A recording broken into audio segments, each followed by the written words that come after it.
It doesn't matter. RABBIMICKEY. I know I have this, and you are not there. My man, if I'm not there,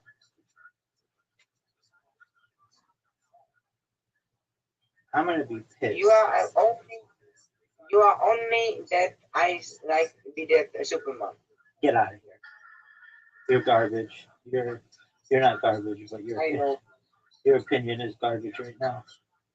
I know. Thanks. Okay. I see it. How can MICKEY. you? Type RABBIMICKEY. I did. I did. You're not spelling it correctly. Look, I'm gonna send it to you. I want you to know that I didn't mean to call you garbage. I'm saying that your opinion is garbage. You aren't. You're a nice person. I just misspoke. Just one It is moment. okay. I'm not. Just one moment. How can I be mad with you? Yeah, You are my teddy bear. that's right, my friend. Okay, so I'm gonna send it to you on Discord. Okay, and you're gonna see that we're gonna do something when you come in here every day. We're gonna do the alphabet because Okay. you don't know it well enough. The vowels, you don't know the vowels well, and you think E's are I's and I's are E's, and E D E F G H I J K L M N N O P then what?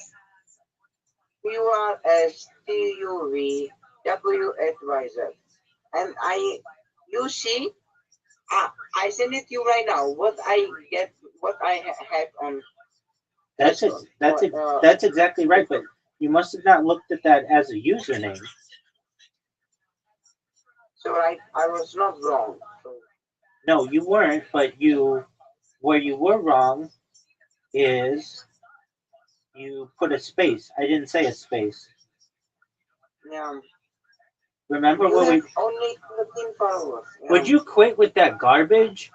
Okay, I have thousands of TikTok accounts. Okay, more than a I thousand. know. Okay, Okay, so what robot do?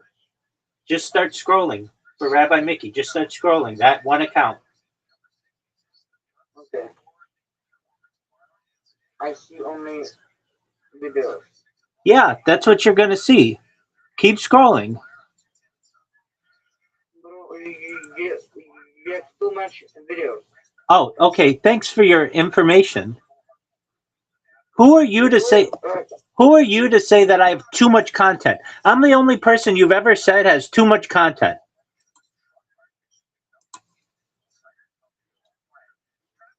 Did Tate Brothers? Do you tell Tate Brothers, hey, you have too much content? No. no, no.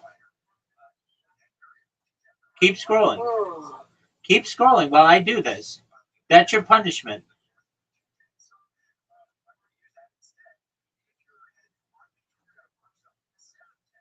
When you say, oh, you make TikToks? I make more TikTok content than any person, every single person you've ever met in your entire life. Every single one of them. Take all their TikToks, combine all of their content from all their TikToks, and I still have 100 times more TikTok content than they do. Keep scrolling. but I was thinking you are the more long content guy. I do everything, my man. If you can save it on a server, I do it. That's all I care about. Yes, I have lots of long content, obviously. You know that. But I have short content too. And you may say, well, Rabbi, these are just like videos of you with a song over it. What's so important about that? They're little music videos. Basically, you know what a music video is? I know. So they're basically little music videos. And what happens is the people, a lot of times, not big artists, but smaller artists who have their music featured on TikTok, nobody uses it because they don't know that this music is available. But I use it because I created a bot to do it. And then they come to me and they say, Rabbi, thank you so much for using this song. I'm glad that somebody was able to use my art within their art. And I say, you're welcome. Can you use my song, please? Not right now, but yeah, in the future. Do you have it on TikTok? Yes, I have. You have your music on TikTok? Yeah, I have. Has I have anybody, not full, but like some of it. Part. like some of it part? Okay, what do you mean by, Like like like my music at like 2 minutes, 1 minute. So like in TikTok I have like 10 seconds, 10 seconds. oh, so you publish music on TikTok? Yeah, it's a part of it. Okay. And you recognize that nobody listens to your music because you're small? I know. Right. But I do. And the people with whom I have interactions on TikTok say that they appreciate it because nobody else is paying attention to them. Now keep scrolling. Are you done scrolling yet? No. Uh, You're over here like, Rabbi, you only make short content. You don't make TikToks. That's just one of my accounts like that. I have like 6 accounts like that that are just endless, with just video after video after video after video. And I get it. You may say, Rabbi, it's like you walking or you talking on to somebody or you sleeping. Like it's not that exciting. But you have to understand the longer that this content exists, the more value it builds. Because it'll be like, wow, this was back in 2016. Somebody used my song in their video and they there's a, do you know what nostalgia is? yeah, I know. Yeah, there's nostalgia to that.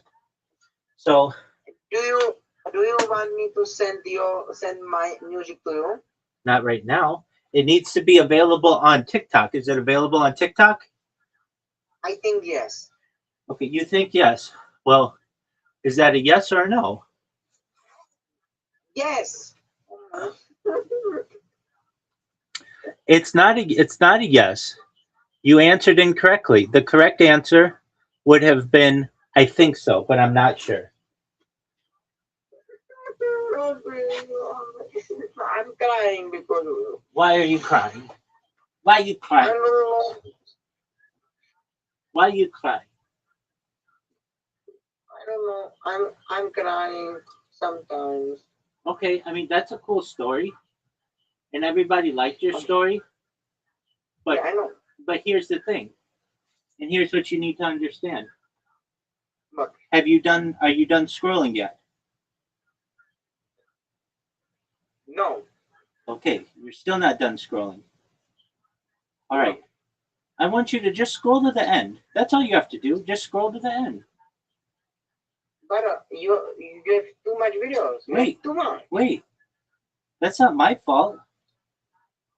Who else do you know in your entire life have you ever said to them, "You have too much content"? Never.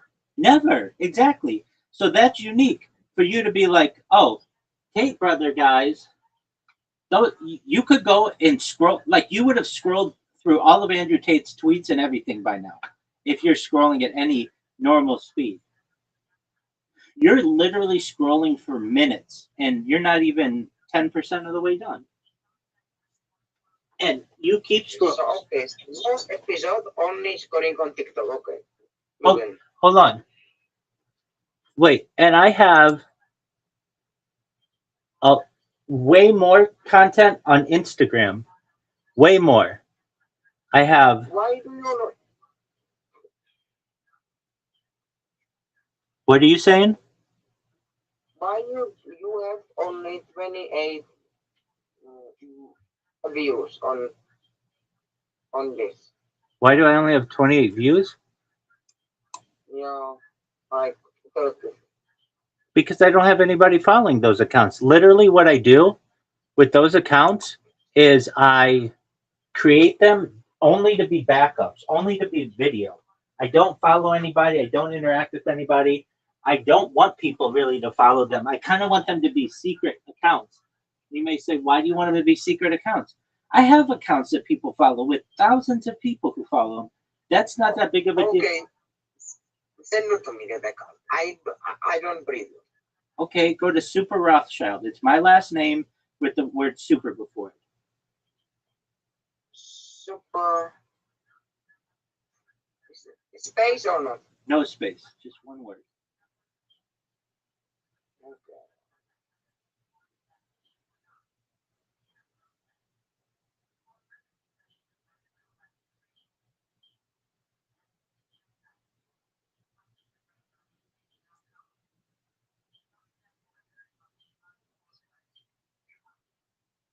How many people did you find? Almost 4,000. Yeah, okay. Now go to the one that was like Superman, Rabbi. I forget even what it is. Rabbi Mick or Rabbi Mickey. Yeah. That's another Yeah. 1,000. Now here's what I want you to do. Go to the search. Yes. Type in viral, VIRAL. Viral. Next. And no space, and then type Rabbi, RABBI.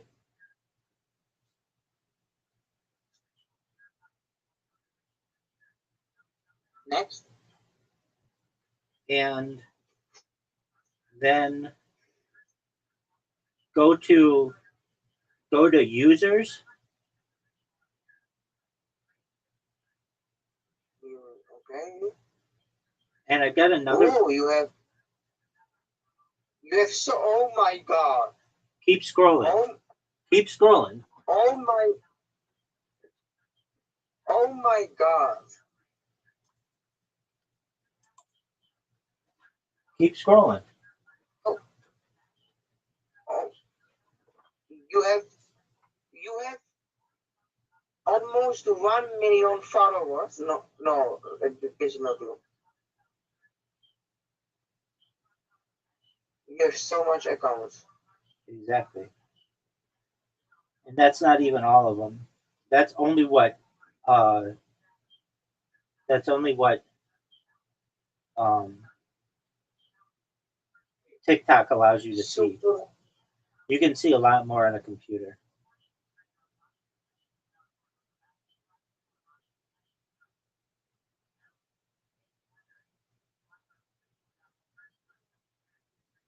But I mean, I have a lot of accounts. So, you want to add them up. The first one's got 1.7 thousand, the next one 1.3 thousand, the next one 1,000, the next one 457, the next 941, the next 1.1 thousand, the next 3,000, the next 1,000, the next 536. Like if you add them all up, it's 100,000 people easily. Did you buy these or not? No, I created all of those by hand.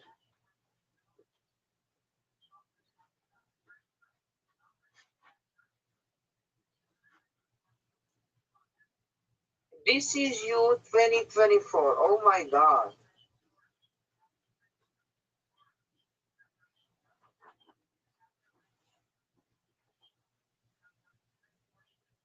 What the fuck?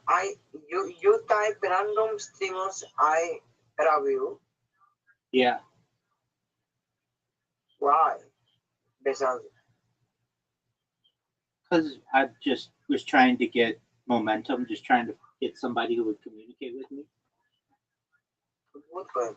Did PJ did it? Who I was thinking you have friend with Didi.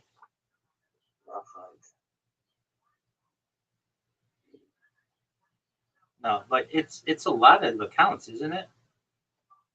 Yeah. All right. Now, are you done scrolling?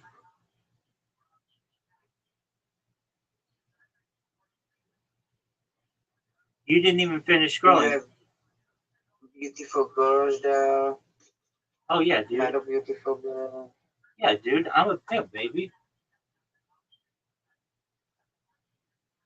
20, 2023. Yeah, Oh my God. I have accounts that go back to 2021.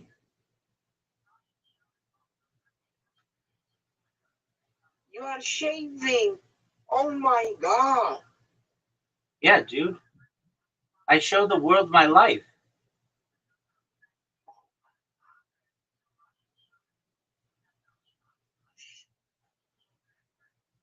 Oh my God. So, like, when you wonder, like, there will be people who learn to shave just because of how I shave. Does that make sense? Yeah. Oh, who dare you tap ViralRabbi in YouTube and filter by your life? Yeah. Oh, okay. So I dare people. Type Rabbi Rothschild into YouTube and filter by life because I want them to see all the content that I have. It's help or not? It was helping or not? Yeah, I mean, it's gotten me 2,900 people in the Discord alone, which is good. Um, so some things are better than others, but you just are getting the tip of the iceberg on how much data I have. You get what I'm saying? 2024. You was. I think in 2024 you was looking better. I do too. Yeah, I agree. When you live a sedentary lifestyle like I live, like uh, you gain weight because you don't exercise as much. I agree with you. You was not. You have weight then, but like in your face, you were looking better. Okay, well, I mean, you have to understand that was years ago as well. I've aged. I'll be right back. Yeah. Uh,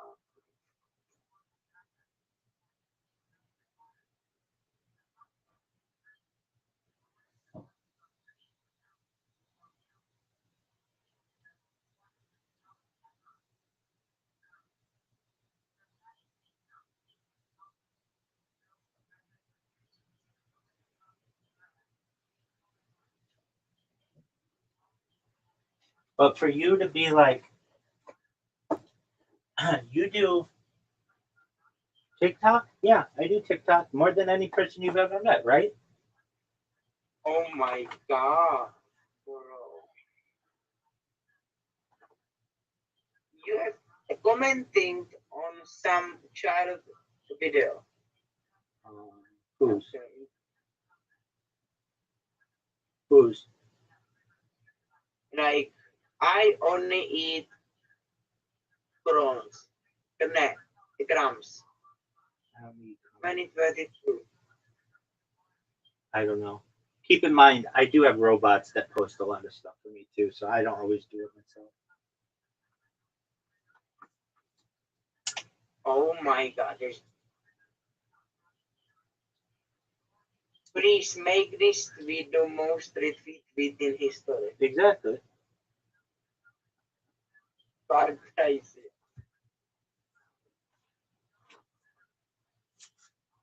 So just on Twitter or just on Twitch, have you ever seen anybody with more content? Or just on No. TikTok? Like every person you've ever met in your entire life, imagine every single one, all those people from the picture in your from your school, every single one, you add up all of their TikTok, every single person that you've met on the internet, and I still have 100 times more content on TikTok than they do. The Earth Goldfish Trick. What is that? Oh yeah, that's where I throw up.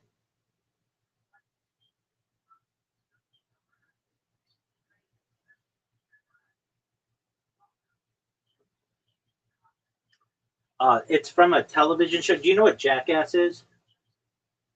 Yeah, I know. So it's a Jackass skit where Steve-O takes a goldfish and puts it in swallows it, and it swims in his stomach, and then he throws it back up. And for one reason or another, I wasn't feeling well. And when I don't feel well, I vomit. So I stick my finger in my throat, and then I throw up. That fish. Well, that's what happens in Jackass. All right, big dog, are you ready? Link for Odyssey. Yes, and Odyssey G. This is like story G. I agree. I agree. And you've just seen like, do you know what an iceberg is? I know. You've just seen the very tip of it. You are talking.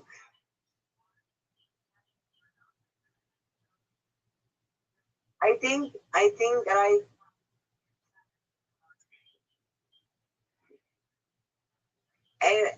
have you do in this time of like in this time podcasting or no? Uh, I had only done like 4 podcasts. They were in 2022, and I had to pay to be on them. And then I didn't. Bullshit. Then I didn't try, and I need to try. That's how I'm going to go viral is by podcasting. Don't you agree? Yeah. Shout out to Victory and good work. Oh, And he yeah. He shouted me out on his stream. He knows who I am. so like why you not show me? Shout out to Tony. I mean, I didn't make a video for Okay. you, but Vitaly has said on stream. He said he knows who I am, and yeah, he caught some child predators, and exactly. So a lot of those people on Kick, they know who I am. It's just it's like so much information. It's like one thing if you were to be like, oh, here I am, I don't know, jumping over a car. That can go viral, but it's really dangerous. I don't have anything like super dangerous like that, but I have lots and lots of content. So much content. It's like literally someone with a big account could just look at a few things that I have and it would be like, oh, this could go viral itself. Does that make sense? Yeah. Shout out to World Peace. Character of video game. Shout out to Rabbi. Shout out to Rabbi Rothschild. Yeah. So I do lots of Bro, and I do lots of shout outs to people because I think they're cool, but it's just like a way to show your appreciation for someone. bro, and like I am sitting here and worried what I need to do on TikTok. Bro, I can do anything I want. Exactly. Literally, I can dance, but I can do anything I want, bro. That's exactly right. And it's inspirational. If I can do it, you can. I throw up on camera. I go to the bathroom on camera. Like if I can do that, you can do anything. You have nothing to fear. I can, I mean, I can dance, anything. you can see I'm vulnerable, meaning like there's vulnerability. What does that mean? Uh, it's where you can show weakness, but that's okay because I have strength because of that. If I can throw up on camera in the toilet, then nothing can stop me. Basically, like, I show the world that we're all very human. Does that make sense? Yeah. So if you're ever, Please, Unumban. Okay. so if you're ever like, Rabbi, like I only see you like right where you are, you should know that I don't take these cameras with me, but I do take my handheld devices with me, and I will stream that or I'll make videos with that. And a lot of that is on social media. Does that make sense? Oh my God, bro. I can do anything. I can literally do anything. Exactly. Literally. I can do anything. And it's not fucking limitations. Well, there are. It's not. You have to be careful of some I things. know. Like you can't make weapons and you can't cause harm to people. But in terms of But I can dance. you can dance, I can throw up. you can throw I up. can Exactly. cook. You I can can cook. you can cook. Absolutely. Right. And I'm sitting here and worried what I can go to TikTok, bro. Like,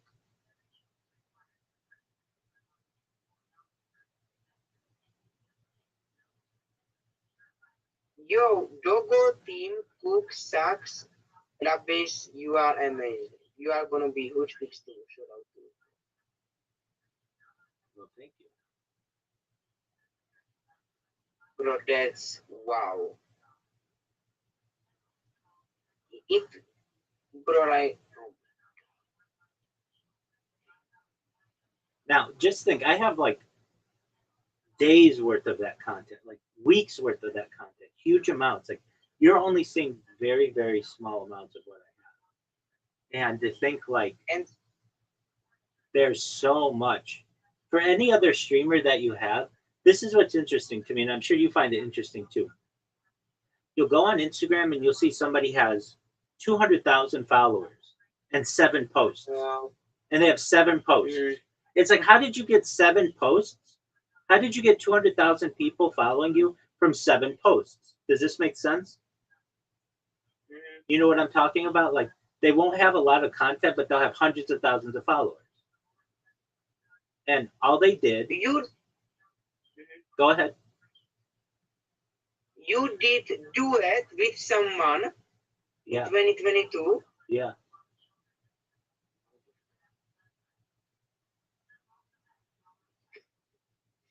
All right, my friend. I'm ready for your invite whenever you want to send it. Yeah, yeah. That's G, bro. That's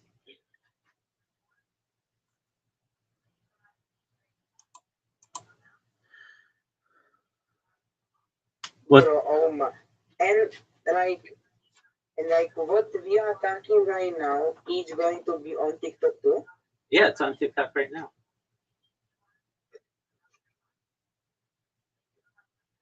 I just created a new account earlier today. Um, if you want to see it, it's live right now.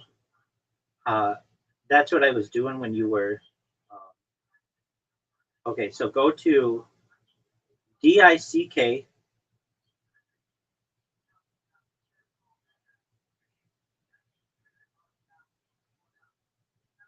DICK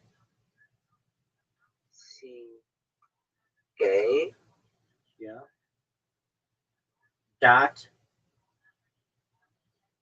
dot Yeah.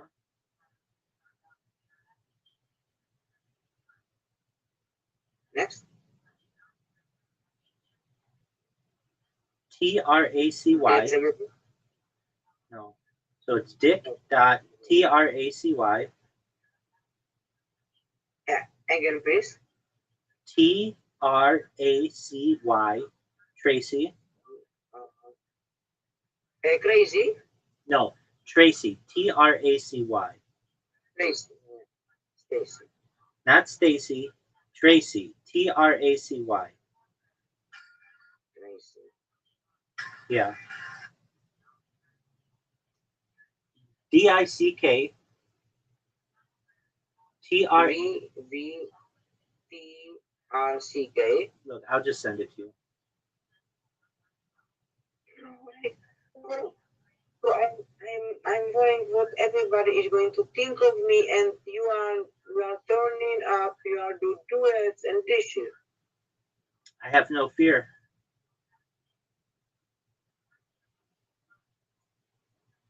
You Okay. are you don't have. That's a good point. Go to the link that I sent you. Oh my, yeah. It's on you. Yeah. Yeah. So I just created this account earlier today, and it's sideways. The camera's sideways just because I'm working on it. But like, if you go to the most recent thing that's sideways, Yes. you can hear yourself. Oh, maybe I can. Right? I hear you right now. Hello, hello. Well, I cannot hear myself. no, no, I don't no. know why. I can.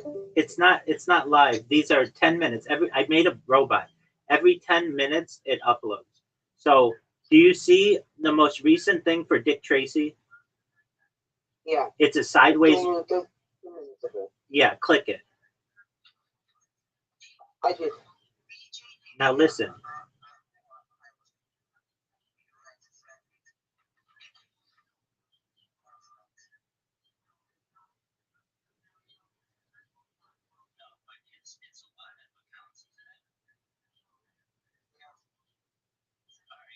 Do you hear yourself? Is it's very not good audio. I don't know why. I, It's because it's an old device. I don't care. It can be enhanced in the future. I can hear myself. Oh, God. Oh shit. I'm scared.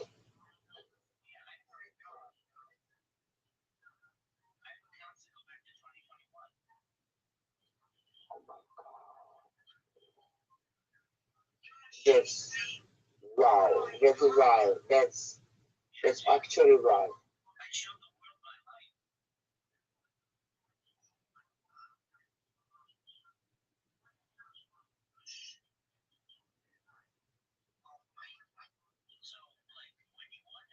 I can hear myself. I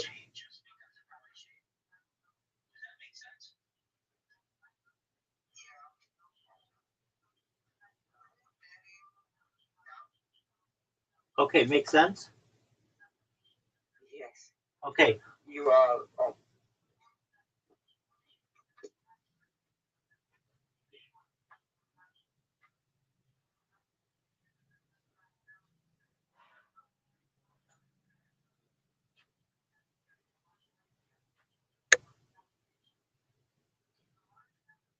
All right, big dog, are you going to send me an invite? yeah. Please, can I check something Certainly. before? Can Absolutely. I check? Do what you need to do. Something. Do what you need to do. Yes. Yes. Is there? Yes. Yes. Is there? Because again, Revesat give me a heart attack and say this person doesn't have complete dialogue. Okay. I don't know why he's doing that. You sent it as an email, right? Can you give me like minute? Okay, minute. Okay. Bro, that's crazy. That's bro, but like this is good for the police because when they going to like you was there, I'm gonna say no, I was with Rabbi that day. Okay. Well, I mean, you can use it for whatever you want. But like you need to say yes, I was there. If I ever call you and say don't lie, you must lie. There's the bottle code. I hope you know that. Okay. The bro code doesn't mean anything in terms of keeping my tickets clean. So, uh, you can't manipulate the data. The data is what it is. I know, but like if I ever call you on the phone and say don't lie, you must lie like motherfucker. Okay? I will say just watch the stream. That's all I can do. I can't fake the stream.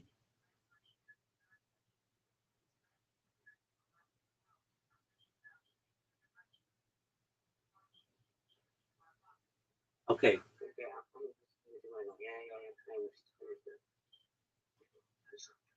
I need segment.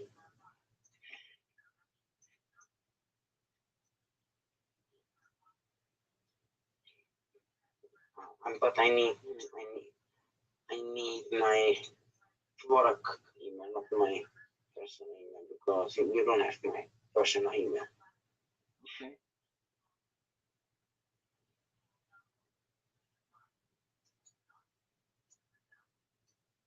It's a lot of data, isn't it? So, yeah, it's fucking long, bro. And keep in mind that that one account that you went to that was just all the music videos. I have a bunch of those. And that doesn't include what I've done on Instagram or Snapchat Oh my god. or especially YouTube. Bro, like you can have 1 million views on Snapchat like this, bro. Snapchat's an interesting one. It's difficult. But it doesn't include like um okay, do you have an Android and iOS device? I have both, and you know it. I have both. I know. You have an iPhone? right now I am on Android. Okay, but do you have an iPhone? Yes. Oh, you do? Yes, I am iPhone 10. Oh, great. It's not that best. That's It's perfect. not No, like that's perfect. best. Okay, go to I don't have my. do you have your iPhone right now? I don't have it Okay, right now with me. where is it? It's downstairs. Oh, go get it.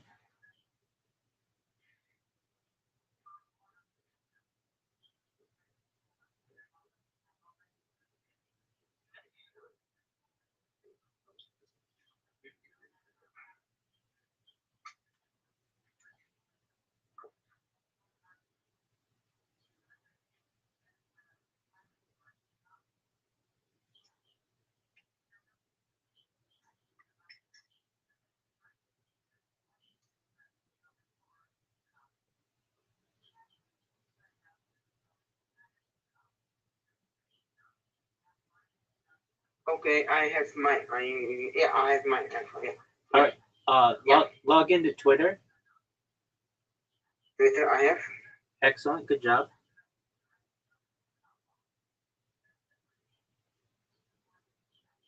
And Type into the username search Rabbi RABBI interviews interviews no space RABBI and then interviews interviews. mhm.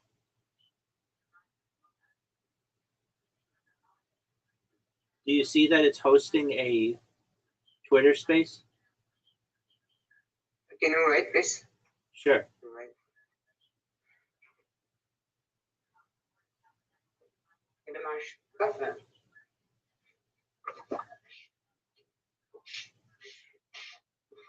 No.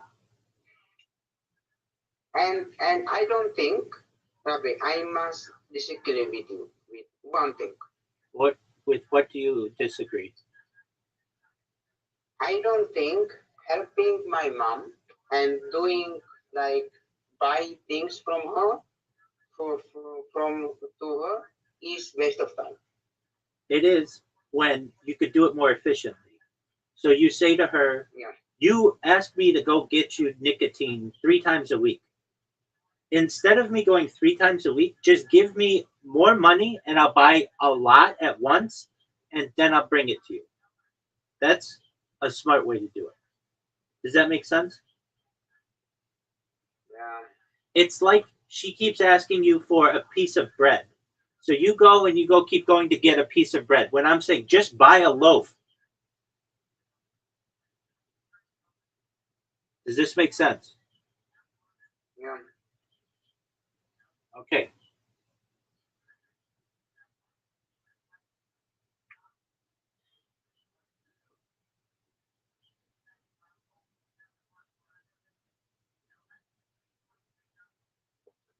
Okay, I have that. Bro, if I am okay. Rabbi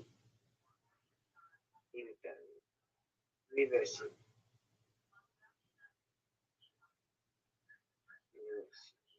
It's rabbi interviews. And okay. I have a question for you. What's your question? When you send me that first message on my post, Yeah. did you ever was like, yes, he will be on my podcast, I'm so interesting, he's like done deal? No, because I had sent out like 50 of them. I knew somebody would, but I didn't know. Oh my god, you are live on fit. On Twitter, yeah. You can hear yourself on Twitter. You should be Oh able my god. you should be able to see video live. Yes, it's right. Exactly.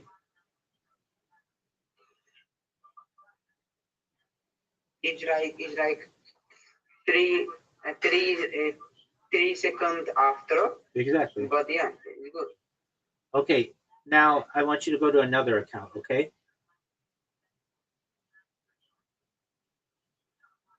Bro, we need to do this interview. Just We hold need to on. that episode. Hey, you made me wait Okay. like 11 hours for you today and Okay. and delayed on me like 4 times. Just one moment. But like, this is me, not you. Calm down. Okay, now I want you to go to And you are you like big on Snapchat? Like you, I can hear myself on Snapchat right now. I haven't done Snapchat in a while just because nobody watches them. Okay, now go to another account. Are you ready?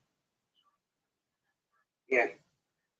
In fact, just go to um you know the Spaces tab? What do you mean? There's a Spaces like on the left side under the menu it says Spaces.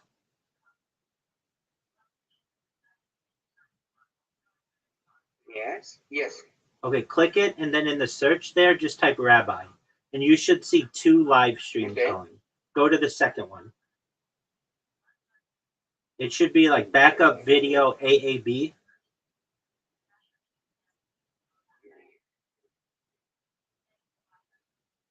How can I? How can I? I have like 3 live stream, but I don't know how can I get more. You're on an iOS device, right? You're on your iPhone. Yes. Do you see a search bar?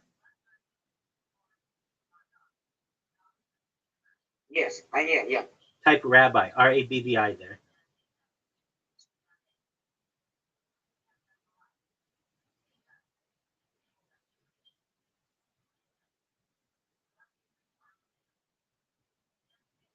Yes. Do you see 2 Twitter spaces going? I see. If I do like, I see 6 days. I see some Rabbi. There's not you. No. You're not doing it correctly. Okay. Um. Okay. In the bottom left corner, do you see a home button? Yeah. Okay. In the upper left corner, do you see the profile icon for yourself? Yes. Click that. And then you should see I profile. am. Okay, then you should see profile, premium, history, communities, list, spaces. Do you see spaces? Yes. Click spaces. Do you see at the top there is a search bar? Yes. Okay. Yeah. Yeah. Type RABBI. Rabbi. You should see 2 spaces in there. Do you see them? Oh my God. Yes. Go to the second one. It's backup video AAB. Okay. Yeah. Yeah. Okay, do you hear yourself? I see you just Yes, joined. but I cannot. I cannot see you. Yeah. I can see you right now. Okay. So talk. Oh my God. That's. Oh, So that's very interesting. I have backups, is what I'm trying to say. Does that make sense? Yeah. Okay, now I can hear you. Now what I want you to do is just go to that backup video AAB account. Just click on the account so you actually see and just scroll down and look how long the videos are. Oh my God. You have 300 posts. I have more, but nice. No. I have more than that. That's just with this account that I started in March. Okay. Before you go to Karaoke King. I don't know if you know how to spell karaoke, so I'm going to spell it for you. Kara.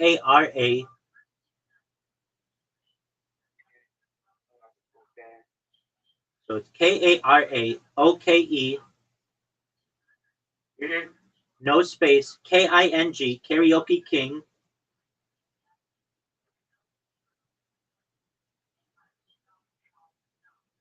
And then Right.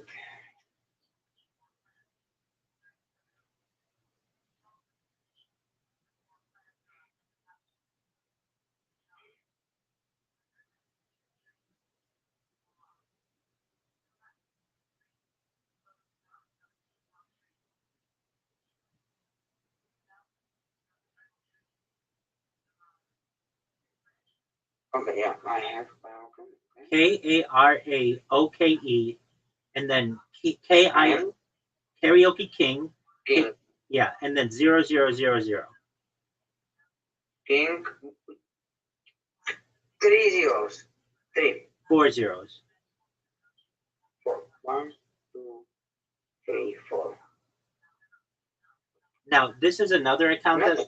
that doesn't have that many posts because each post is a like 6 hour or 15 hour or 12 hour video. Click on it Mm-hmm. and just click on one of them. Is it a space or not No, no space. between the names? I cannot find it. Karaoke King 0000. I That's cannot that's find correct. it. Okay, how are you spelling karaoke? Yeah, I know why. Because I'm still on the fucking Oh the yeah, yeah, fucking yeah. Yeah. Apologies. You have to do yeah, the normal search. yeah.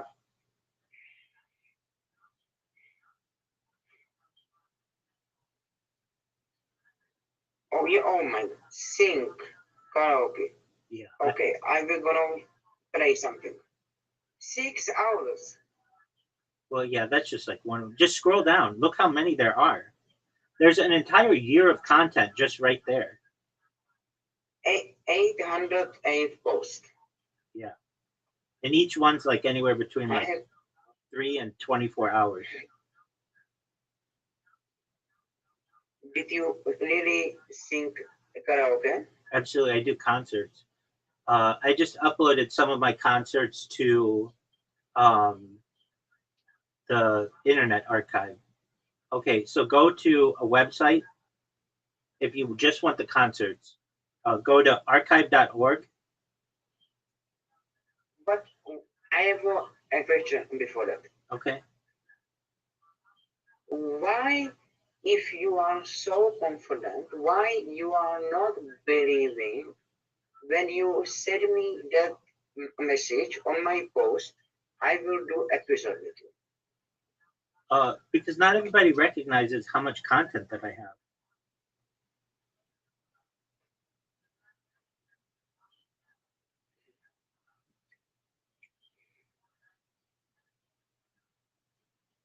Okay, so what I need to do It's a good question. Go to archive.org. on Twitter or like no. No, normal, just like a browser. Okay, again. Archive.org. ARCHIVE.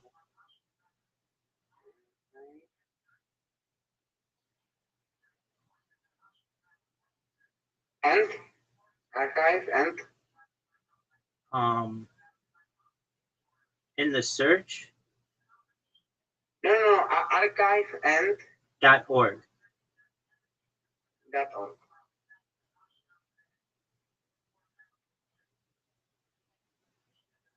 Now, I just uploaded this um, recently. Archive. Yeah. So, do you see the search button? Yes. Okay. Do you see there's a drop down that and you can choose video? Right. Yeah. Okay. So what I choose? Um, so you there's video there, and then type Rabbi Rothschild, RABBI space ROTHSCHILD. Okay. Rabbi Rothschild.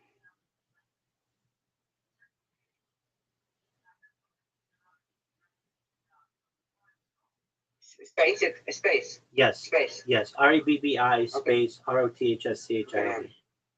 I should have been specific. Okay, do you see it says like 350 results? Wait. I am typing.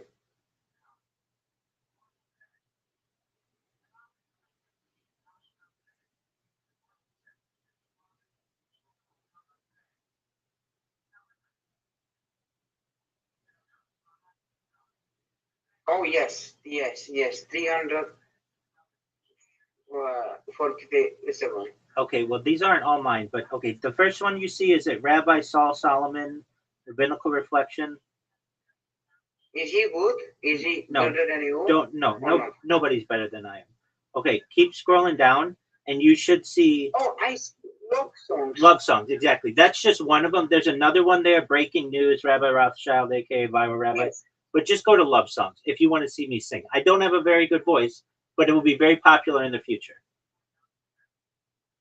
Do you think I can sing too? I don't have a good voice too. You just need confidence. So I just uploaded these last night.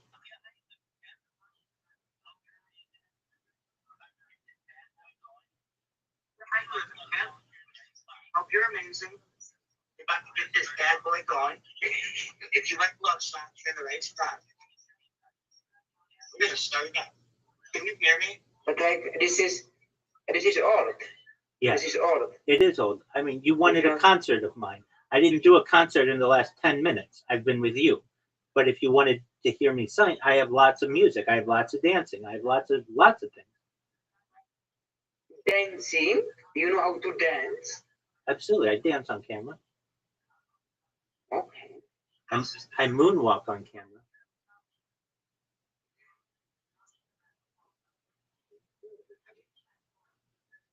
Okay, but that's enough of that. But you were wondering, do you sing on camera? Yeah, I sing on camera. I do whole concerts. Okay, Bro, do you think you are a better singer than Justin Bieber? I'm the best person ever at everything. All right, so do you have you sent me this Riverside link? No, because because you are saying some I don't know. No. Okay, email it to me. Let's get this bad boy going, big dog. Yeah.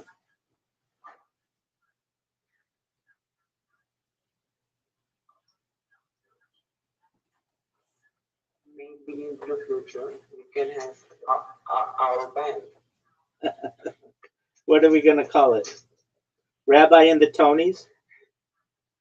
Yeah, Rabbi Tony, please join the listen.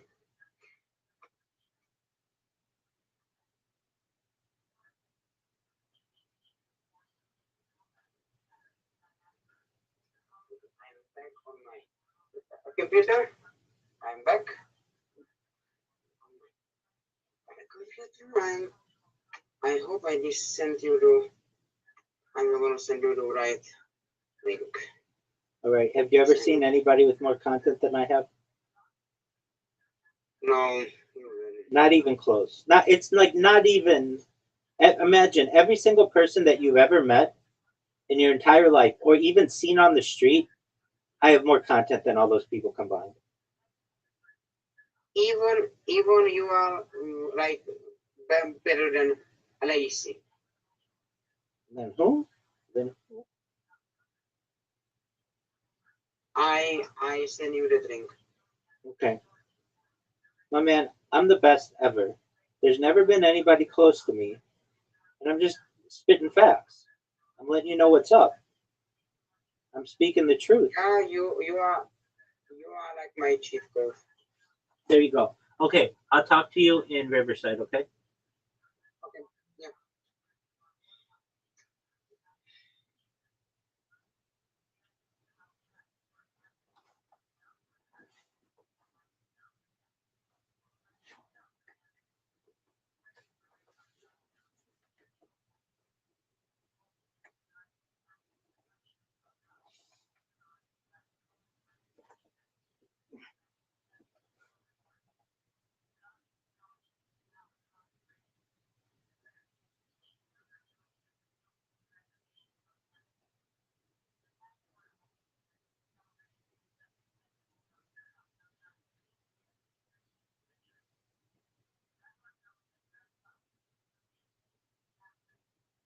What up, big dog?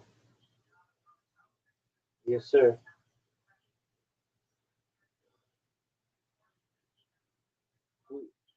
We are back. Oh yeah, we're in black. Yeah, absolutely. All right. All right, so today we're doing, I believe, 2032.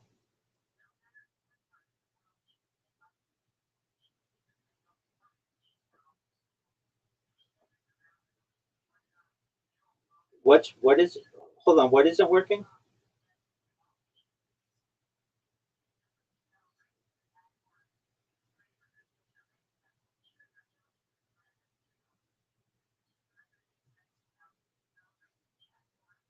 Okay, so just fix it the way that you need to fix it. I've got time.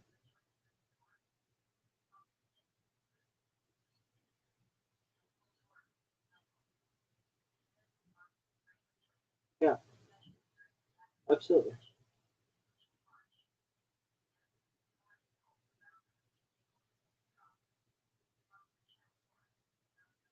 We're going to be doing 2033, by the way.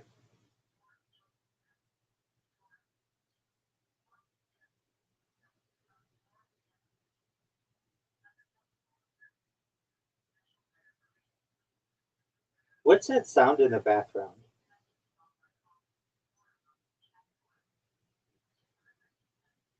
You can you can clear it in editing. There, it's better. Oh, no.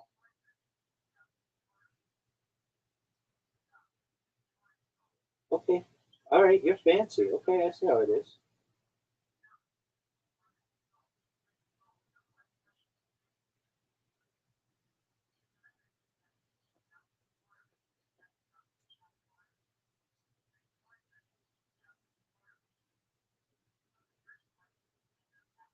Excellent. That's what I like to hear. Big dog.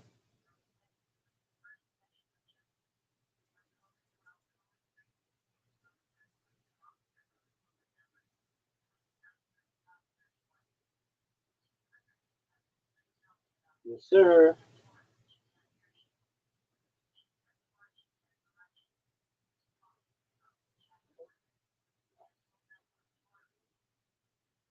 2033.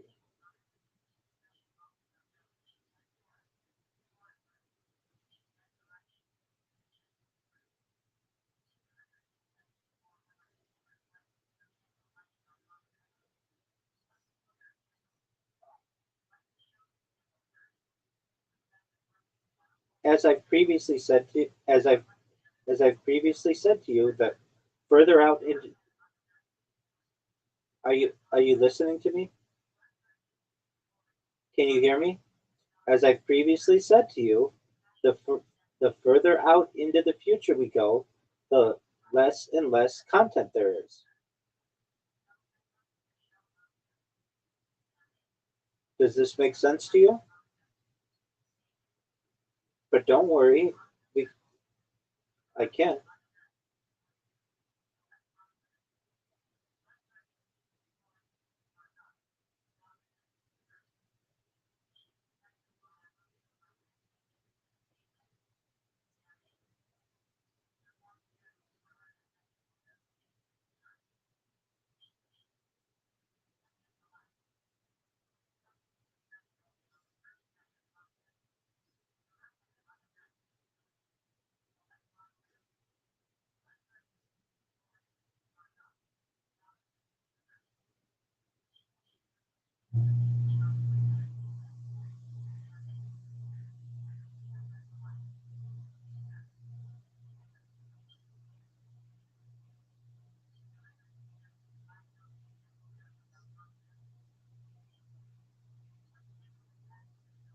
Absolutely, 100%. 2033.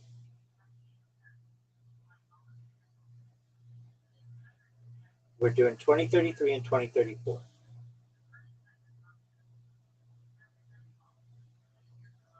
No, we're doing 2033 and 2034. No, you didn't. No, no, you didn't. I previously said 2032, I think, or something. But we're, we're doing 2033 and 2034.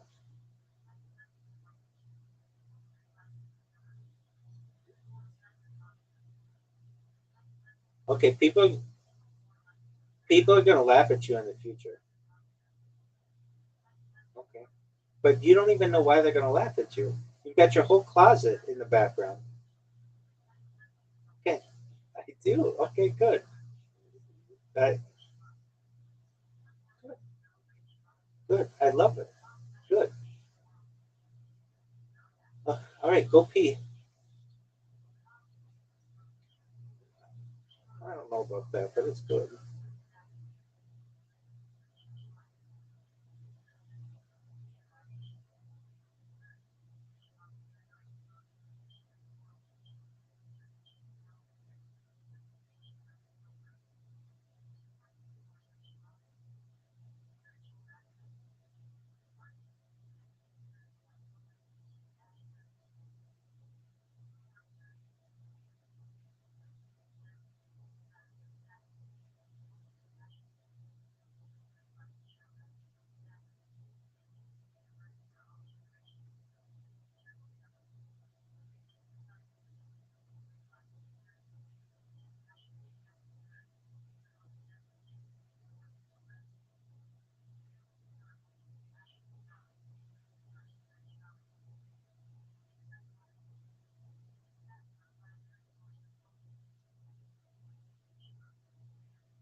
Roger.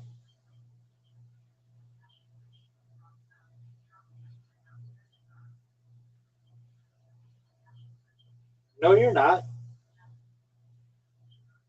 I say, welcome to 2033. Exactly.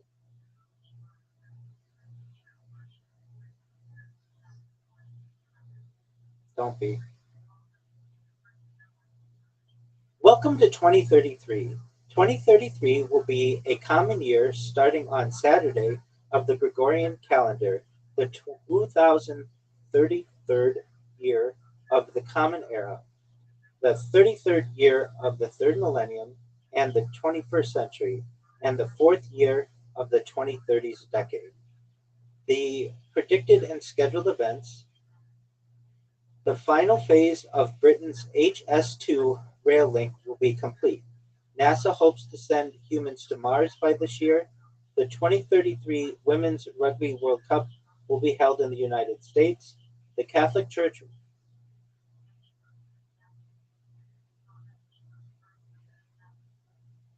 Okay, I'm just gonna make you aware. We're gonna have to do a cut. So just end this video. It's okay. It's okay. And also, when I'm speaking, it's good that that happened. When I'm speaking, remember to mute yourself if you can. If not, we hear your background and everything.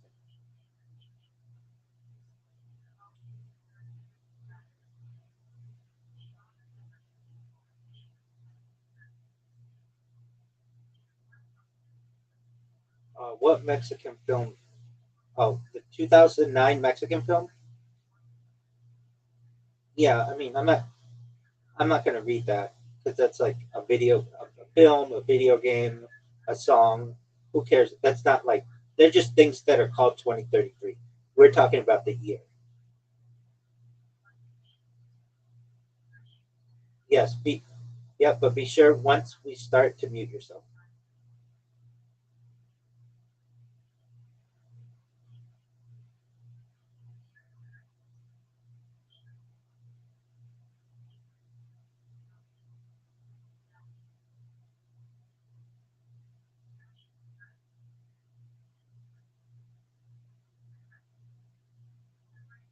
You have to hit start.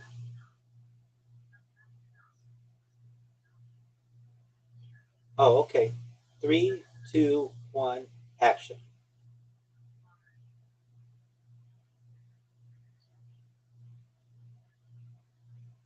Welcome to 2033. 2033 will be a common year starting on Saturday of the Gregorian calendar, the 2033rd year of the Common Era, the 33rd year of the third millennium and the 21st century, and the fourth year of the 2030s decade. The predicted and scheduled events: unknown dates, the final phase of Britain's HS2 rail link will be complete. NASA hopes to send humans to Mars by this year. The 2033 Women's Rugby World Cup will be held in the United States. The Catholic Church will commemorate the 2000th anniversary of the redemption won by the passion, death, and resurrection of the Nazarene in 2033, as announced by Pope Francis in the Papal Bull Space Non Confundi. Additionally, Slam Bradley of DC Comics in 1937 will become public domain. Yeah, go ahead. Let's just start it again. No, just it's easier if you have a clean version than you having to edit it. It's okay. And so I'm making you aware that there's one thing that I'm reading. You don't have this timeline, but it's the public domain timeline. So for 2033, I'm going to say Slam Bradley, DC Comics 1937 will come into the public domain. And then for the next year that we do, 2034, Superman, Zatara, Crimson Avenger, and Lois Lane. Okay? Okay.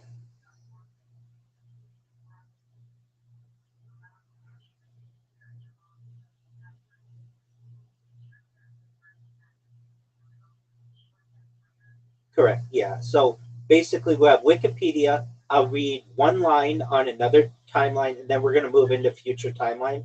And I'll say, and we'll move into our next timeline now. Okay.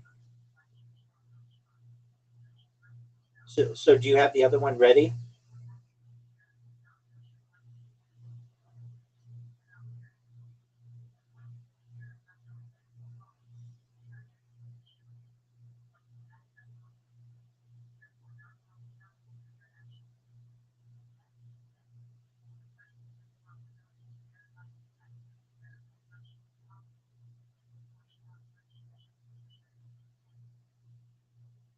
Yeah. Well, you'd have to change your view.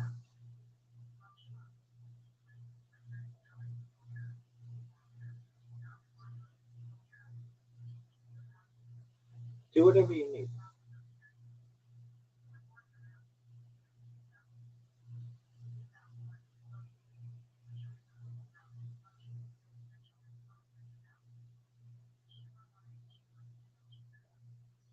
If we have Microsoft Edge, Microsoft Edge is dog shit, but I understand what you're saying.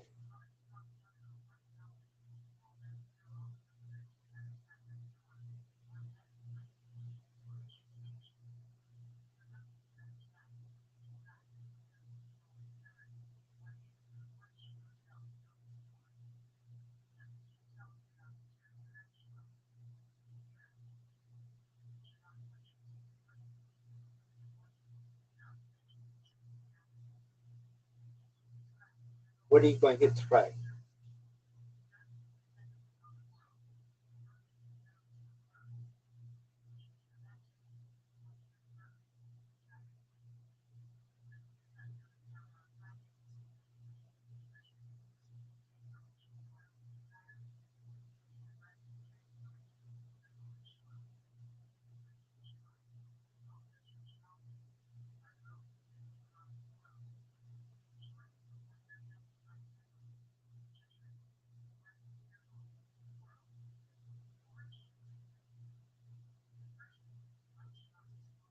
Yeah, go for it. Go for it. Yeah, that's fine. Yeah,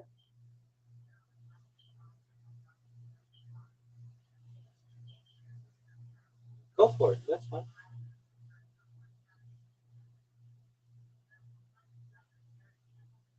Oh, we have to do that. Okay, that's fine. No worries. Okay, bye.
All right, you ready, big dog?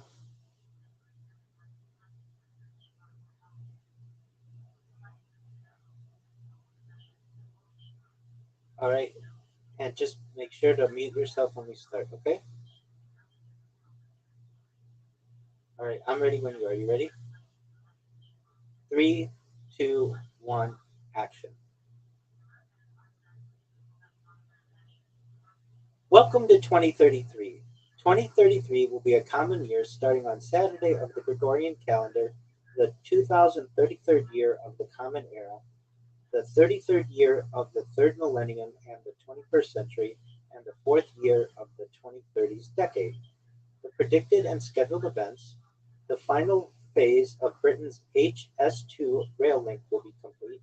NASA hopes to send humans to Mars by this year. The 2033 Women's Rugby World Cup will be held in the United States. The Catholic Church will commemorate the 2000th anniversary of the redemption won by the Passion, death, and resurrection of the Nazarene in 2033, as announced by Pope Francis in the papal bull Spes non confundit. Additionally, in the public domain, Slam Bradley of DC Comics will become public domain. As we move into our future timeline for the year 2033. From 2033 to 2035, quantum computers are cracking RSA 2048 keys. In 2033, we also anticipate high-speed rail beginning in California. The largest ever hydropower dam becomes operational in China. The Hoover Dam is offline due to low water levels. The first samples from Mars are returned to Earth, and Starlink's 42,000 satellite constellation is complete. From 2033 to 2035, quantum computers are cracking RSA 2048 keys. By now, quantum computers are becoming so powerful and with such long coherence times that they can unlock previously high-level encryption with hundreds of digits in a matter of seconds. Quantum computers began to emerge in the previous decade as a revolutionary alternative to classical computers. While the latter had been restricted to binary ones and zeros, quantum systems had the advantage of using multiple values simultaneously, allowing them to work with astronomically huge numbers that would ordinarily take millions or billions of years to calculate. During the 2010s, the most powerful quantum computers featured several tens of qubits, the quantum equivalent of computer bits, making them inferior to traditional computers. Companies such as D-Wave had claimed thousands of qubits, but relied on a technique called quantum annealing, not accepted by researchers as universal quantum computers and prone to high error rates. While a rapid scaling up of qubits occurred in the 2020s, coherence times remained a big challenge. Defined as how long a qubit can hold accurate information, this had typically been measured on timescales of nano or microseconds. However, quantum computers began to exceed coherence times of 1 second or more by the end of the decade. In the 2030s, coherence times increased still further, with stable and uninterrupted calculations of 10 seconds or more. The combination of increasingly coherent and fault-tolerant systems and even higher qubit counts now enabled quantum computers to work with truly gigantic numbers. This included solving high-level encryption algorithms. It would take classical computers 300 trillion years to break the 617 digits of the RSA 2048 standard. For example, researchers with quantum computers now achieve this feat in 10 seconds.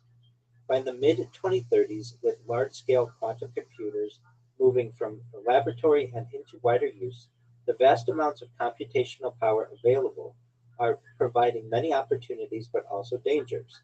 While most governments and businesses have taken measures to upgrade their IT infrastructure, legacy systems without the required security improvements are now vulnerable to cyber attacks by state actors and organized criminals.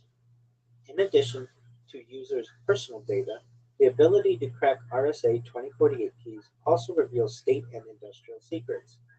and information pertinent to long-standing theories, historical archives, and so on.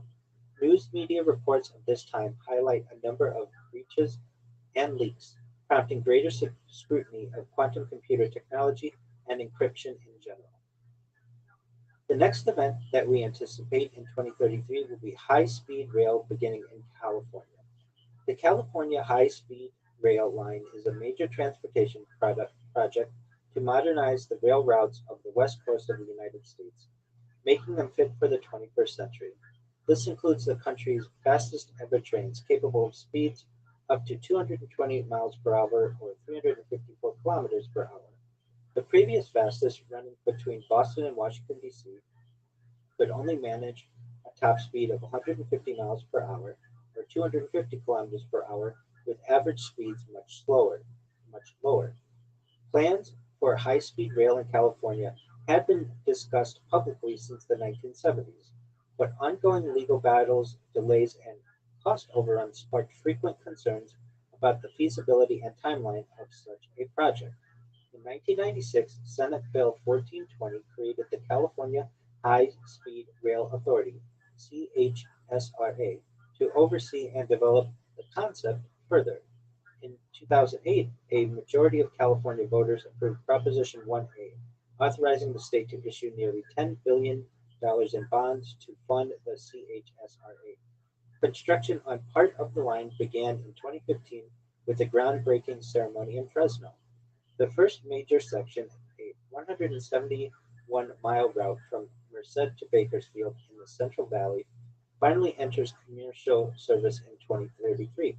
The authority originally aimed for 2030, later revised to 2031, but persistent construction delays, third-party disputes, and funding challenges forced the timeline back yet again. Oversight reports by the Office of the Inspector General highlighted the growing risks and described the earlier schedule as unrealistic. Separately to this, a privately run line called Brightline West has been developed by now, connecting the LA metro area and Las Vegas with trains running at up to 186 miles per hour or 300 kilometers per hour. That line began service in 2028, bringing high-speed rail to the western USA several years before the Merced-Bakersfield section. The northern and southern parts of the California high-speed rail line still face delays and budgetary constraints. However, with many people now experiencing what the fully realized version can offer and the urgent need for low or zero carbon transport, these remaining sections of the project have become an increasingly important political issue.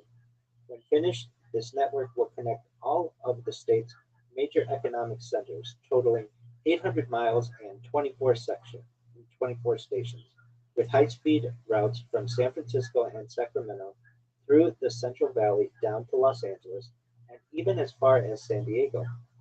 A journey that once took 6 or 7 hours by car, such as from San Francisco to Los Angeles, will be possible in less than 2 hours 40 minutes. The next event that we anticipate is the largest ever hydropower dam becoming operational in China. Following the Chinese Communist Revolution of 1949, China initiated a program of dam construction. However, most of these dams were built for irrigation and not intended to produce electricity. Moreover, unskilled peasants carried out most of the construction. During this period, a steady supply of cheap domestic coal hindered the development of hydroelectricity.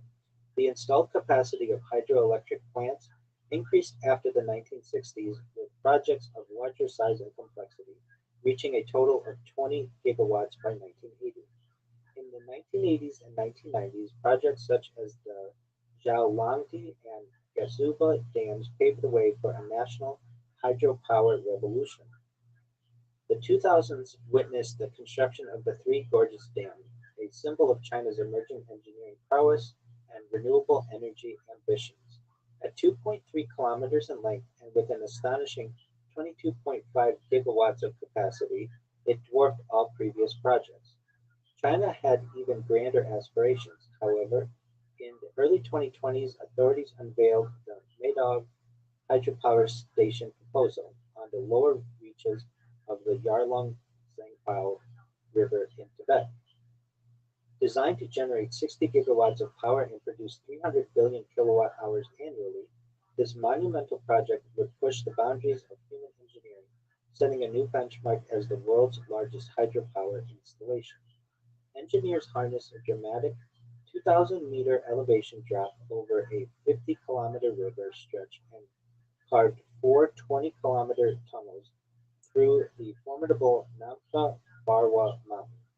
They worked with the breathtaking and challenging terrain of the Yarlung Sangpao Grand Canyon, Earth's deepest canyon system, confronting seismic instability and landslide risks along the way. The project demanded rigorous environmental assessments and the most advanced construction techniques to ensure safety and efficiency. Chinese officials authorized the station with an investment exceeding 1 trillion yuan, US 137 billion, quadruple that of the Three Gorges Dam. The project would operate as a single-phase installation and stand as a keystone in China's drive to secure carbon neutrality and stimulate economic development in the Tibet Autonomous Region. At the same time, local communities and environmental groups criticized the project for its potential to displace residents, impact local biodiversity, and disrupt cultural significant sites. Downstream nations, including India and Bangladesh, scrutinized the dam's impact on their water resources, since the river transformed into the Brahmaputra upon leaving Tibet. Indian authorities actively explored their own hydropower solutions and reservoir systems to counter any adverse effects, as the project further inflamed simmering disputes over regional water politics. In 2033, the Medong Dam comes online, marking a major milestone in China's renewable energy journey.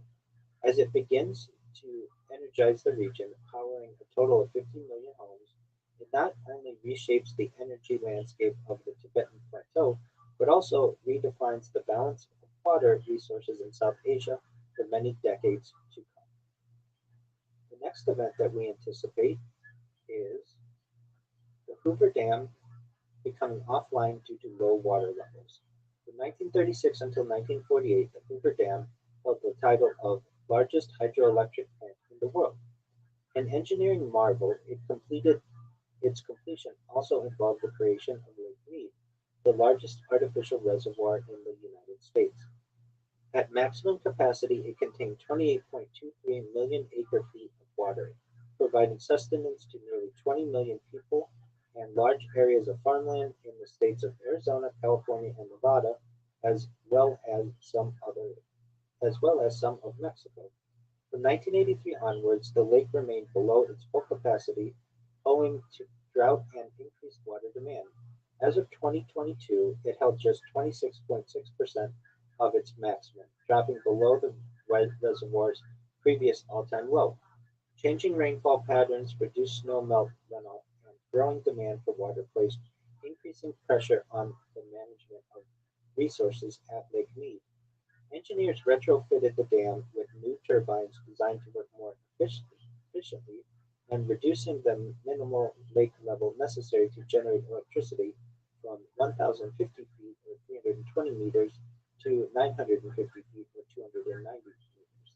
Alongside this, a new intake pump at a lower depth guaranteed the flow of water to nearby Las Vegas.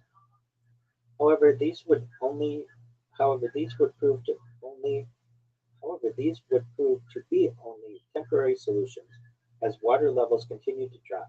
Even with conservation measures, the Hoover Dam had already lost 30% of its power between 2000 and 2020. By 2033, the lake has fallen below the lower limit for electricity generation. It now appears on course to reach two further milestones before 2040. Firstly, the dead pool of 890 feet, the point at which no water can be released from the dam into the Colorado River. Secondly, the even lower depth of Lake Mead's third intake pump at 875 feet, which supplies water to Las Vegas. Additional problems are occurring further upstream.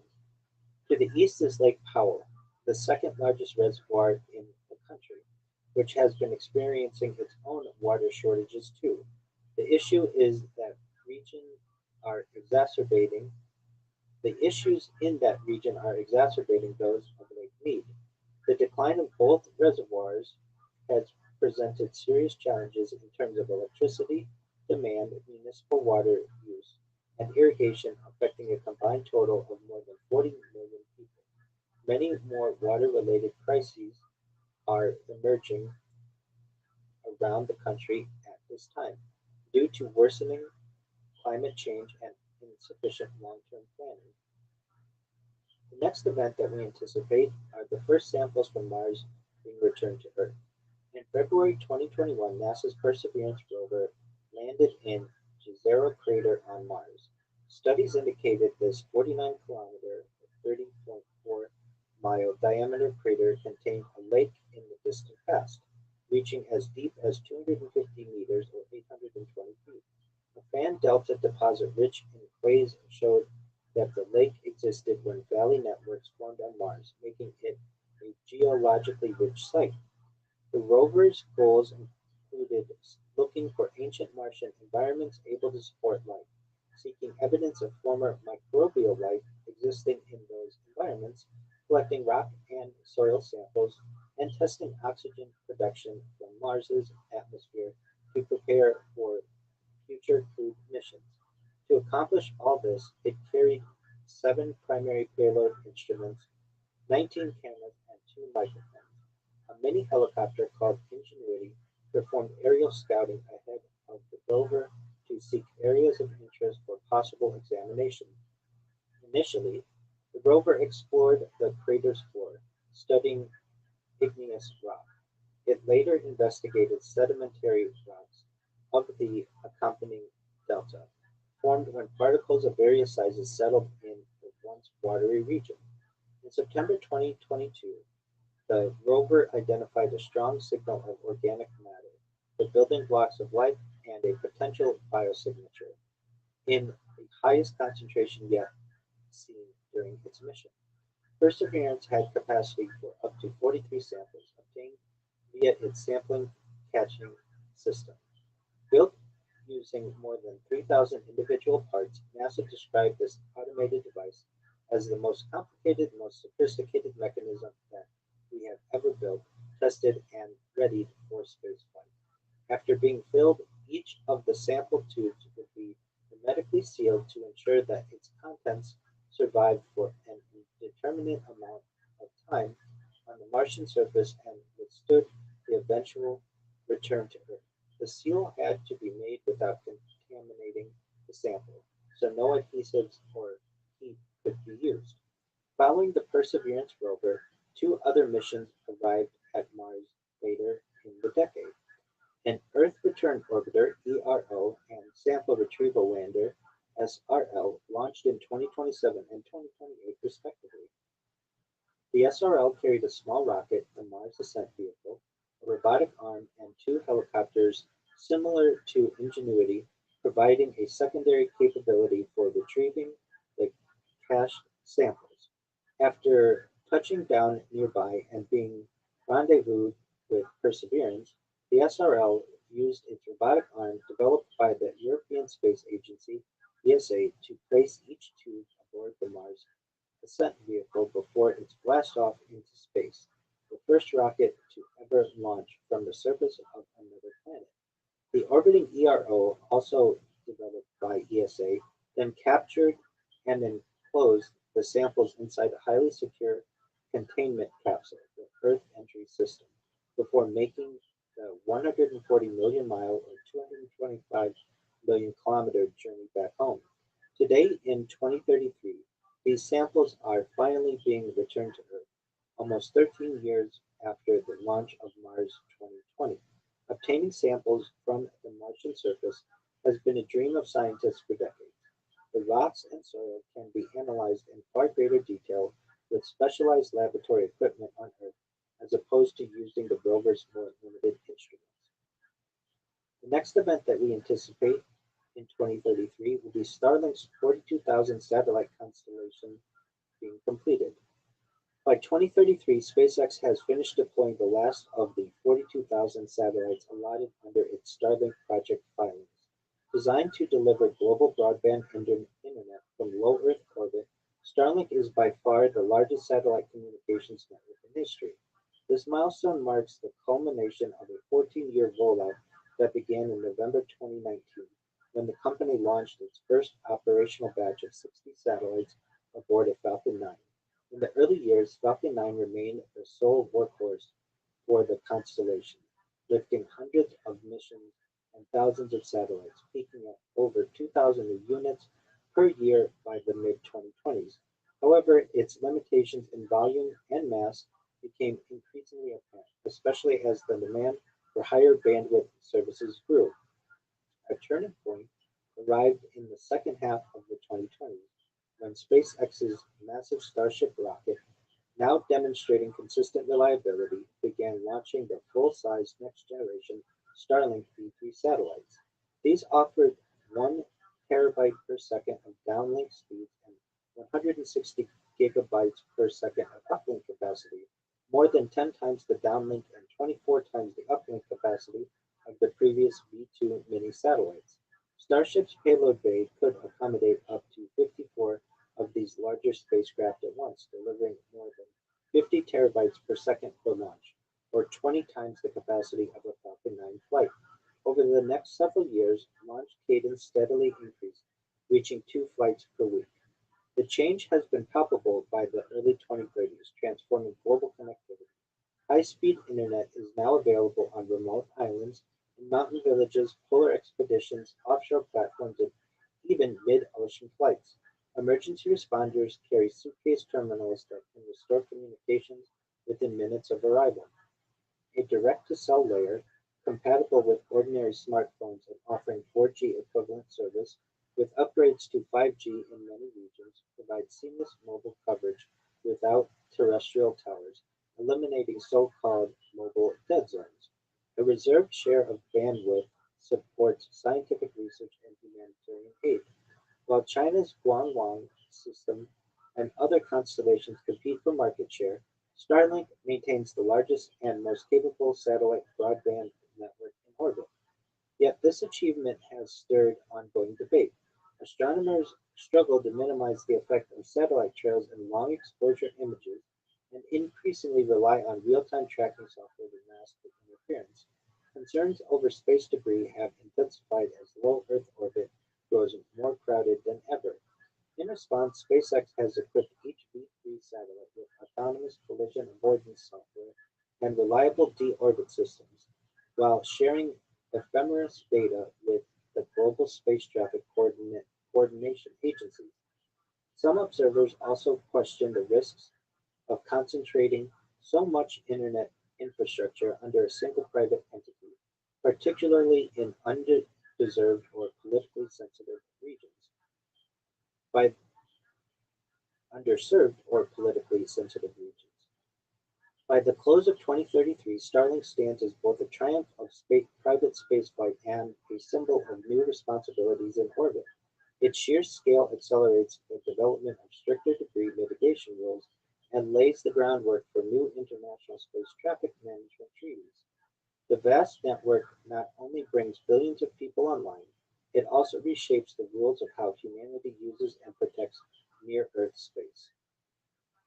And with that, we conclude our discussion of the events of 2033. What are your thoughts, Tony?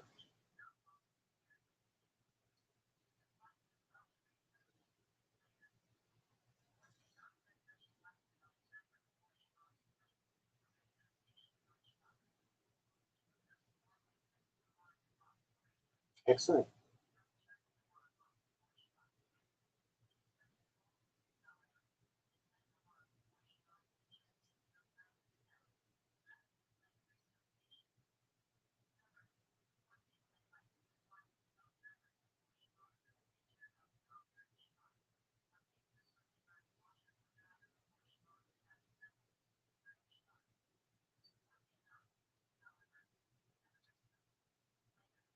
But-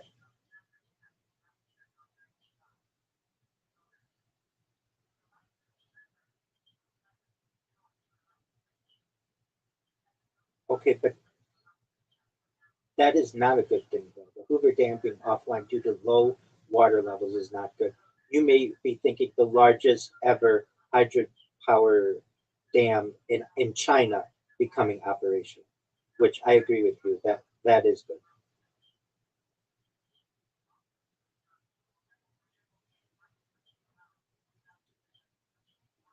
Very well.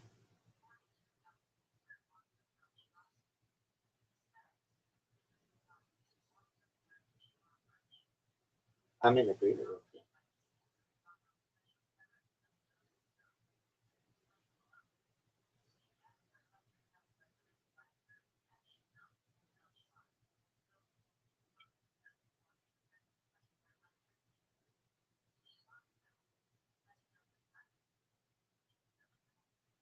Most certainly.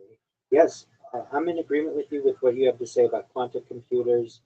We really can't wrap our heads around the opportunities that quantum computing may allow for humans. It really seems like superpowers, even more than supercomputing. It's a new type of computing that's very difficult to grasp.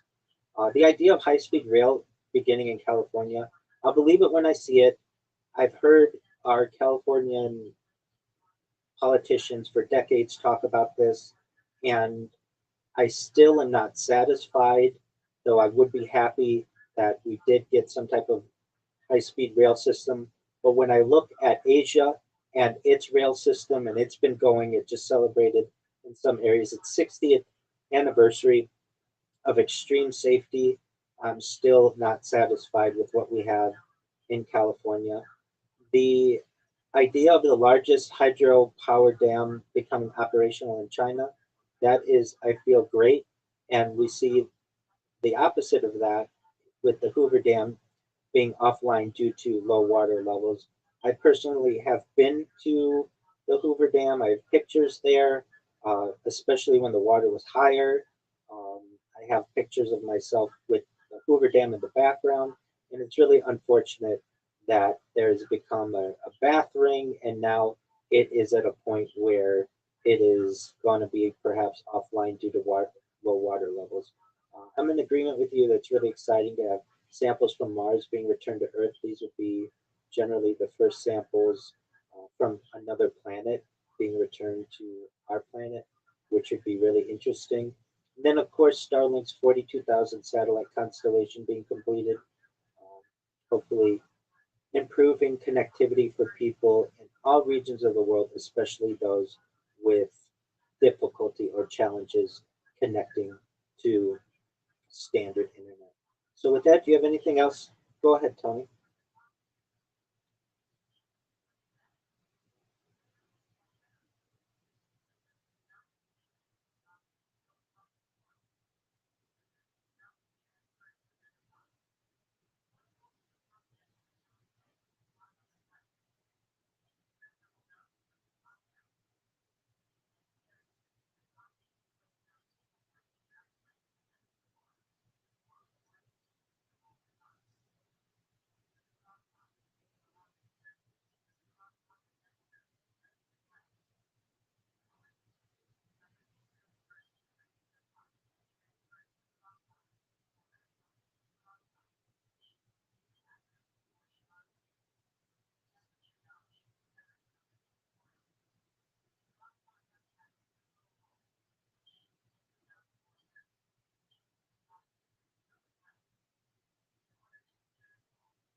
I couldn't agree more. And with that, we'll see you in the next episode. Cut, cut. Okay, very well. So what you need to do is you need to create a document of wherever you want to make an edit. Okay, does this make sense to you? So you wanted to make an edit about because you were saying like the dam being low was a good thing, but it's not. You meant the Chinese dam. That's okay. And so if you don't have a running uh, if you don't have a running list of where you have edits, then you can miss one. and I sent you an email. We have an edit at the beginning, I believe, of 2031 to 2032, or the beginning of 2032, I believe. So you want to make that edit. So put one in for 2032 at the beginning, and then you have one at the end of 2033. And when you said just now in the future, don't include in the future because as you're saying that, I'm saying cut. So I'd just say we'll see you in the next episode and then cut.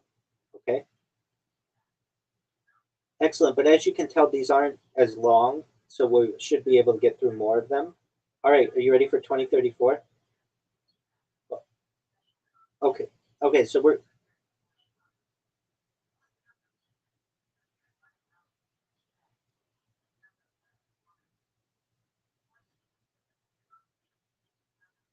okay. That's okay. That's what we anticipated anyway. So I'm going to read the Wikipedia, and then there are four things I'm going to talk about for public domain. That's going to be Superman, Zatara, Crimson Avenger, Lois Lane, and then we're going to go into the future timeline.net. Okay? All right. And so we don't need to start, but we'll go and I'll just say welcome to 2034. In three, two, be sure to mute yourself if you can. In three, two, one. Welcome to 2034. 2034 will be a common year starting on Sunday of the Gregorian calendar, the 2034th year of the Common Era, the 34th year of the third millennium and the 21st century, and the fifth year of the 2030s decade.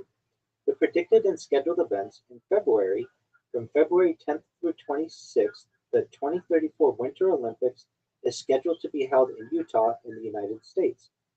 In September, September 28th, we anticipate a lunar eclipse.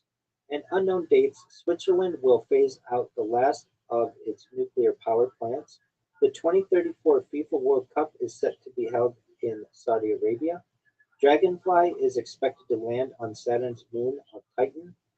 The end of the project Northern Link MTR, a rapid transit line in Hong Kong. The city of Rochester, New York will turn 200 and intends to complete its fourth comprehensive plan called Rochester 2034. Additionally, we anticipate Superman, meaning Clark Kent, of DC and national prominence in 1938 to become public domain. In addition to Zatara, the Crimson Avenger, Lee Travis, Lois Lane, also of DC in 1938, all becoming public domain in 2034. And we will now move into our next timeline of 2034. From 2034 to 2044, we anticipate ectogenesis is to be transforming reproductive rights. Also in 2034, we anticipate the start of research operation SRO for the ITER experimental fusion reactor. Service robots numbering a billion worldwide, NASA's Dragonfly spacecraft landing on Titan, the Laser Interferometer Space Antenna, LISA, is launched, Envision making orbital insertion at Venus, the MBR Explorer landing on asteroid 269 Justitia, the Lower Thames crossing being opened, Saudi Arabia hosting the FIFA World Cup, Australia having fully decarbonized its electricity supply, Switzerland phasing out nuclear energy, Caribbean coral reefs are becoming in danger of being wiped out, coastal erosion having destroyed hundreds of UK homes, and a major supermoon occurring. So with that, we will start in 2034 to 2044. Ectogenesis is transforming reproductive rights. Ectogenesis, the growth of mammalian embryos in artificial environments, was first described in 1924 by British scientist J.B.S. Haldane. His essay, De Delis, or Science Fiction and the Future, was regarded as shocking science fiction at the time, but later proved to be remarkable in having predicted many scientific advances. Haldane was a friend of author Aldous Huxley, whose famous novel Brave New World, 1932, anticipated similar developments in reproductive technology. In 1953, a transient biochemical pregnancy was reported by Australian researchers who extracted an intact fertilized egg. It was followed by in vitro fertilization (IVF) 6 years later, enabling the birth of a live rabbit. The first human pregnancy through IVF occurred in 1973, though it only lasted for a few days. A major milestone was finally reached in 1978 when Louise Brown became the first test tube baby, having been conceived on a petri dish. During the 1980s, IVF was condemned as immoral by religious groups, but public opinion shifted in favor of these procedures. The next few decades saw rapid development in the field. New drugs, better ovarian stimulation techniques, and improved ways to identify the best embryos all helped in achieving higher success rates, while costs were lowered. The ability to freeze and subsequently thaw and transfer embryos also greatly improved the feasibility of IVF. By the dawn of the 21st century, it had become mainstream medical technology. Half a million test tube babies had been born around the world by 2004, and this number increased tenfold to reach 5 million by 2012. Other developments in reproductive medicine included the first baby born to a mother with a womb transplant, reported in 2014. Three-parent babies became possible in 2016. An even more ambitious and challenging goal lay ahead. It was almost a century since Haldane coined the term ectogenesis, and replacing traditional pregnancies with fully artificial wombs had now become a real possibility. A number of hurdles remained, including ethical and legal considerations, but genuine progress was being made. One study introduced a mouse embryo into a lab-created uterine lining, resulting in successful implantation and growth of these engineered tissues, held on a bioengineered extrauterine scaffold. In another study, goat fetuses survived for 10 days in a prototype artificial womb consisting of a machine with amniotic fluid in tanks. A third study achieved this with a human embryo, but regulations allowed only a 14-day time span on research of this kind. These and other breakthroughs led to the first complete working animal wombs in the early 2020s. A further decade of pioneering work alongside a relaxing of regulations led to a human version in the early 2030s. The first model demonstrated an ability to supply both oxygen and nutrients from an external source to nurture a fetus, as well as dispose of waste material. The feed incorporated an interface to function as a placenta. During clinical trials, it was made available to a small number of parents, but quickly became widespread in the decade after its introduction. With mainstream use having been achieved, rapid changes began to occur in society. Ectogenesis offered a new way of producing children without having to endure a lengthy, painful, and potentially dangerous pregnancy cycle. Women no longer had the sole responsibility of childbirth and were free from worries about whether a certain lifestyle or environment, such as alcohol consumption, was harming a fetus's development. Every aspect of the 9-month process could be monitored in perfect detail by the machines, ensuring a safe and efficient alternative to natural birth. For many women, their lifestyle and career prospects were transformed, a boon for gender equality. Those with damaged, disease, or removed uteri could also take advantage of the procedure.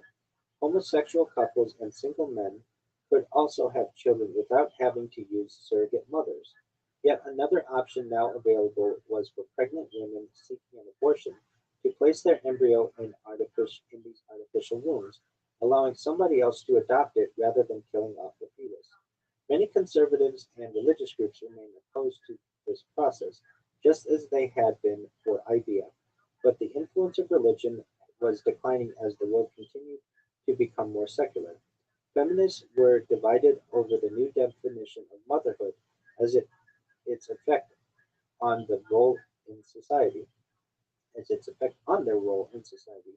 Meanwhile, some express concerns that children born in this way could lack an essential bond with their mothers that other children had.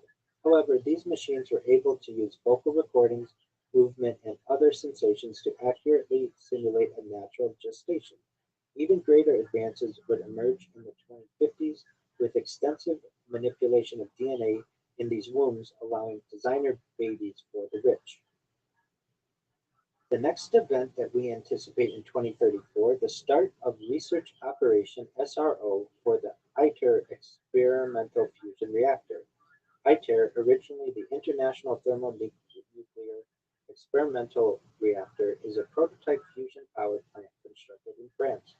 As the most complex machine ever created by humans, it aims to become the first project of its kind to demonstrate the efficient and economic use of fusion reactions, the same processes that occur naturally within the sun. While human-made fusion had been achieved briefly and on small scales in the past, these tests resulted in a net loss of energy. By contrast, ITER is designed to produce a plasma that releases the equivalent of 500 megawatts of power during much longer pulses than any previous machine. Built at a cost of 27 billion euro, or US $30 billion, with construction spanning decades, ITER is among the biggest science projects ever undertaken, second only to the International Space Station. This joint research experiment is funded by countries including China, EU members, India, Japan, Russia, South Korea, and the US. To demonstrate net fusion power on a large scale, the reactor core is required to simulate conditions at the center of the sun. For this, it uses a magnetic confinement device known as a tokamak. The donut-shaped vacuum chamber generates a powerful magnetic field that prevents heat from touching the reactor's walls. Tiny quantities of fuel are injected into and trapped within the chamber, where they are heated to 100 million degrees, forming a plasma.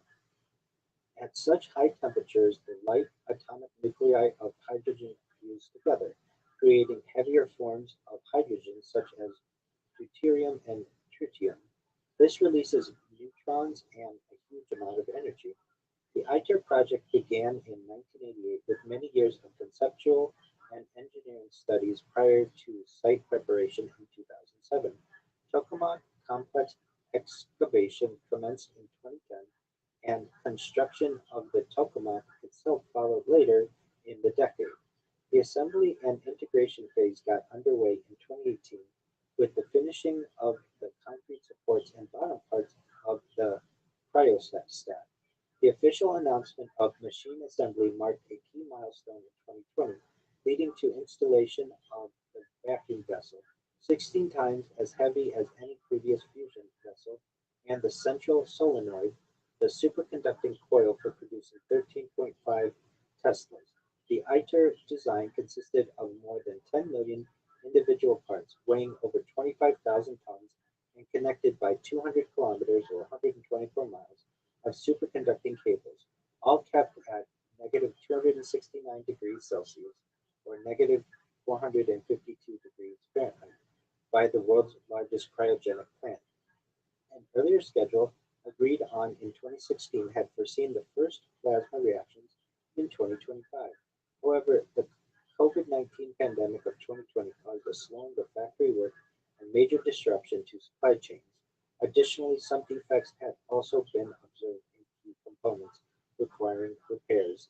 These resulting delays led to a reassessment of the timeline for delivering ITER. In 2024, the project's governing body announced that it would be pushed back to the 2030s. However, this would mitigate the operational risks and enable a more complete version of the machine to be demonstrated, with a robust start to scientific operations. The brief and largely symbolic first plasma had once been described as ITER had first been described by ITER's Director General as simply a machine test achieved with a relatively naked machine. This milestone would instead take place in 2034, during the start of Research Operation SRO, featuring a more advanced version of the fusion reactor. Following the SRO and first plasma, 27 months of substantive research would then be possible. The new schedule envisaged deuterium fusion operations in 2035, about the same timeline as before. Full magnetic energy, previously expected in 2033, would now occur in 2036. Meanwhile, the beginning of full deuterium-tritium operations would be delayed by 4 years, from 2035 to 2039. In addition to these date changes, another key revision is the plasma-facing first wall, now using tungsten instead of beryllium. The project's governing body selected this material in light of recent developments, making it clear that tungsten would be more relevant for next-generation machines, such as the future demo project, ITER's successor, as well as emerging commercial fusion devices. When fully operational, ITER will achieve a so-called Q value of 10. In other words, the input of 50 megawatts results in an output of 500 megawatts, a substantial net gain in energy production. ITER can sustain this in bursts of 6 to 10 minutes. For comparison, the joint European Taurus jet in 1997, the previous world record for peak fusion power, required 24 megawatts to produce an output of only 16 megawatts, a net loss and Q value of 0.67, lasting just a few seconds. The insights resulting from experiments at ITER lead to new ways of holding plasma in place at critical densities and temperatures. Further development and refinement of chamber designs, such as better superconducting magnets and advances in vacuum systems, improves the generation of power required for sustained commercial operations. This is demonstrated by ITER's successor during the mid-21st century, which takes an input of 80 megawatts and produces an output of 2,000 megawatts, a Q value of 25. In the second half of the 21st century, electricity produced by fusion becomes widely available, offering humanity a new and virtually unlimited supply of clean energy. The next event that we anticipate are service robots numbering a billion worldwide. By the mid-2030s, the number of service robots has reached 1 billion worldwide and continues to grow rapidly. Service robots are generally divided into two separate groups, personal and professional. The former are used in non-commercial settings and usually by laypersons. Examples would include domestic units such as vacuum cleaners, lawnmowers, kitchen chefs, personal mobility assistants, toys, and pet exercise robots. The latter group, professional service robots, tend to be used for commercial tasks and are normally operated or monitored by properly trained personnel. Examples can include medical robots performing surgical operations, firefighting robots, automated security patrols, machines to clean public places, delivery robots, and others designed to assist with retail or leisure environments. Both personal and professional service robots are separated from another category of machines, industrial robots. This third group is nowhere near as numerous or visible in everyday life, though still growing at a rapid rate during this time. The disruption caused by AI, automation, and robotization has accelerated in recent years, creating a backlash among the general public. Some of the countries most affected include Germany, Italy, Japan, South Korea, and Switzerland, where one quarter of traditional work activities have been displaced. While some employees are able to transfer into other industries, substantial numbers are unable to do so. This is leading to calls for increased support and intervention by both governments and businesses, such as providing retaining and education for such as providing retraining and education for those affected. More radical initiatives, such as universal basic incomes (UBI), have also seen increased public support, with an ever-growing number of countries and regions willing to experiment with the idea. One of the sectors under most pressure in 2034 is retail, with machines having recently surpassed humans in the majority of tasks. Shop robots are now a common sight in large grocery, hardware, and other stores, where they roam the aisles and restock or rearrange items, perform security functions, and handle tasks such as cleaning floors.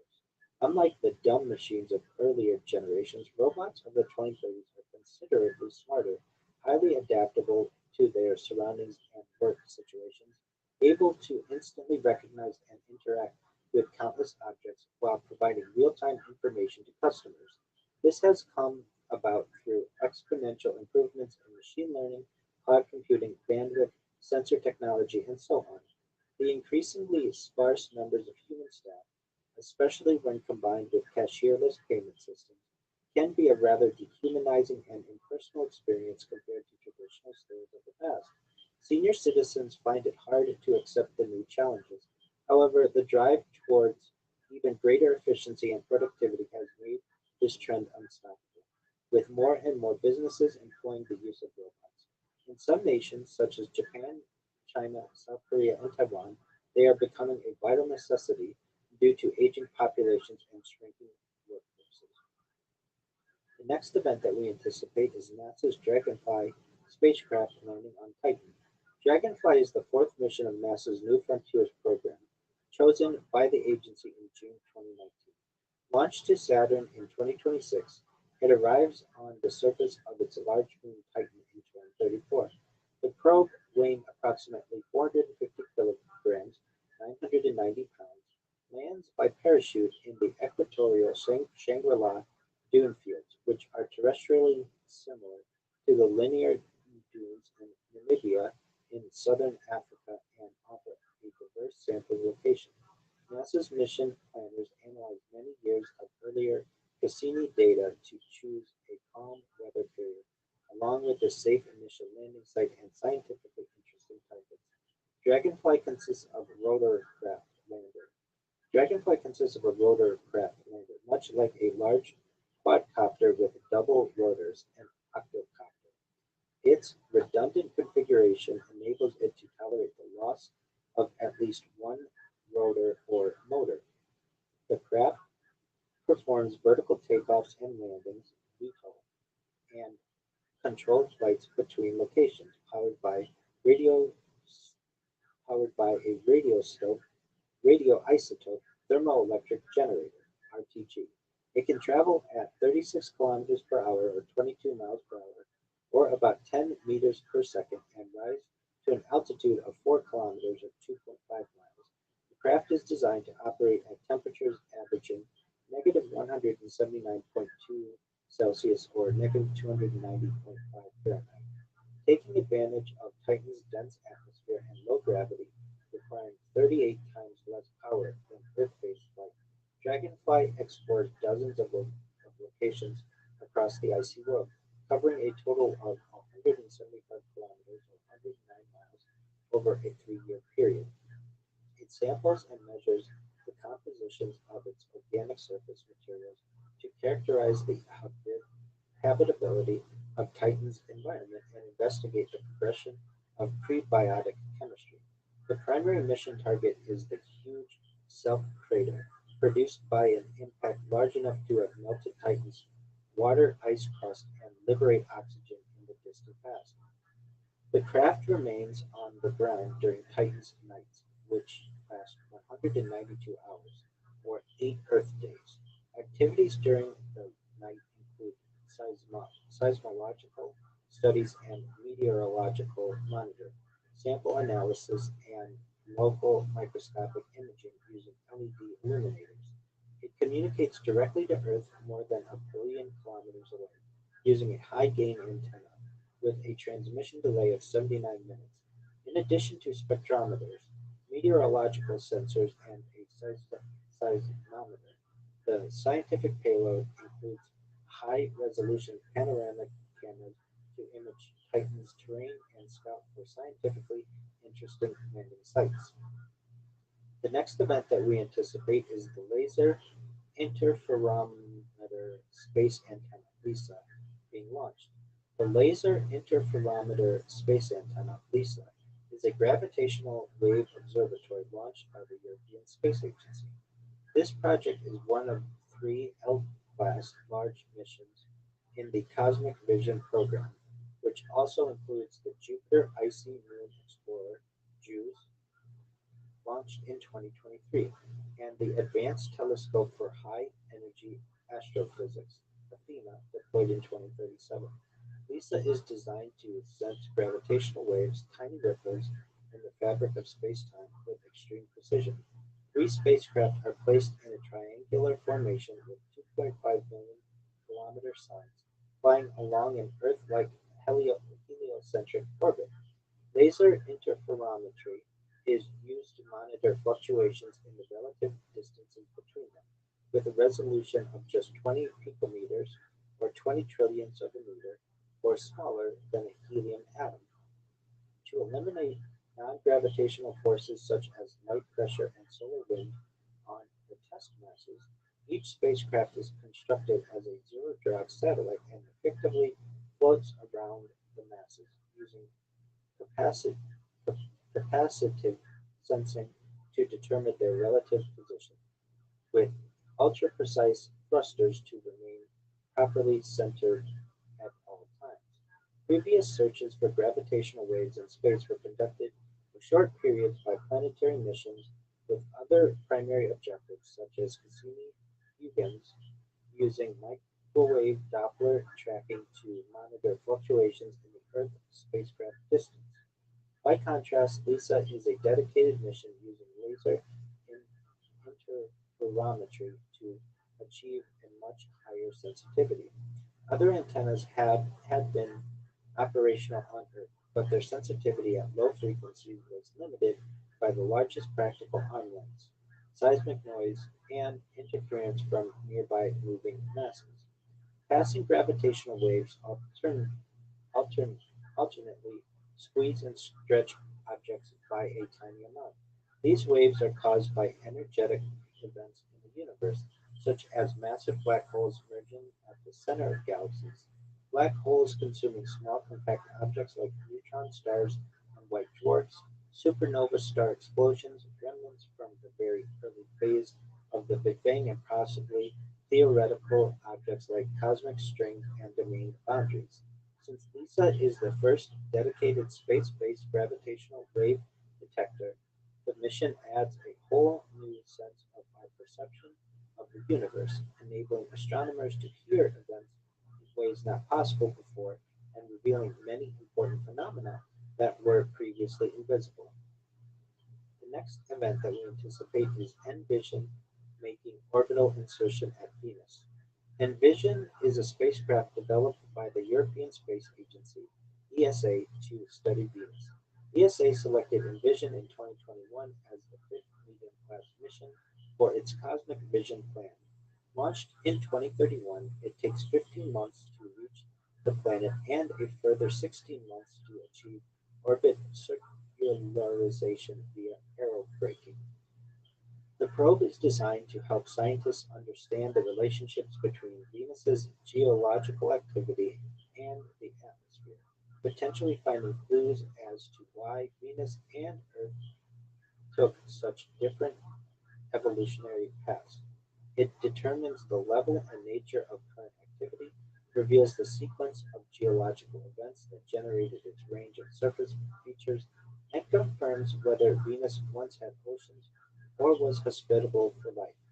It provides new knowledge of the organizing geodynamic framework that controls the release of internal heat from the planet. The probe's altitude ranges from 220 to 470 kilometers, and the mission has a duration of 4.5 years. These instruments are included, plus a radio science experiment.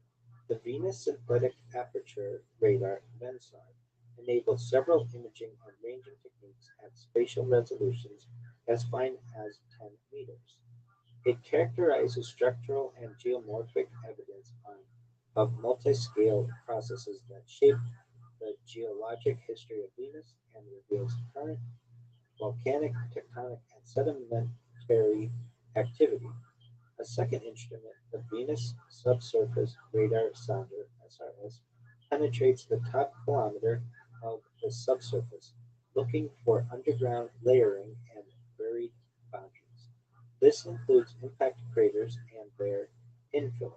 Tesserae and their edges, lava flows and their edges, planes and tectonic features, in order to uncover stratigraphic relationships at various depth ranges and horizontal scales. The third instrument, Venus Spectroscopy Suite (VenSpec), provides compositional data on rock types, extremely high resolution atmospheric measurements, detailed monitoring of sulfurous gases, and scanning of the mysterious UV absorber in the Venusian upper clouds.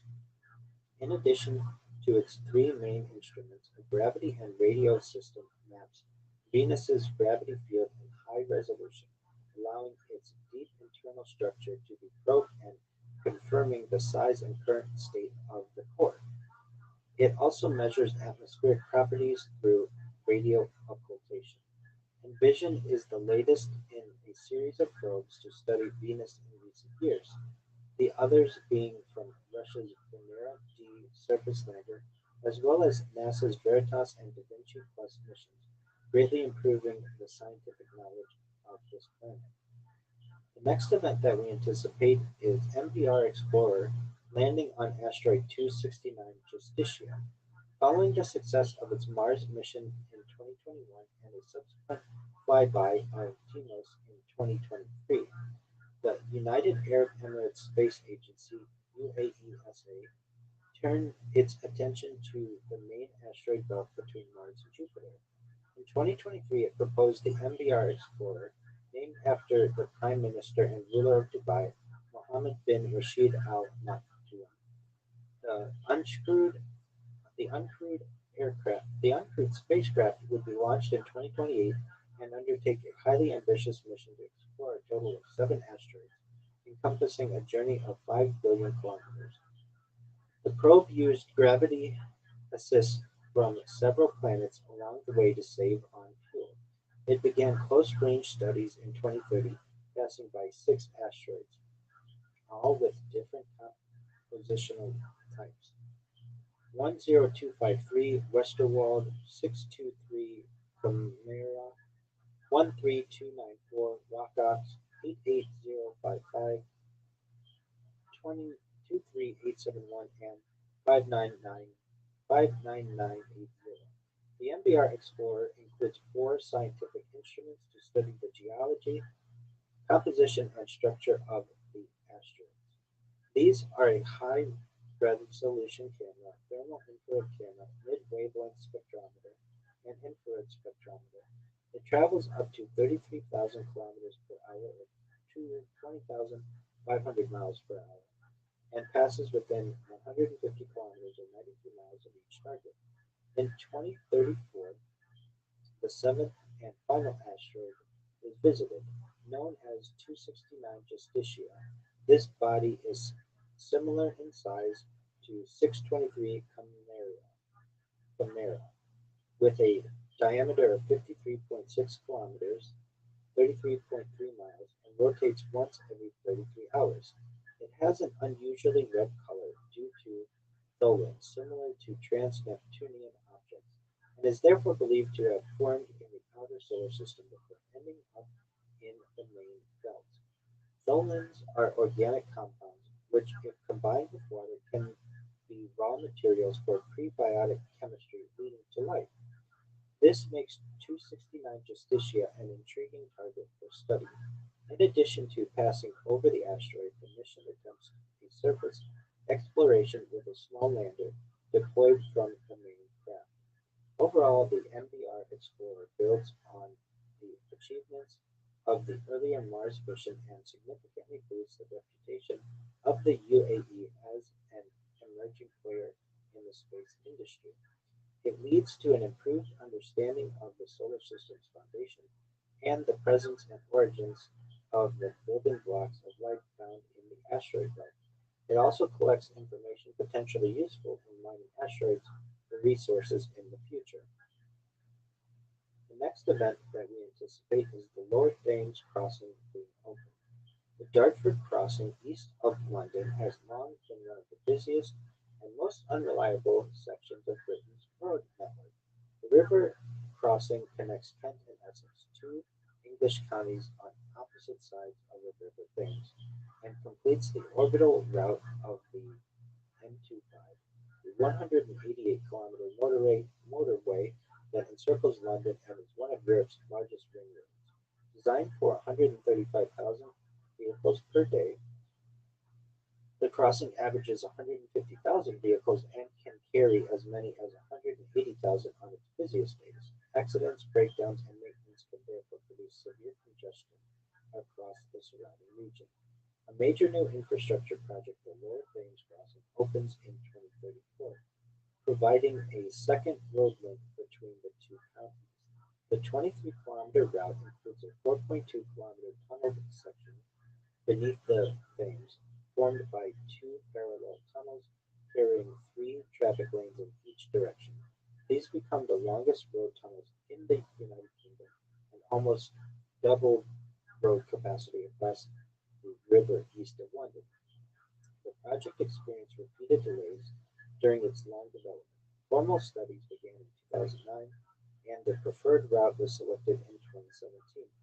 But years of consultation, redesign, and environmental assessments and funding uncertainty followed. A two-year postponement announced in 2023 moved the anticipated opening from 2030 to 2032 before a later revision pushed the completion back again to 2034. Early work finally began in 2026 following government approval the previous year. Efforts to reduce the scheme's impact on the surrounding landscape include around 1,000 hectares of new or restored habitat, 1 million newly planted trees, and 64 kilometers of new or improved paths. Seven green bridges allow wildlife, pedestrians, cyclists, and horse riders to cross above the road, connecting areas of woodland, grassland, ponds, and other habitats. Bull Farm Community Woodland near Brentwood and a new wetland for migratory birds at Coalhouse Point in Durham form part of this wider ecological network. Around 80% of the route is concealed within tunnels, cutlings, or landscaped embankments, reducing visual intrusion on the countryside. Once operational, the crossing provides a more direct route for freight traveling between ports in southeast England, the Greater London region, and the rest of the country. It also gives drivers an alternative whenever the older crossing is disrupted. More than 10 million vehicles each year are diverted away from Dartford, cutting journey times by 30% there and by 46% between Tilbury and Medway, while making the wider road network much more resilient. However, the scheme remains controversial. Its estimated cost had risen to around £11 billion by 2026, making it one of the most expensive road projects in British history. While critics argued that additional capacity would only encourage more traffic and carbon emissions, supporters pointed to reduced congestion, improved freight connections, and the extensive environmental measures incorporated into its design. Despite continuing disagreements over its cost and long-term impact, the Lower Thames crossing becomes one of the most significant additions to England's transport network in decades. The next event that we anticipate is Saudi Arabia hosting the FIFA World Cup. The 25th FIFA World Cup is held in Saudi Arabia in 2034, with 48 teams competing. FIFA, the international governing body, had restricted the hosting eligibility to Asia or Oceania as part of its confederation rotation policy. This followed its decision to host the previous World Cup 2030 on three continents: Africa, Europe, and South America. Additionally, more than a dozen countries had expressed an interest in hosting the 2034 tournament, which included a number of joint bids, but most either failed to meet the deadline or withdrew entirely. On 31st October 2023, Football Australia issued a statement canceling their bid, leaving Saudi Arabia as the sole candidate. The FIFA president subsequently confirmed that Saudi Arabia had won. As host nation, they also meant this also meant they qualified automatically for a place among the 48 teams. The host cities include Riyadh and Jeddah. with a number of stadiums being upgraded to accommodate higher seating capacities. Much of the infrastructure is now powered by vast solar arrays, part of the ongoing diversification of energy sources away from oil and gas. The recent fulfillment of Saudi Vision 2030 is also showcasing the country's commitment to development and innovation. The 2034 World Cup is controversial, however, due to Saudi Arabia's record on human rights and other issues. Critics accuse its government of using the Games as a form of sport washing to detract from these long-standing reputation problems. Like the earlier 2022 World Cup held in Qatar, concerns are also raised over the extreme temperatures in the region. The next event that we anticipate is Australia having fully decarbonized its electric supply. By 2034, virtually all of Australia's electricity is supplied from renewable energy sources, such as solar, wind, biomass, and hydropower. For many years, Australia has struggled to break its addiction to fossil fuels. The coal industry, in particular, held enormous sway over the political system. Prime Minister Tony Abbott described coal as good for humanity uh, insisted it would be the world's main energy source for decades to come. He was followed by Malcolm Turnbull, who, although promising to take climate change seriously, did little to alter the status quo. Turnbull was succeeded in 2018 by Scott Morrison, a fanatical lover of coal, who had once mocked the opposition by bringing a lump of coal into the debating chamber. Coal production in Australia increased substantially at the dawn of the 21st century, growing by 80% between 2000 and 2015. Australia was the biggest net exporter of coal in the mid-2010s, accounting for 32% of global exports, 389 megatons out of 1,213 megatons total, and employing 50,000 people. The enormous Carmichael coal mine was proposed in the northeast of the country, a mega project that was expected to produce 2.3 billion tons of coal over 60 years. This drew immense controversy about its claimed economic benefits, financial viability, plans for government subsidy, and damaging environmental impacts. Alongside its potential harm to the nearby Great Barrier Reef through dumping of dredge spoil, concerns were raised about groundwater pollution and the clearance of threatened species at the site, including koalas. Furthermore, the vast amount of carbon emissions from a single mine alone would be around 0.5% of the worldwide carbon budget limit for avoiding 2 degrees Celsius of warming. Nevertheless, the project continued to move forward, receiving billions of dollars in government assistance. Carmichael was just the first of a number of large mines proposed for the Galilee Basin and was intended to facilitate their development too. Australia had experienced record growth in coal exports, with its largest importers being Japan 34%, China 24%, South Korea 15%, and India 14%. Much of the remaining glut of coal was consumed domestically, accounting for nearly 50% of Australia's electricity supply in 2015. The country was among the highest of the developed nations in terms of carbon footprint per capita. However, the world was changing fast, in particular with regards to energy production. Australia was not immune to the revolution now underway and faced losing billions of dollars in stranded assets. Early warning signs had provided a glimpse of what was to come, such as the auctions held in India, during which solar generated electricity became cheaper than coal. This had followed earlier reports that international coal projects relying on new import markets faced major financial risks. Even when the cost of storage to make intermittent power sources reliable were added, renewable energy was becoming Australia's cheapest energy option. These changes had become more and more obvious in the late 2010s and continued into the 2020s. Between 2018 and 2019, the nation installed over 10,400 megawatts of new renewable energy, helped by Australia's superb geographical placement and high level of solar irradiance. accelerate the accelerating trends in solar and wind power were accompanied by a corresponding decline in coal production as mines and power stations proved to be economically unviable, either shutting down or being mothballed indefinitely.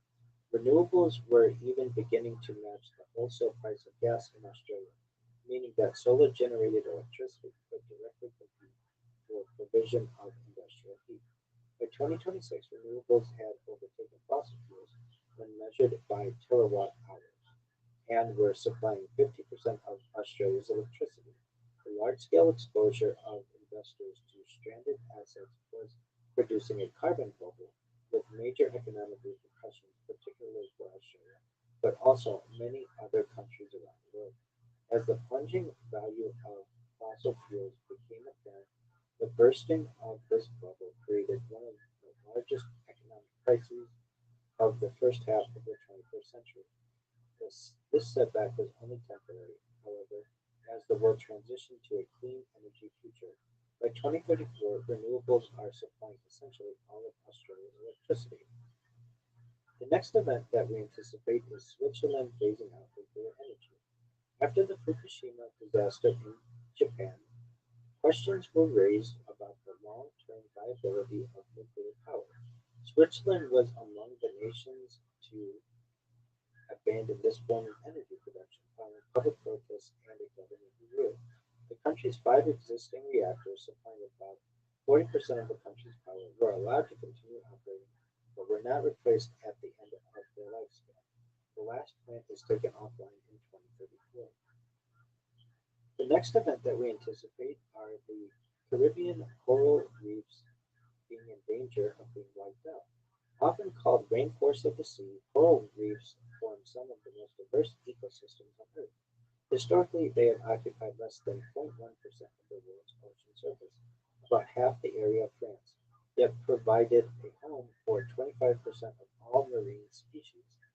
Delivering a range of ecosystem services to tourism, fisheries, and shoreline protection, the global economic value of coral reefs at one time was estimated at up to $375 billion each year.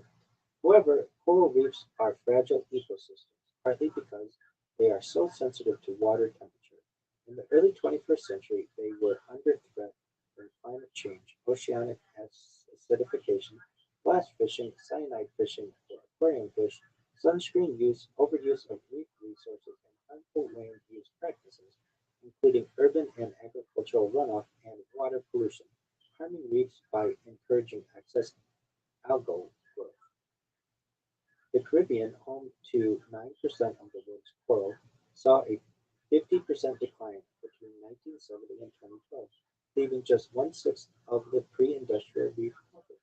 According to a detailed analysis in 2014, virtually all of the remaining Caribbean coral reefs would disappear within 20 years, based on current trends. Climate change had once been seen as the major culprit, lowering the pH level and causing bleaching. While ocean acidification was still a serious threat, new data pair, suggested that a loss of parrotfish and sea urchin, the area's two main grazers, was in fact the biggest driver of coral decline in this particular region. For example, an order of magnitude increase in bulk shipping during the 1960s and 1970s introduced pathogens and invasive species near the Panama Canal that later spread to the Caribbean. An unidentified disease led to the mass mortality of the sea urchin in the 1980s, while extreme overfishing brought parrotfish to the brink of extinction in some regions. Loss of these species broke the delicate balance of coral ecosystems and enabled algae, on which they fed, to smother the reefs.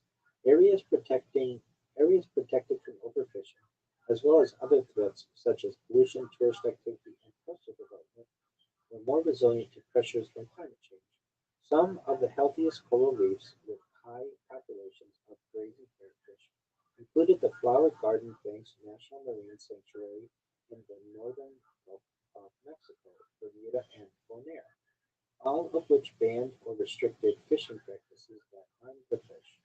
Reefs where reefs where the parrotfish were not protected suffered tragic declines, such as Jamaica, the entire Florida Reef tract from Miami to Key West, and the U.S. Virgin Islands. Attempts were made in subsequent decades to protect these species across a wider area and restore the balance between algae and coral using better management strategies. Although some of these efforts achieved modest success, short-term economic pressures and business interests tended to outweigh these concerns. The region as a whole remained under serious threat, and by 2034, Caribbean coral reefs have edged further towards complete collapse. The next event that we anticipate is coastal erosion having destroyed hundreds of UK homes. Rising sea levels and increased storm intensity have begun to seriously affect the British coastline. By the mid-2030s, more than 800 homes have been lost due to erosion. While mitigation efforts have been stepped up around the country as a whole, these particular homes were deemed too expensive to save, resulting in the occupants being forced to abandon them and settle elsewhere with little or no government compensation. During especially stormy years, up to 7 meters or 23 feet of land is being eaten away per year in some places, the highest rate in Europe. The most at-risk areas include Devon, Cornwall, the Isle of Wight, Yorkshire, and East Anglia. As well as buildings, the shrinking coastline has affected farmland, nature reserves, and nuclear power plants, along with a nationwide public footway established in the previous decade. Towards the end of this century, the number of homes being lost will increase more than eightfold to 7,000. If no action were taken, the figure would grow 90 times higher, from 800 to 74,000. The next event that we anticipate, a so-called supermoon occurring. The so-called supermoon occurs when a full moon coincides with a lunar perigee, the closest approach of the moon in its elliptical orbit around Earth. Such events produce the largest apparent size of the lunar disk as seen from Earth, making it appear 50% larger and 30% brighter than during apogee, its most distant point from Earth. This provides great opportunities for astronomers and photographers. Particularly dramatic supermoons occur when a full moon and lunar perigee also happen when Earth is at perihelion, its closest point to the Sun for the year. On the morning of the 14th of November 2016, the distance between the center of the Moon and Earth was 221,524 miles, or 356,509 kilometers, the closest they had been together during a full moon since 1948. The Moon would not appear this large again until the 25th of November 2034. The closest supermoon of the century occurs on the 6th of December 2052. Notable supermoons are also observed in 2070, 2088, and 2098. And with that, we conclude the major events that we anticipate occurring in 2034. What are your thoughts, Tony?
agreement with you.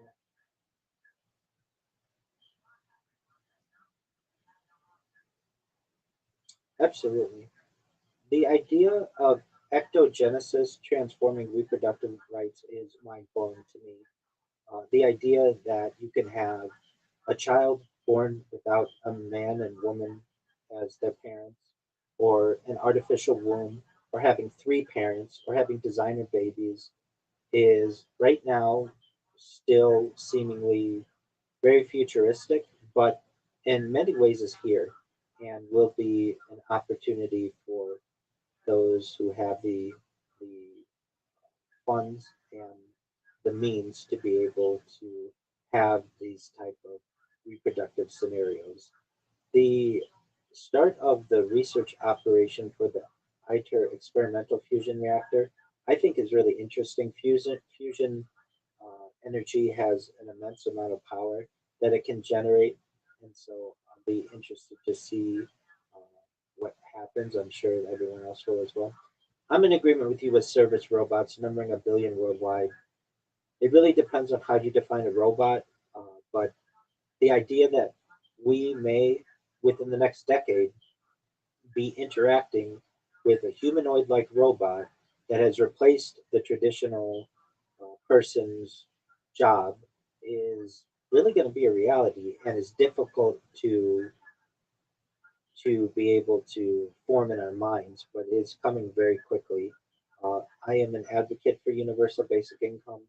I feel that the replacement of many of these positions will cause many people to have needs, and they won't be able to fulfill those needs without some type of support. So I personally am an advocate of universal basic income, and perhaps not just basic, but something that can really sustain a person and their family. Moreover, we are anticipating NASA's Dragonfly, which will be quite interesting landing on Titan, as well as LISA, the Laser Interferometer Space Antenna, being launched. Envision making its orbital insertion at Venus. The MBR Explorer lands on asteroid 269 Justitia. All of these are really interesting space goals, and um, I like to think positive, but I'm also a rational person.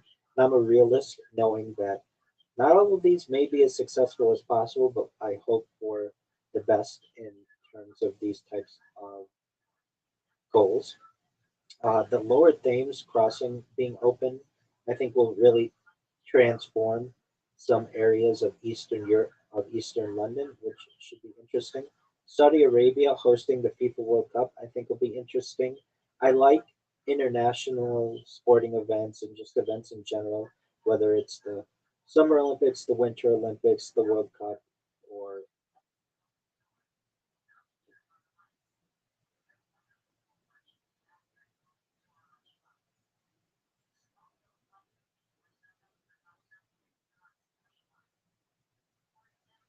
okay, so Tony anticipates playing in the Saudi Arabian World Cup in 2034. So for all our friends in Riyadh and Jeddah, make room for Tony. He anticipates playing in it, and stranger things have happened. So we'll see. Moreover, Australia being fully decarbonized uh, with its electricity supply will be quite interesting. Switzerland phasing out nuclear energy. I hope it's able to support itself with additional types of energy. Caribbean coral reefs being in danger of being wiped out, as well as coastal erosion having destroyed hundreds of UK homes, certainly are things that we want to limit. And of course, the supermoon occurring will be quite interesting. And so, with that, Tony, do you have any closing remarks? I am in agreement with you. The Caribbean coral reefs being in danger of being wiped out, as well as coastal erosion. So hopefully we are able to limit that. And with that, Tony and I look forward to connecting with you in the next episode. Thank you.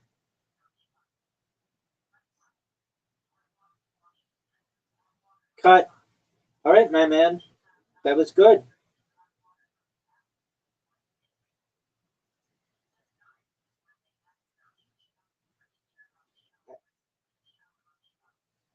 There you go, big dog. How do you like that? Okay. Um.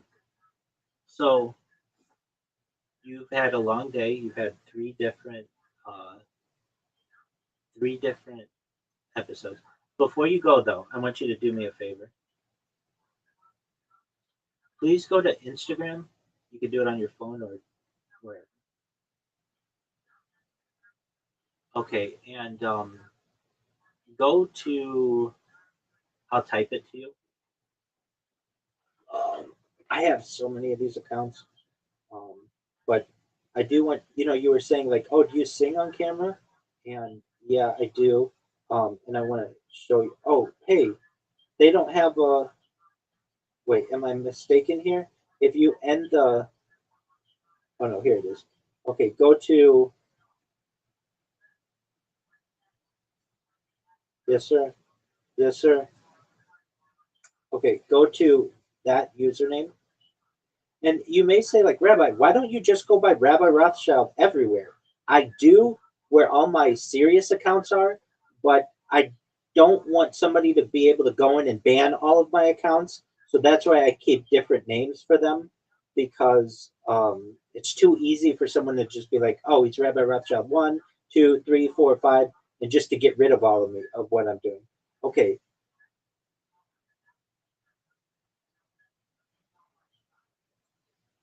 now yeah, exactly. Now, just you can see, just click on one of them and you can see what I do. So in the middle of the night when nobody's around, I watch some of them. You don't have to watch them all, but just check them out, and you can see, and it gives you an idea of things that you can do as well. And believe it or not, I make a lot of them, and I get a lot of people who comment on them. Now you're going to say, I don't see that many comments. Yeah, it depends, but I get a lot of people who send me messages about them too that they're funny or that they like them. Um, go keep scrolling down. Just keep scrolling down.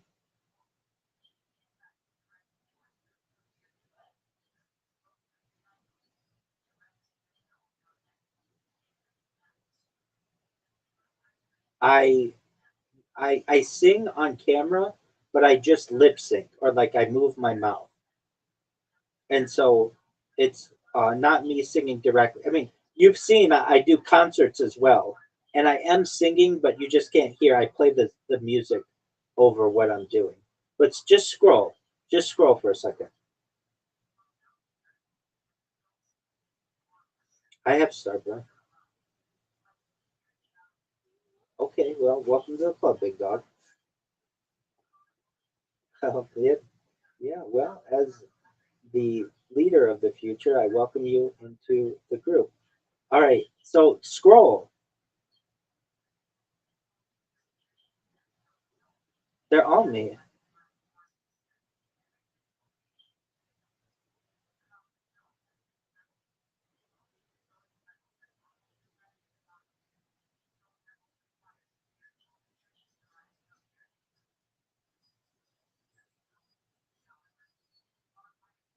I don't know what this one is. I have a lot of content. So when people find out about me, I have a lot of content. So when people find out about me, they're gonna it's gonna take them weeks just to view what accounts I have.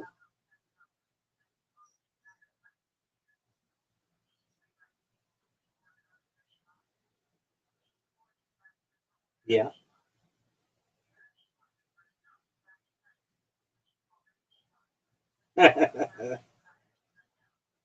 That's what I'm going for. That's what I'm going for. You have to understand in the future it will look nostalgic.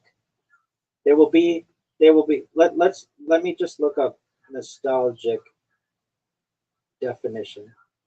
Um People will like it in the future. And you're going to say, "How do you know?"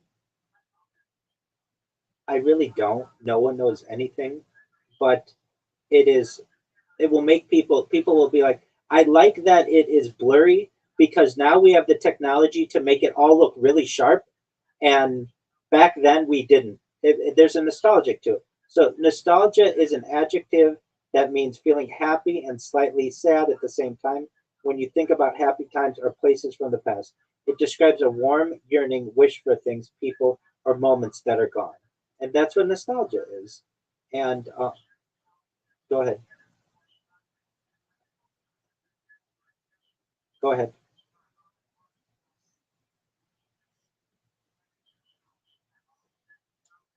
No. I mean,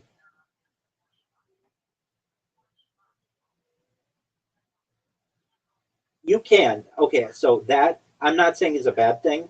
It's just Snapchat's really big for like people who are like 13 to 18 years old. It's not big for people who are older than that. But you can. You know where it's really big is Saudi Arabia. It's giant in Saudi Arabia. And also Africa. It's big. Um, but for other people, they don't really consider it to be that big. But yeah. Uh, so, but okay, that account, that one that I sent you, just scroll. Take 1 minute and scroll, just as fast as you can. Scroll as fast as you can. Let's see you do it. There you go. Wait, can you? There. Hold on. So it even takes long for you because it has to load. Yeah, exactly. Look at it's just huge, huge amounts of, and that's just one of like 100 accounts that I have. It's a lot,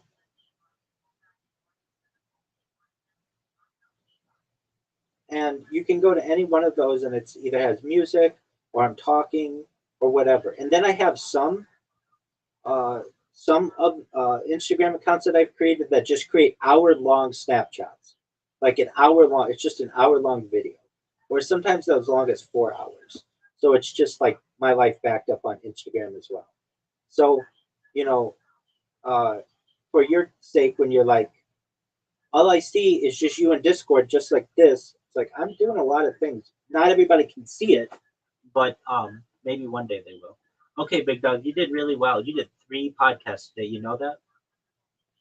Actually, you kind of did 4 because we did 2. You know, because we did 2033 and 2034.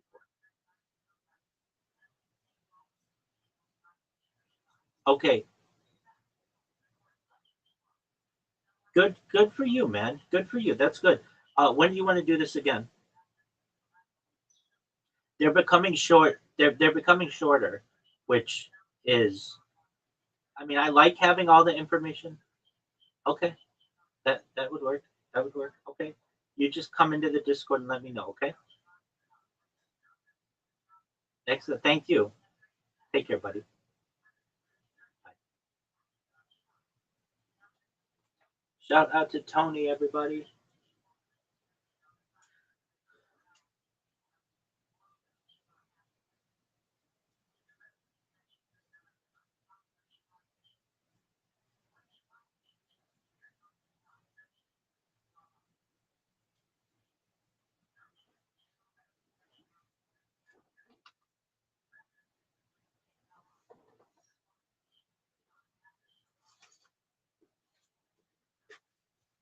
Oh, what the?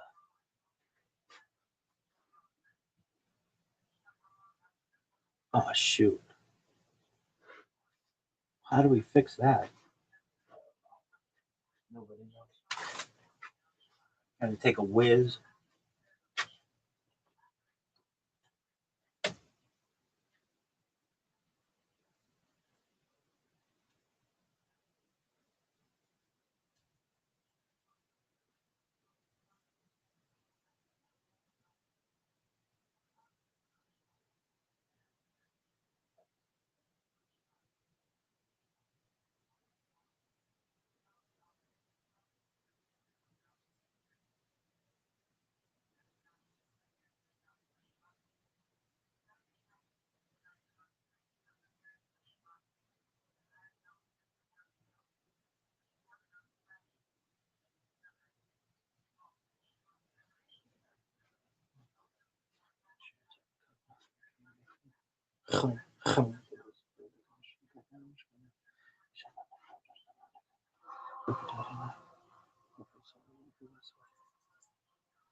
What's that shit?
First time seeing him, Joe DeRosa, so it's a little bit of a tough position for you. You know, I'm not kidding. I saw you. I didn't realize it. I saw you yesterday at the Creek in the Cave. Didn't I? Were you on stage? Was he in an actual creek in a cave, or talking about the club? The club over there. Yeah, I saw you on stage, and you were doing well, and your punchline hit really hard tonight, and I think it's great. Thank you. Yeah. All of that. Wait, where? Wait, Creek in the Cave. Yeah, Creek in the Cave. Okay. Yeah. Sorry, I got confused. Are you okay? No. Are you okay? Are you okay? Oh my God. Oh my God. Yo. That is the hardest burn I've ever seen somehow. Just a fucking. Jared, you might have Down syndrome, but you got an upbeat attitude, man. That was unbelievable. That was really funny, man. Yes, that was excellent. That was excellent. Jared looked Joe DeRosa right in the eyes and goes, "Are you retarded?" The fuck is wrong with you? He's like, what the fuck is wrong with you? Jared, how how's life been going? What's been going on in your world? Tell us about it. You love Austin, Texas. I love fucking Austin. What have you been up to here? Update us. What does a guy like Jared Nathan do for fun in Austin, Texas?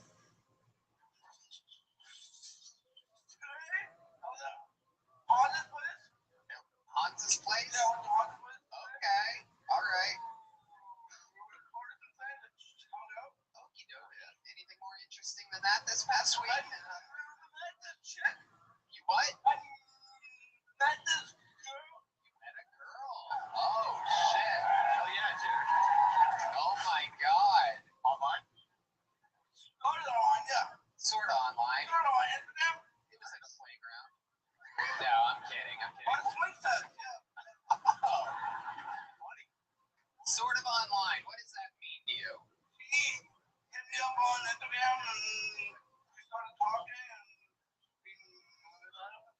Slid into your DMs. I think you're great, dude. Yeah, unbelievable. And I think, honestly, I think with a little bit of assistance, you got a big future in this. But I know a guy that teaches speech therapy. You know what? I was just about to get to that. How about a hand? Let's bring Joey Bueno back up here right now. We have some Mexican music for Joey. Great idea. Here he is. This is very rarely do we have anybody up twice in one show. I'm about to lose my license. Holy tonight. I want to see if we can do a little experiment here. If you could help Jared in front of us, if you could show him a trick or something like that, how would you do this? What's your biggest problem when you stutter? With getting out of it? I walk on. You got a lot to work with here, Joey Bueno. I'm a Better Business Bureau. Yeah, sorry. Jared, do you know any Ace of Base?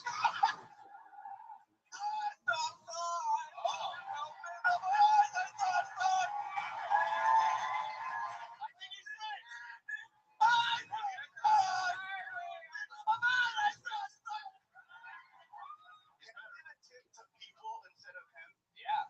Have you ever seen a stutterer? Come on, you can do it. Look, that is the worst thing you can do. Right. Try like relaxation, basically. I know it sounds general and stuff, and every case is different, but don't try to help. Like, Right. You will never help. If that makes any sense. Right. Tony, we have noticed that if he sings it, he doesn't. It's the thing. Every case is different. Right. I can't. Yeah. I just want to say also, I know that rule, and I never try to help the stutterer. I'm too busy laughing hysterically. Right. Yeah. How does he fix that? Yeah. Have you had therapy though? Yeah. Okay. Did it help? No. Yeah. A little more techniques. There's no cure. Everything's different. Right. And if you turn again, just relaxing, and extending the vowels. If it's like you're gonna be like, we teach how to get out of it, not Right. to stop them. You're never gonna stop them. But you're never gonna stop it. No. You hear that? You're fucked for the rest of your life, Jared Nathan. Yeah. So I know there's Joey, I love it. Who knows? You might be back up here later. Greg, get Joe that All right, microphone. We might see more Joey Bueno later. Who knows? It's been a very bueno episode so far. Jared Nathan, so you met a girl. What did you do with this girl? Did you go out on a date? Yeah. Where'd you go? Chuck E. Cheese. Chili's. Where'd you go?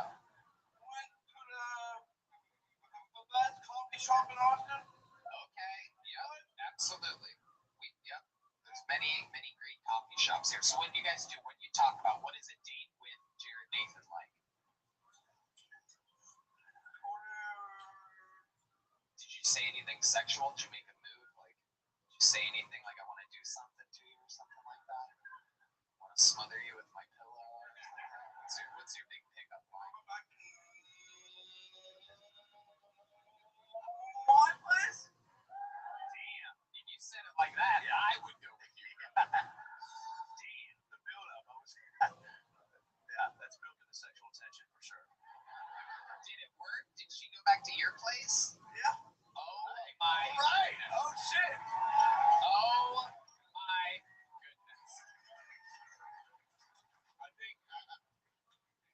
Jared, I mean this sincerely. Like it's like when you relaxed, you shit on me without fucking missing a beat. You sang the song fine. If you can figure out this is nerve wracking stand up comedy, dude. You know it's fucking nerve wracking. If you relax, it'll help. And I think you can. Yeah, man. I think you're gold, man. You think so? This rivalry between Joe DeRosa and Jared Nino is like everything. Yeah. I want you two to start a fucking podcast together. That's what I want. He just abuses me the whole time. Yes. It's beautiful. Okay, I gotta know. I don't know how we got off track here, but I gotta know. You get this girl back to your place. What is the order of events? Because I don't know what Down syndrome third base is. I don't know what first base. I don't think you know which direction to run after hitting the ball. You know what I mean? So I want to know who makes the move. How does it work? Is it reverse caliber? I want everything. We started Making out. Yeah. and then You're sitting on a couch next to each other? Are you on a bed? Where'd you start making out? At the kitchen? Bathtub? I'm on that freaky. You immediately, you got this girl. You just met her. Hold on. You had coffee. You say you want to go back to my place. You go to your place. You walk straight into your bedroom. Started on the couch and then So what happened on the couch? You started making out. Did you go in for a kiss? Was it the same time, or did she jump on top of you? I kind of lean in and we just stick up. It just happened at the same time. Yeah. Magical. Do you take your glasses off at any point? My glasses on. Okay. Hard to see what I'm doing. So then you, sit in the seat. Yeah. So then you go to the bedroom, and then what happens? Hold on. Things happen. What do you mean things happen? Here, I'll play the girl in the scene. Ready? Keep that music going. So Jared, you have a lot of Ninja Turtles posters. That's hot. I like your room.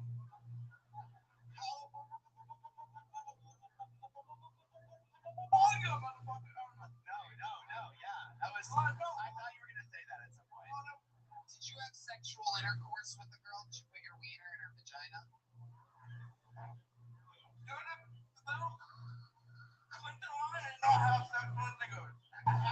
I didn't get a ball job.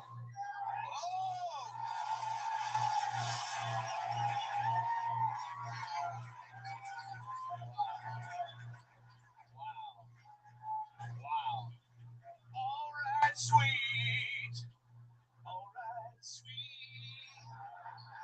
All right. Now, final question. We know you're a spitter. But did she spit or swallow? The $1 million question. Right now, there are people gagging all around the world listening to this moment on the internet. What do you think, though? Well, I think you're crazy enough to suck your dick. Probably swallowed it down with a big smile and fucking took a sip of that room temperature coffee from a couple hours earlier.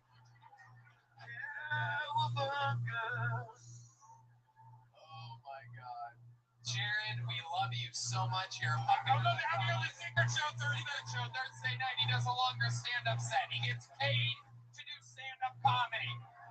Pulled out of the fucking air, golden ticket winner, universally known comedian. One more time for Jared Nathan, everybody. Yeah. Back to the bucket we go. Your next comedian, 60 seconds uninterrupted, goes to Charlie Trace, everyone. Charlie Trace.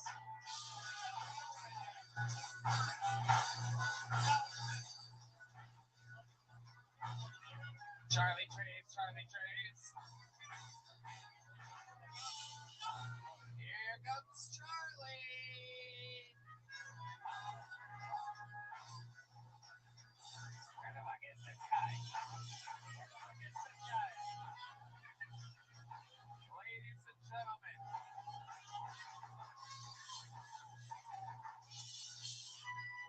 One more time for Charlie Trace, everybody.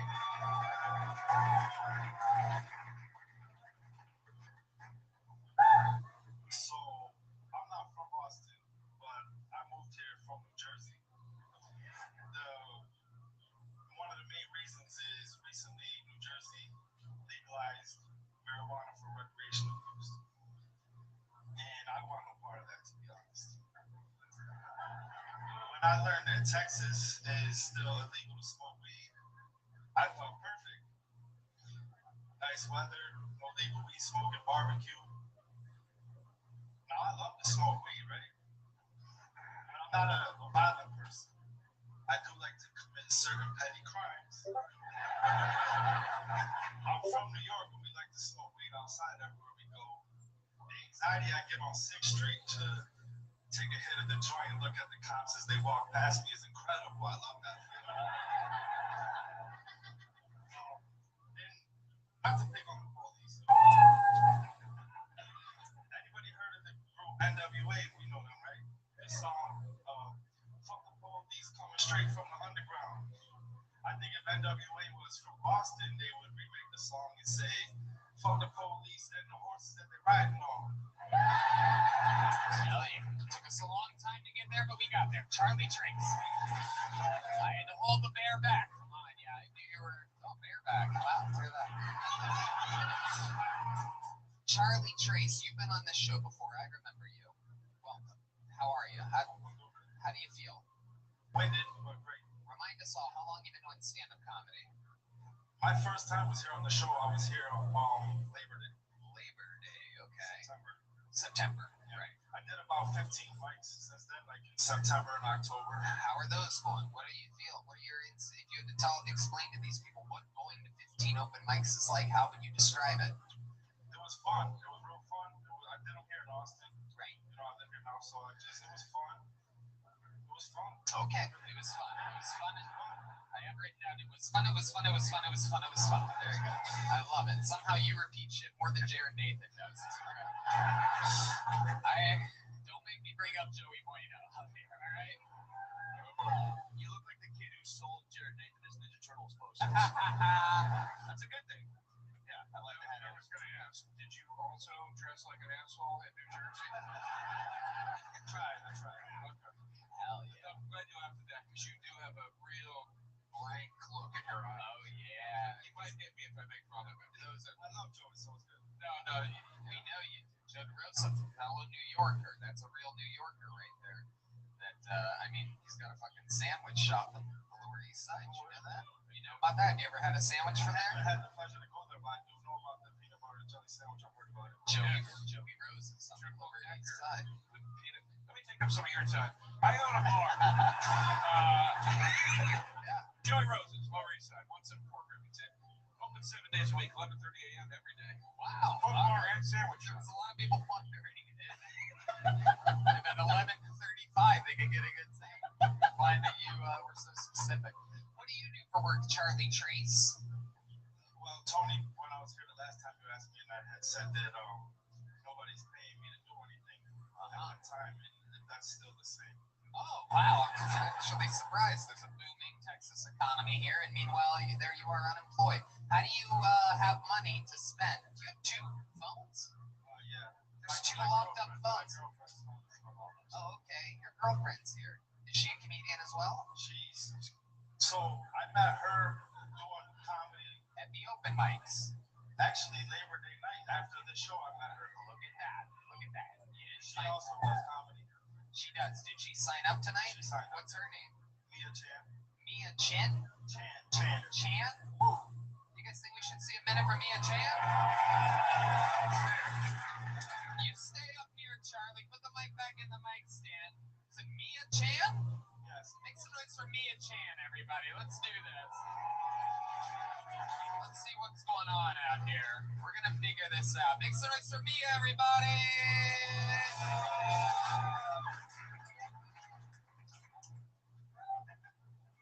Start now. I'm a legal immigrant, but last year in June I was arrested for evading arrest, which is not true. I was just going home in my car and stuff, and then so like in court the judge was like, "Now you're a felon now, so you can't get on border until your shit get cleared and stuff." So technically, I'm legal now.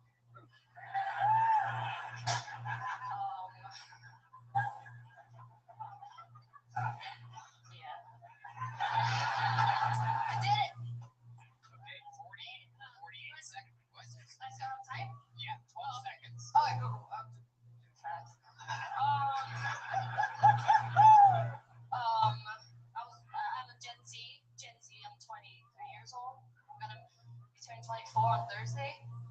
But like, yeah, it's a weird generation to grow up. I grew up watching porn,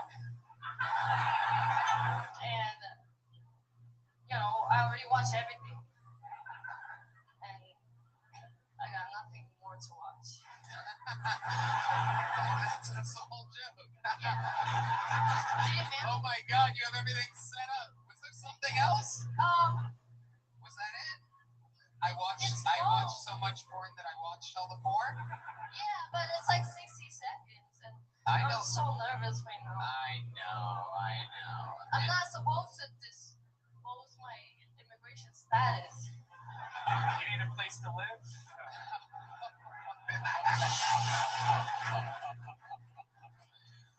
Wow, not only do you have a place to live, you have a spot on the Secret Trail Thursday night. And $100,000 of Red Band's money. All you have to do is laundry every day for the rest of your life. All right, let's talk about it, Mia Chan. So, how long have you been doing stand-up comedy? So, like since I was 17, but until now, so it's like 7 years. I don't know math. But like the first 6.5 months, I'm learning English. Oh shit! Were those your favorite jokes that you did? Like if you had to, like, was that when you got called spontaneously, obviously, so you had to quickly decide what you wanted to say? Were those kind of in the bag of your faves? Let's Charlie, when you were 10, Your best joke. best joke. Best joke? Was that your best joke? The one that you did? I'm an illegal immigrant. But that's Because I got caught tomorrow. Like for real. At what time? One Hold on a second. I don't think she's an immigrant. I just don't think she speaks well. Yeah, I think that too. This is Joey Bueno getting right now. I'm kidding. Who is teaching you how to speak English? A Latino man? Or like There's some of that good red man fucking this right there.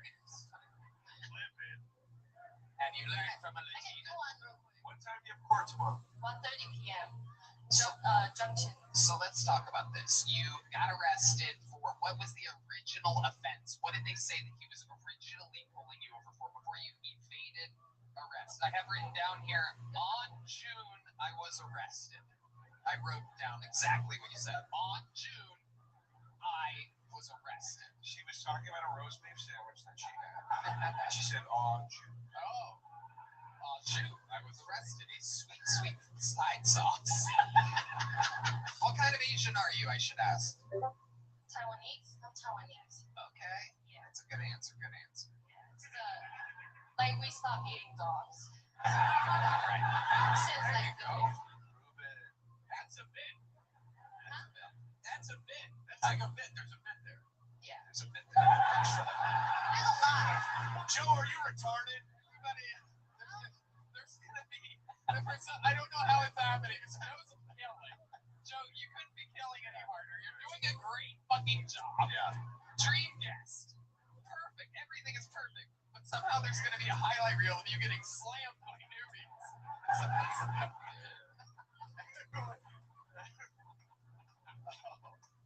I love it. Okay, back to my new favorite comedian, Kim Hans, everybody. Here we are.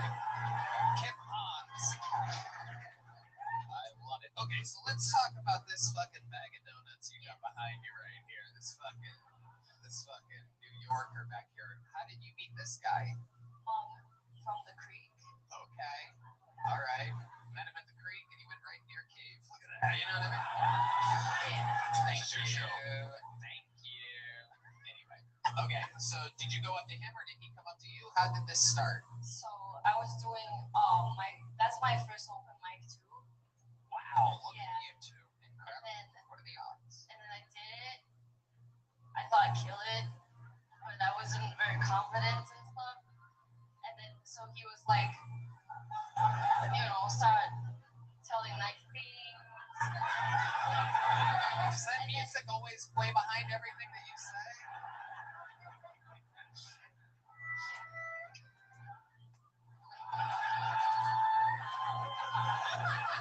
Powerful. I don't know how you do it, but it's very powerful. Whoa, look at that. Okay. All right. Enough. Do you guys write together? What? Do you guys write together? Right? Great response. Let's move on. Great response. You are No whiting. further questions, Your Honor. You are whiting together. That was perfect. On June, on July, on August. You guys have any special moves that you do in the bedroom? You guys do some like hidden tiger, crouching dragon, or something like that? Like doing the kitchen. Oh, you do it in the kitchen. Cool. Oh my goodness.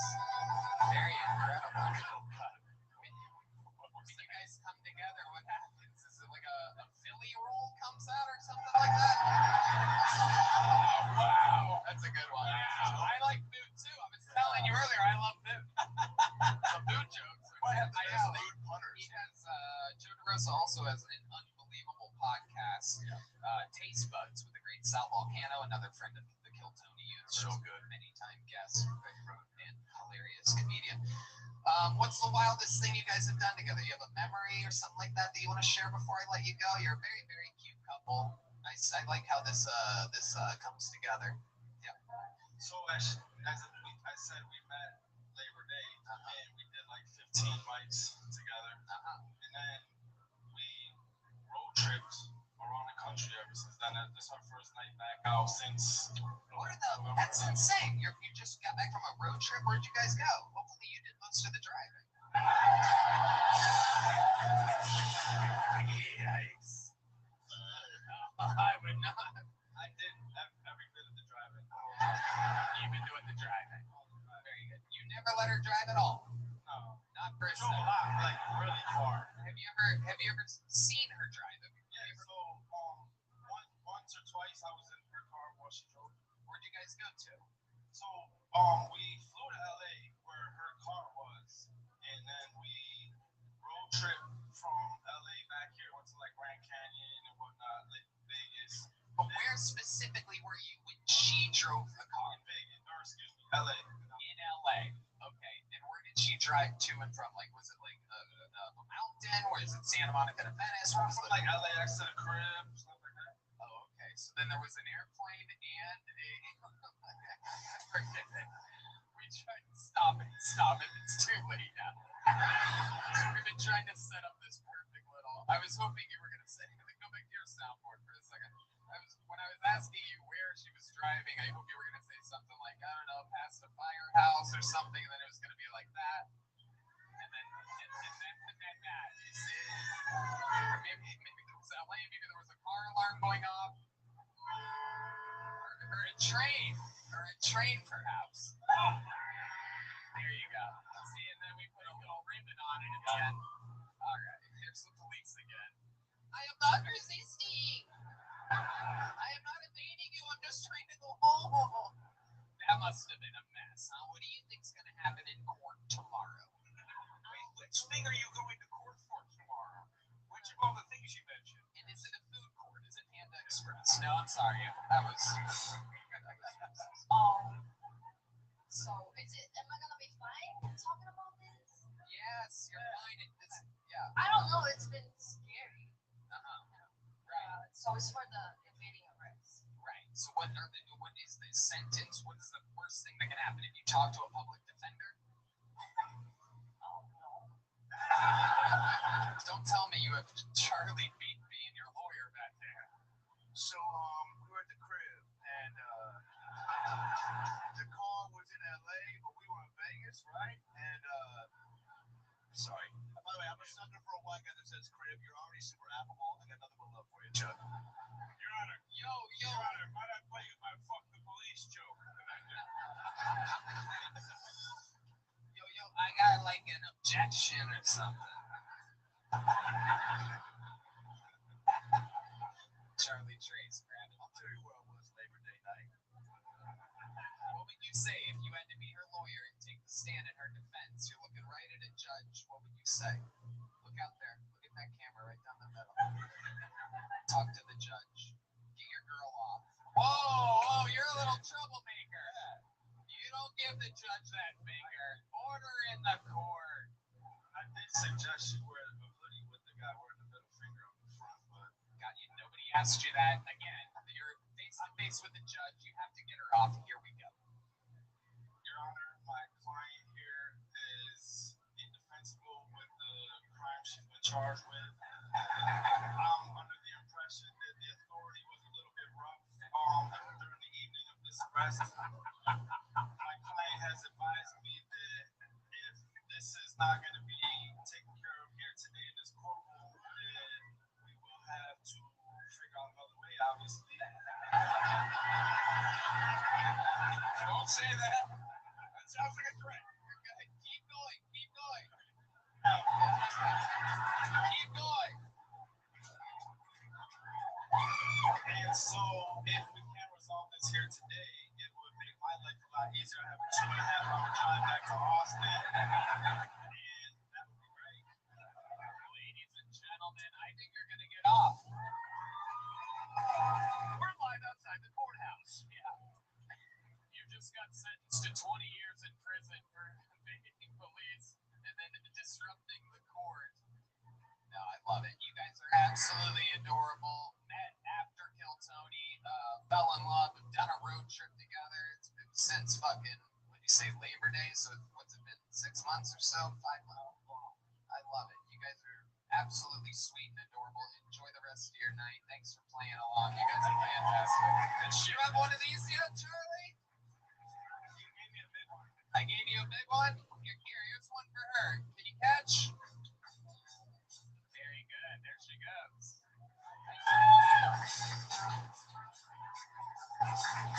All right. This place is wild. How about one more time? One more time for them. Charlie, Trace, and Mia Chan. All right. We have another regular ready to go. This guy, one of the best writers and performers in the history of the show, out headlining all around the world right now.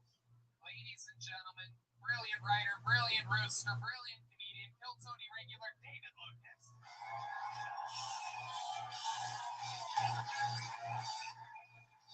Yeah.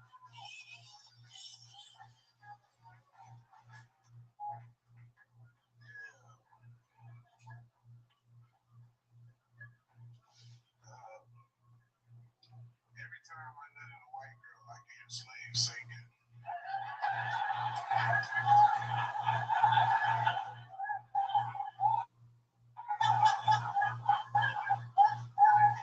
love white girls, man. I love white girls that wear them polka shoes, big ass boots. I love Lululemon, but that Lululemon is witchcraft. Lululemon make every bitch look like she got a booty. You know what I'm saying? And then you take them pants off. It's like, bitch, your ass cheeks is touching your asshole. What the fuck did you have in the pants? Hopes and dreams, bitch? What the fuck?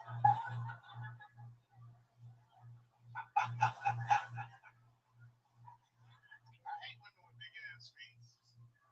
I do, man. It's like they be trying to wear cute shoes and shit. It's like, put on some Timberlands like a real nigga. Alright, man, that's it. Thank you. Hell yeah, David Lucas coming in, showing how it's done. That's it, week after week, making it look easy. What the fuck is this? Wait, what? What you got on, bro? A homosexual homicide jacket? Oh my god. What the? It is a homosexual homicide. I got it from Cold case. Forever Home. I love it. Asshole was splinter. This is great. What is that? 2 sleeping bags sewed together or something like that? What do you got on there? What do we got going on? Why you got a lightning bolt on? Are you like zesty gay? Like, I'm just. What that lightning bolt? Are you like electric gay? Like, what the fuck? You know, spicy. Like, you must have got your pussy in our one. You're Martin Luther King size.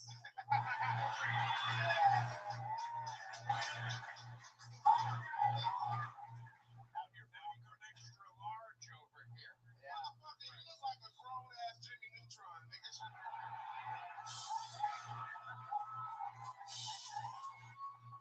That nigga look like he'll be on the reboot of Full House. Get your Bob Saget head ass. Alright, calm down. Ain't nobody forgot about your retarded Aaron Rodgers looking ass nigga. Hey, easy, Michael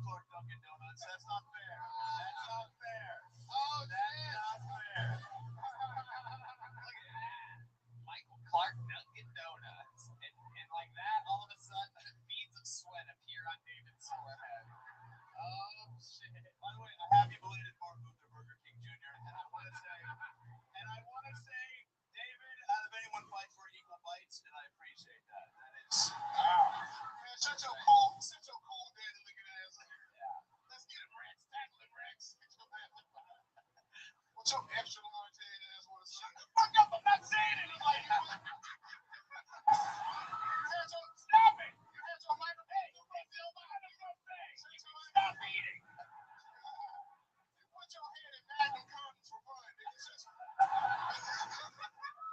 at this nigga head, boy. Yeah, you look like that nigga off Ghostbusters, boy.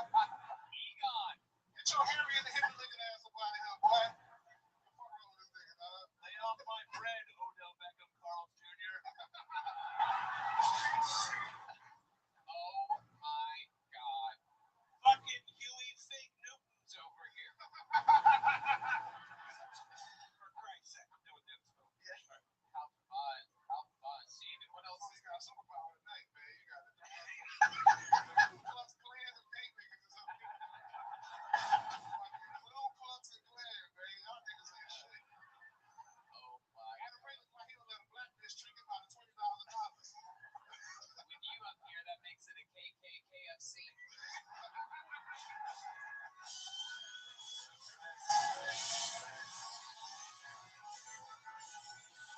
Guys, Chris.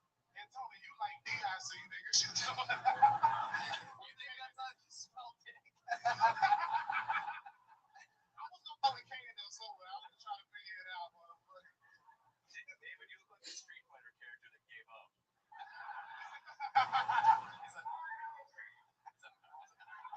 a meat fighter. I love it. David Lucas also had a dream because his sleep apnea machine was working well last night. Tony, you the only man that had wet dreams, nigga. The spot by your ass be wet as motherfucker when you wake up. The way you're sweating, I think you have some wet dreams too. I'm on tequila. What's your excuse, nigga? Your face is like a baboon ass right now, nigga. You need to stop going in the sun without them niggas. What? You're getting roasted by Hootie and the Bloated Fish.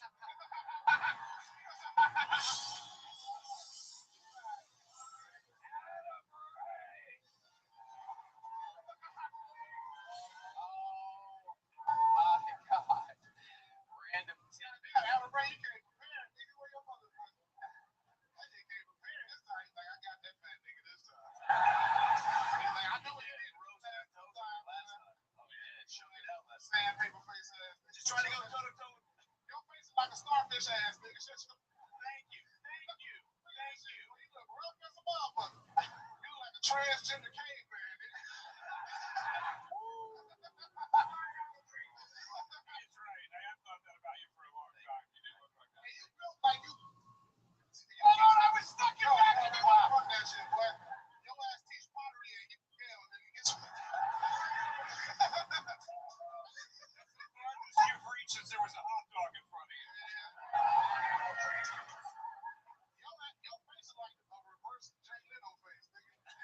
Top of the chin and the top of your head, nigga. You need a late night TV show, nigga. Chin and forehead.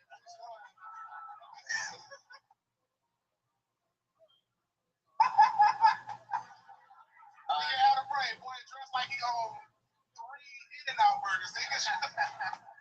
Yeah, you're dressed like the co-founder of Black Lives Matter, so either way. No way. My God. No way. I mean, so we're both doing shit. Oh my. We both got our shit going on.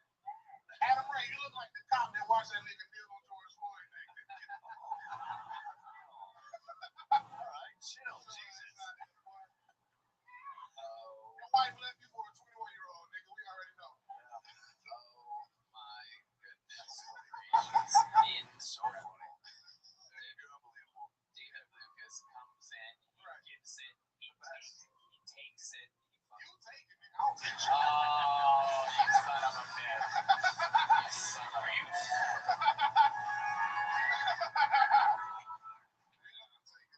Arsenio dining hall guy.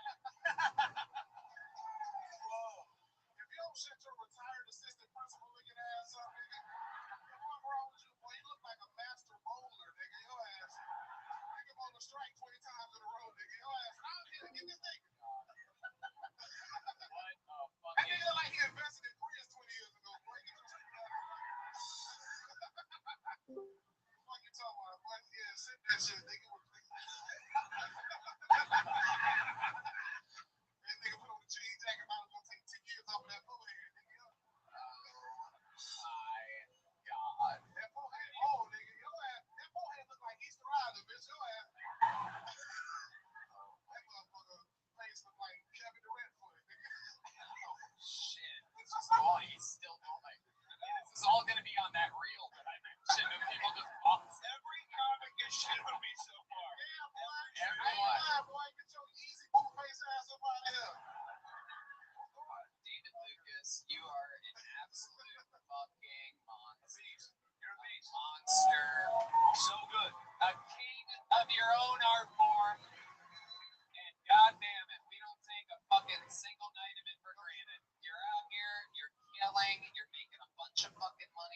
shows, getting better, working at it, and you're fucking living the goddamn dream. Make some goddamn noise for David Davis. David Lucas, money for tickets, follow him on everything. The respect from his peers. This is the real deal. You're in the fucking eye of the storm right now. Ooh, a one-word name. I love one-word names. Great handwriting. Make some noise for Mickey, everybody.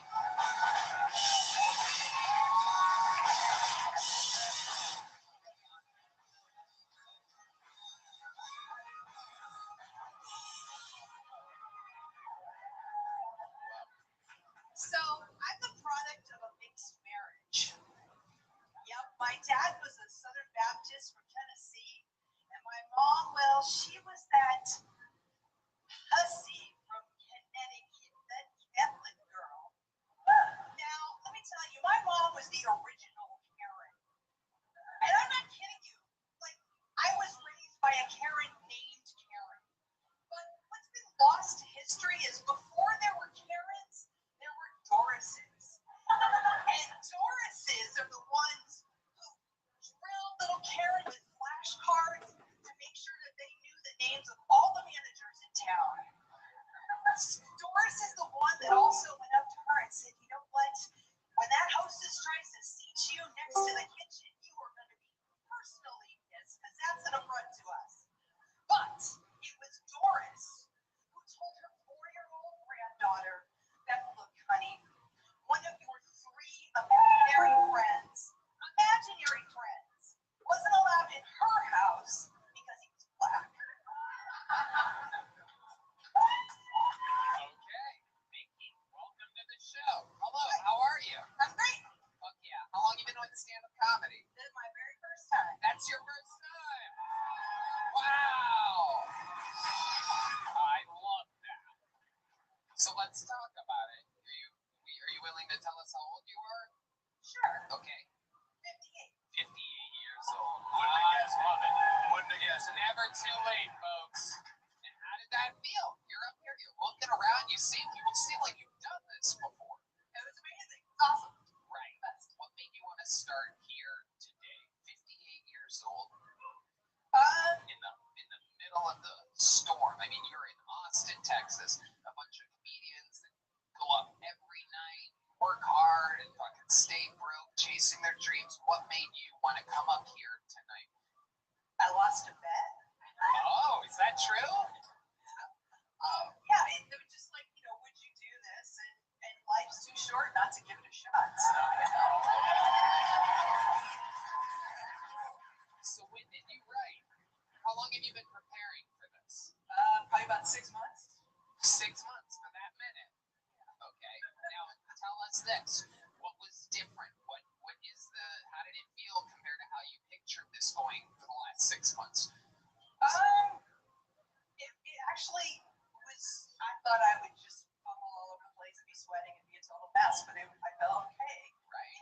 David Lucas did all that for you. Just to It helped out, for sure. I love it. Can I ask this? Because it is, you're right. You were way more calm than I think most people for the first time. Because there's so many, you're trying to remember everything, not be look nervous or feel nervous. What was the biggest thing you were most concerned about not doing when you came up?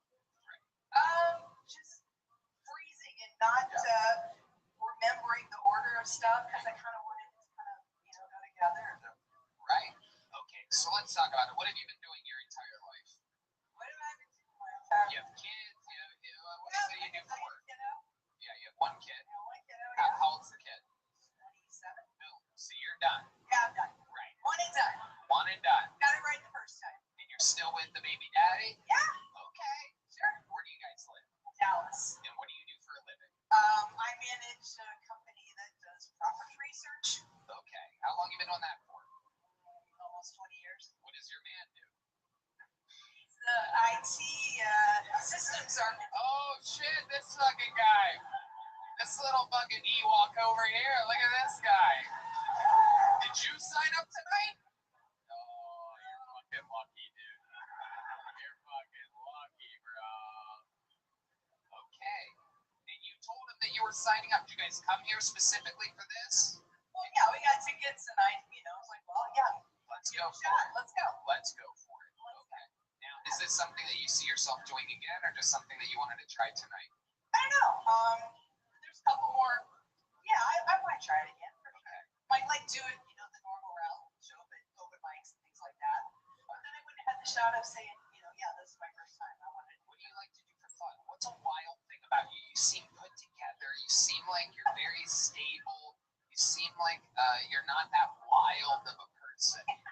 So tell us, give us some insight on the wild side of Mickey. Oh my goodness. Do you know Johnny Stacho by chance? Okay, sweet. Well, this year I learned that the name that's on my birth certificate is the name of a Playboy Playmate of the Year. I had no idea. What year? Well, you have to do the math, but 64. Okay.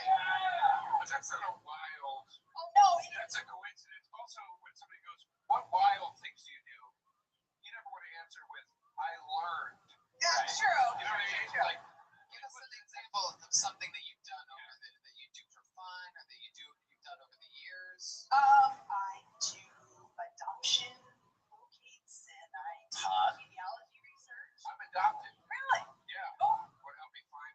I would love to do that. Yeah. Hold on, let's do this again. Let's take this one from the top. Go, oh, you work in adoption? I was adopted. Will you help me find? And then you go, no, faggot. And then we're going to add it to the reel. Okay, here we go. Here we go. Oh, you do adoption? Yeah. Oh wow, that's amazing. I'm adopted. Would you like to help me possibly find my biological parents? No, faggot.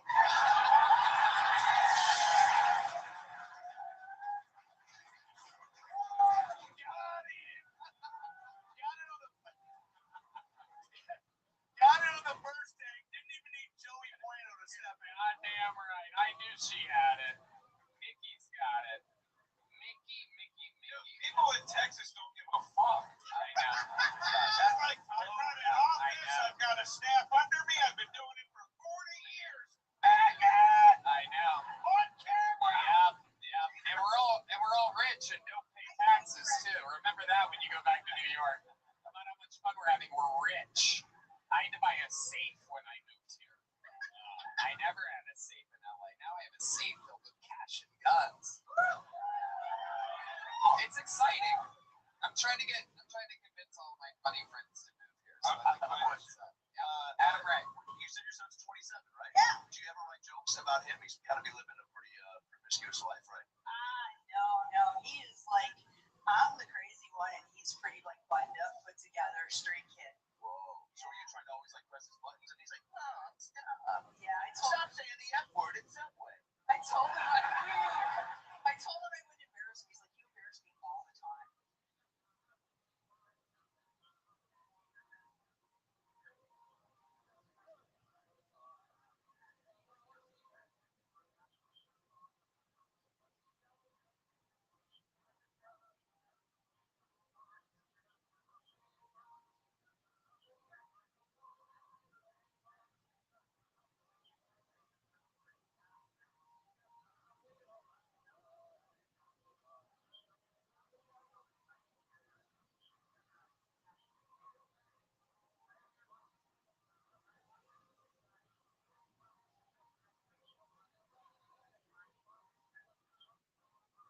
By doing what? Perfect. By doing what?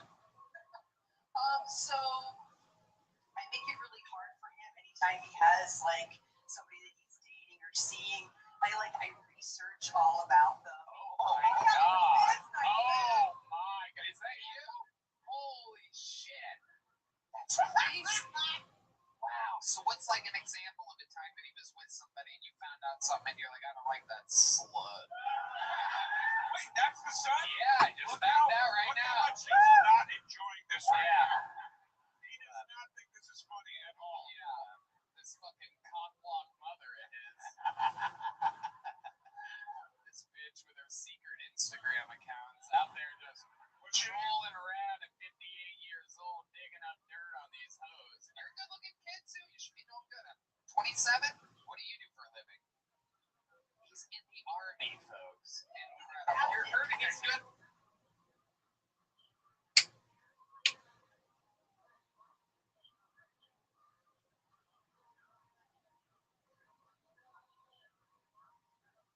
Yo,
to fight for this country, but he can't fucking find his own hose, Bob?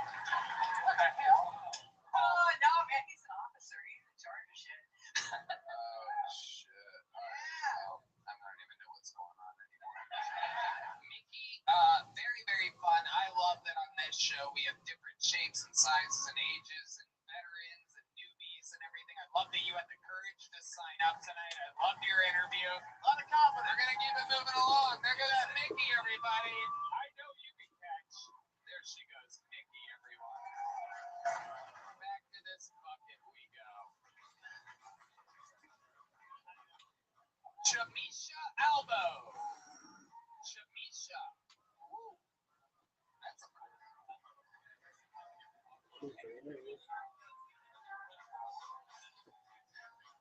She left you hanging? Oh my god. Joe tried to go in for a high five. Added to the reel. Ladies and gentlemen, make some noise for Chamisha Albo, everybody. My name is Jamisha. I was adopted when I was 6 years old. Fun fact about me, I'm actually the only black person in my family. So growing up, I thought segregation was a good idea. I could have used my own bathroom growing up in that fucking household. That didn't sound too shabby. And because I didn't grow up with black people, I use words like shabby.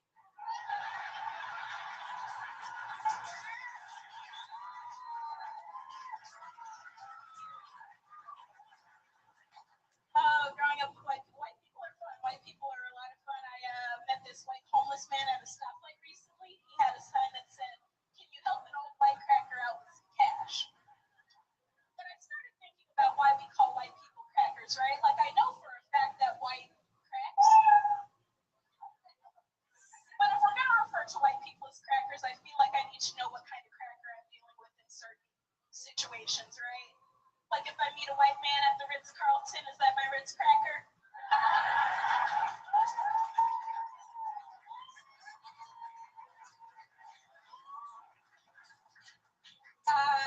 If my white drug dealer sells me weed, is that my graham cracker?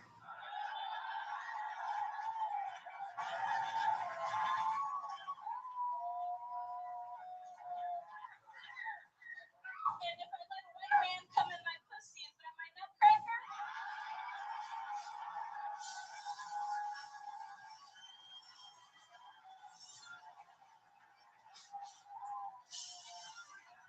That's how you do it, folks. A star is born.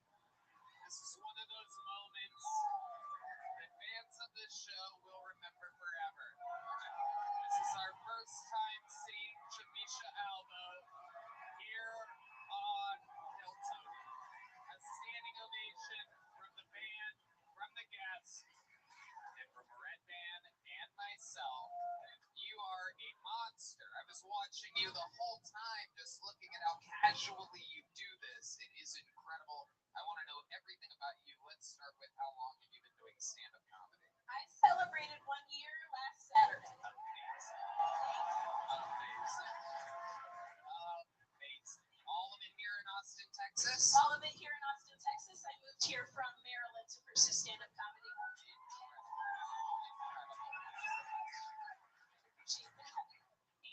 And you have an all-white family, you So said. my mother, so it's a combination of a few different things, white, Mexican, and Italian. Okay. Yeah. I love it. What a little party. Right? Thank you so much. I appreciate it. Very cool. You're so nice. Oh, Have you always just been like this sweet and like? there's a lot of deep-rooted anger. Yeah. For sure. Oh yeah. Yeah. Yeah. We don't do this for Pushing it trouble, out. right? Like, Yeah. That's where the funny comes from. for sure, yeah. I love it. So what do you do for work to survive? So I just left Facebook in December, so I'm unemployed right now. You left them. Yeah, I left them. Okay. So you work. How long did you work at Facebook? Not more than 5 months. Whoa. What happened? Downward spiral. Right. Whatever. Have to suck out of it. They're gonna come for me. We can talk after the show. Oh shit. Turn the cameras off. Okay. All right. Really, the people that have jobs were saying all kinds of crazy shit on camera.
callbacks up here. I don't know what the fuck's going on.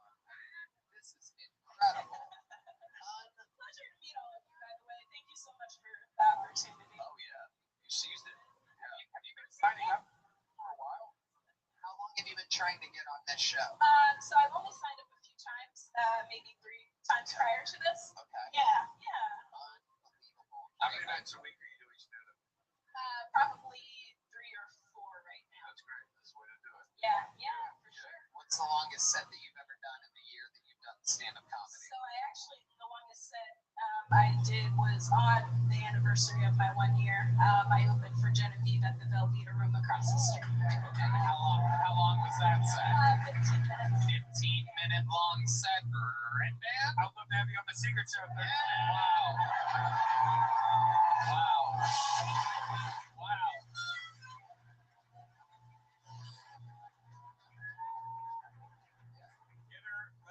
Let's get her to insult me so we can add it to the reel. Yeah, we have to do something. So I'll say what kind of cracker Yeah.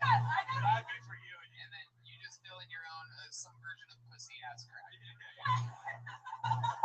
Right. Okay. So I have to ask, what kind of cracker would I be for you? What kind of cracker would you be? What's in the drink? Whiskey. Firecracker. Whoa. Damn, that's a compliment. She's still feeling. That's a compliment. Still feeling. So likable. Hey, you're too nice. Don't shit on me. Say what Lucas said. I got a fucking Egon head or whatever the fuck he was talking about. I couldn't follow it. Jamisha, I think you have so much goddamn potential. I'm excited that you I have a question. Adam Ray. You said you're from Baltimore. Yeah. Have you performed there yet? No, so I didn't start comedy until I moved here. I didn't want to start in my home state. Smart. Yeah. Do you have family and friends back there still that haven't seen you perform yet? Yes. So I'm gonna be there in 2 weekends. Are What you? if wait, hold up. What if I got your plane ticket and flew you out and you could host the whole weekend?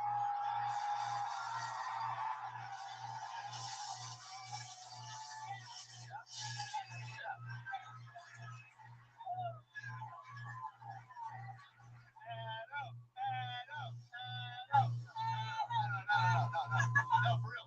You have a place to stay, or I can get you a hotel too. But it would be great if you could stay somewhere. Whatever. If you don't, I'll take care of it. If you got nothing, we'll work it out. If you got nowhere to stay, I'll take care of that too. The hotel would be fine. Love my mother. We're going to hotel, baby. Fuck your mom.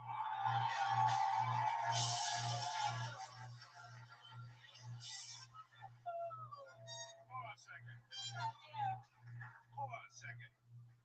Every fucking comic comes out here and shits all over me tonight, and then you get to swoop in. Oh, why did I help your dreams come true? Go fuck yourself. Fuck him. Oh, fuck him. Sorry, man. I wasn't adopted. So you're on this secret show. You're headed back home. You're getting flown and paid and taken care of to go back to your hometown of Baltimore, Maryland, and perform in front of your family. Holy shit. And we're gonna throw one more cherry on top. In 2 weeks, there is a door guy showcase to work at Joe Rogan's new super comedy club here at Vulcan. I don't even know if they're hiring girls for that specific job, but no matter what, we are gonna shoehorn you into that showcase as well. Why not? With the rings and forms, ladies and gentlemen, make some noise. The Kiltony debut of Jamisha Alba. This guy gets it. That's respect. That guy gets it. Jamisha motherfucking Alba.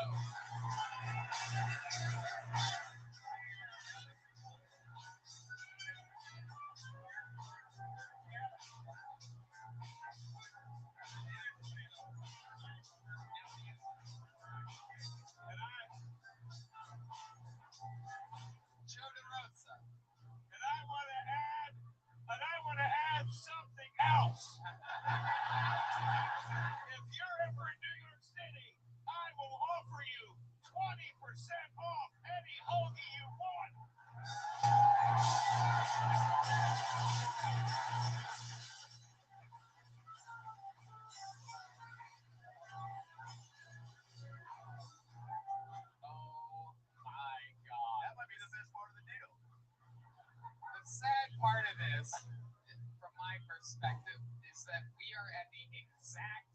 length of the show in which if we do one more bucketful and it sucks, all the energy's gonna crash. Wow. Do you guys think we should go to this bucket one more time? There is no following that. An appearance on the show hasn't happened out of a bucket like that in months. Tens of episodes. You guys are sure we should pull one more out of here? Alright, I'm telling you, you should read Redman's body language. You guys are probably wrong. We sit at this poker table all around the world and every Monday.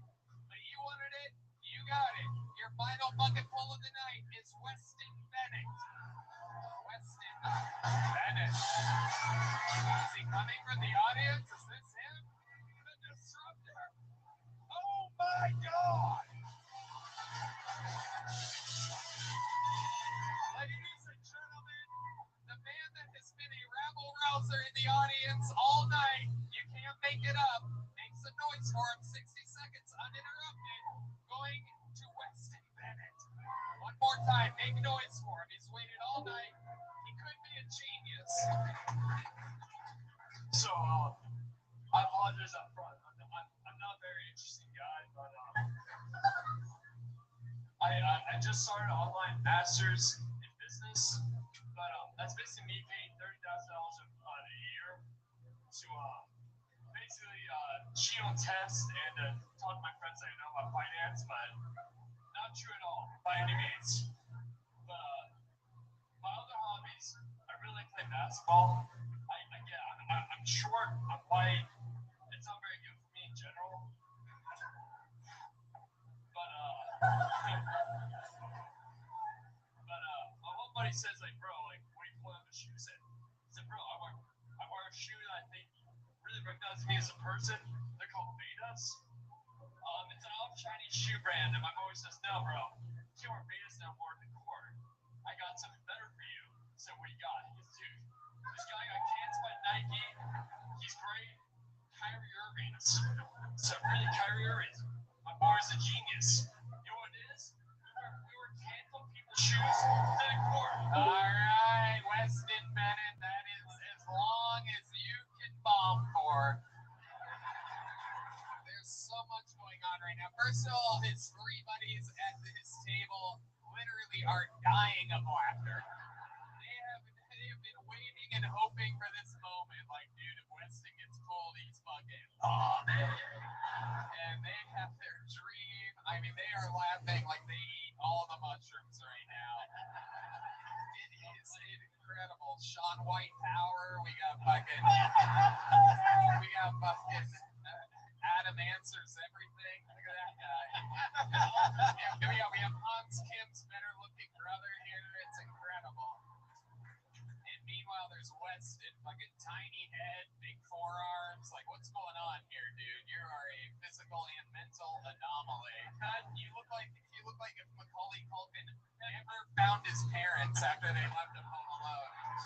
You look like if you just stayed home alone forever, raised yourself, ate the mac and cheese every night, robbed from other people's houses to survive. You look like both Macaulay and the bad guys somehow.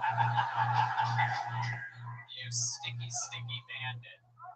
Weston Bennett, that was as bad as it gets. You've been kind of disruptive the entire night. Security had to tell you to shut up 10 minutes ago. And meanwhile, here we are. You got pulled out of the bucket. The odds are absolutely fucking insane. I'm looking at tons of pieces of paper. Meanwhile, the guy, not only did security had to tell to shut up, but also, fun fact, you were the one that Jamisha Albo asked what kind of cracker he would be from the audience. I know the answer. An unfunny cracker. That's 20% off at Joe's restaurant in New York City. Matt Mueling, who only speaks once every 7 episodes, just said he's not a joke cracker. Very good, Matt Mueling. Very good. Oh, shit! Very good. Everybody's smashing tonight. I love it. So, Weston, what made you sign up for tonight's show?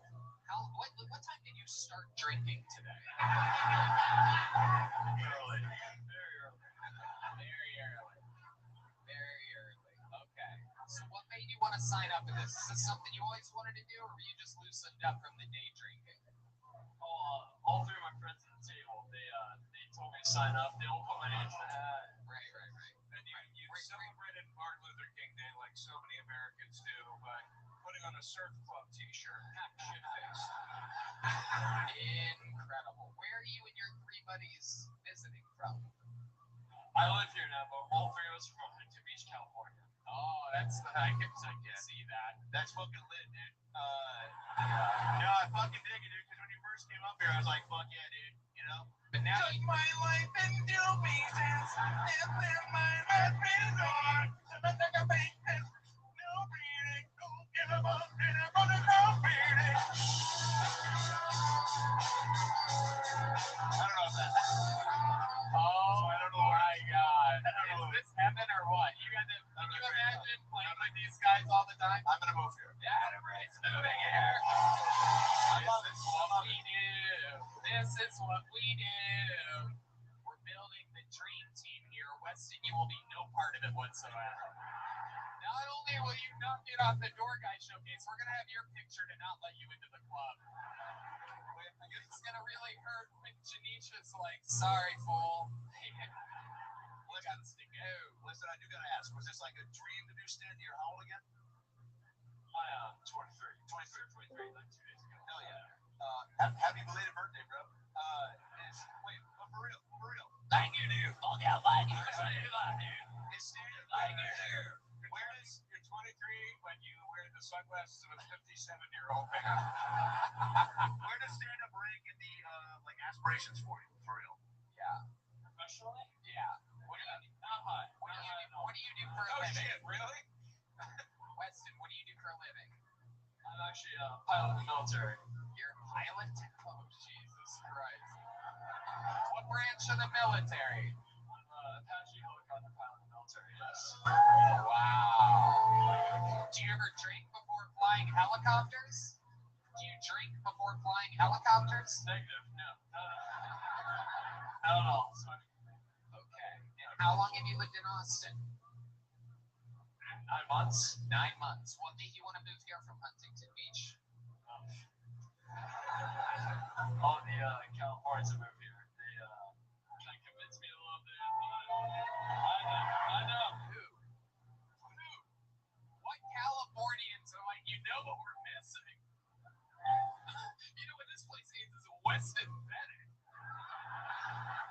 What Californians told you to move here? It's actually a really sick story. My boy Trevor actually moved here in '98, and he runs a beanie shop on 5th Street, and I was like, that's super fucking chill, dude. I'll roll by and cruise by. Weston Bennett is the name of a man that died at the Alamo. There's no doubt about it. It's a cool name. It's very white. Except he's not worth remembering.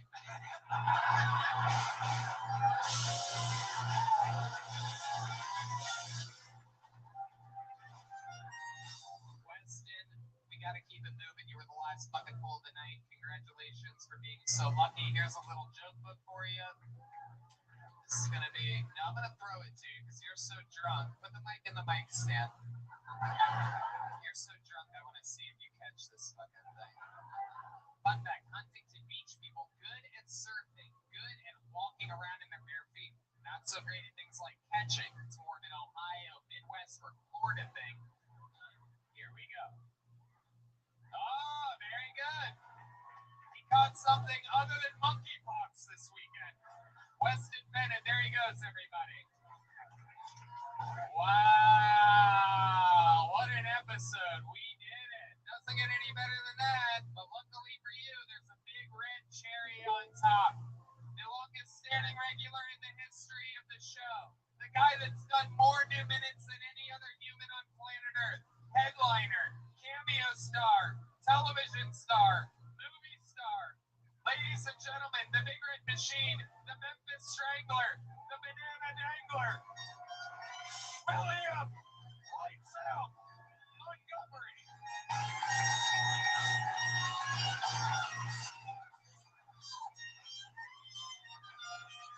One more time, it's him.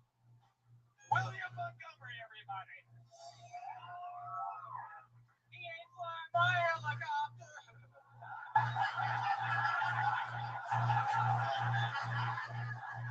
This is one of those good news, bad news situations. A few days ago, a Yeti Airlines jet crashed in Nepal. The bad news is when the first responders got to the crash site a couple days later, they found everyone dead. The good news, the beer was still ice cold. Give it up for Yeti Coolers, Austin! I had no idea they had gotten into avionics. They have a very diverse business portfolio. Okay. This thing with Biden and all the classified documents is getting really out of hand. Today they found the nuclear launch codes in a bag of Biden's Depends. He's old as shit. In an effort to be more modern, the Masters Golf Tournament is changing its name from the racially insensitive name The Masters to the more inclusive The Human Traffickers.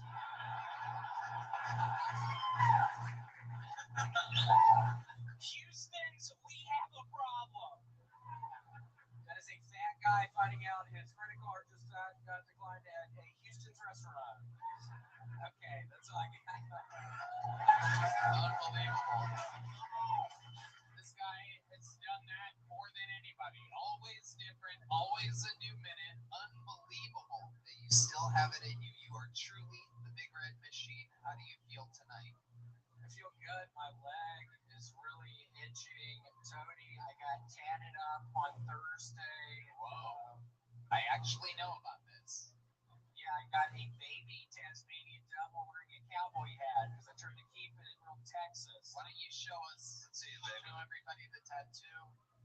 And it's in a real gay position, I think. I'm starting to regret where a lot of people are. It's itchy as a motherfucker right now. How itchy is it, William? Explain to us how itchy as fuck. How many tattoos do you have? I have many. Oh. I thought maybe you didn't have any or something. No, I have a bunch. Oh, cool. Yeah. So here's a trick. When it itches, you slap it. You can't scratch it. So you slap it 3 times and makes the itch go away. Okay, cool. Yeah, that's what I actually do with red bands. Never get a Tasmanian. That's actually what I do with red band's mom when her pussy's itching. I'll just kind of slap it with my hand. That stinky ass thing, the itching. I gotta slap that thing. I'm sorry I talked. I hate to talk over a red band's mom's pussy joke. I'm sorry that I talked over that. No, yeah, what were you saying? What were you saying? It doesn't matter. It's like the fucking Mexican joke at the top of the show. It's not gonna be funny.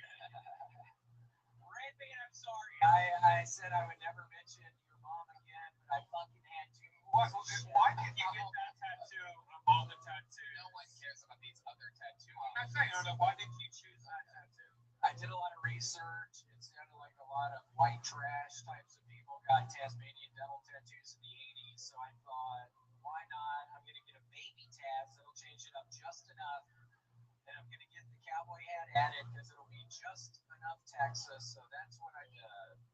Okay.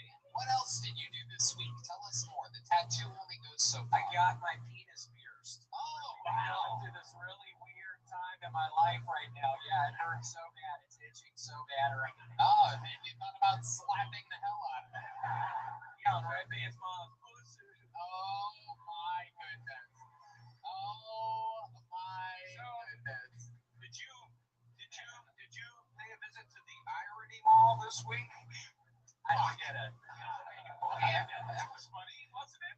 I just love that. That I don't get it. It's going to be in the reel of the things. No, you go to the Irony Mall, I don't get it. It's going to move on right to the next thing. What's ironic? Why the ironic tattoo, the penis piercing, the Cardinal signature T-shirt. It's all sort of ironic, no? I don't really get what you're getting at. Seriously, is that some sort of fucking attack on my fucking ass right now, dude? Wait, how long does a penis piercing take? It was like 2 hours. The guy couldn't find the hole. I have a really small hole down here. Yeah, I don't want to admit that, but yeah, maybe Red Band edit that out. But yeah, my thing hole is real small, so it took him a while to find it. Oh my! Stick it out. Big red machine. Yeah. Sounds like you went to the Irony Mall. Shut the fuck up, dude. Shut the fuck up. I've been listening to your bullshit all fucking night, Joe. So you're not gonna come at me with this shit. I'm a fucking tattoo now, dude. I literally have 3 fucking guns in my drawer right now. I'm a felon, dude. I have nothing to lose. That's evident. All right, sweet. Unbelievable energies from the man playing on its home court, home field advantage. William Montgomery, this is what he does. Now, the Kirkland signature, it's been a while since we've seen this. Are you back being sponsored by them again? Yeah, it's a multi-year, it's a 7-year, $500,000 contract. That's incredible. I know, I bought a house yesterday. Did they already pay you? Yeah, in one lump sum. I took it to, what is his name? Western Union? No, he has the commercials on TV. Thomas J. Stewart. Yeah, I went to the Dallas couple. It was Mickey. Mickey figured it out. Hard to do when she's looking up girls that are following her son on Instagram. Incredible stuff. So $500,000. Where's the house? What suburb is your $500,000 house in? It's in Plano. Okay.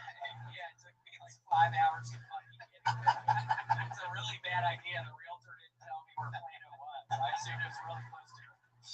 Yeah, it's like this nightmarish commute. Holy shit. It sounds close. Even without traffic, it's like 4 hours or something. It's like, I don't know what I was thinking. Oh my god. Yeah, it's really bad.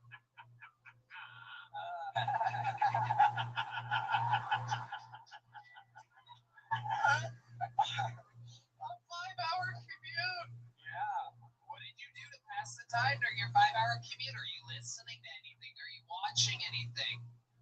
I started doing this thing where I can sort of trick my body into falling asleep while I'm driving when I'm actually. So I'll trick myself into falling asleep for like 30 minutes at a time. So I'm actually getting these really long naps.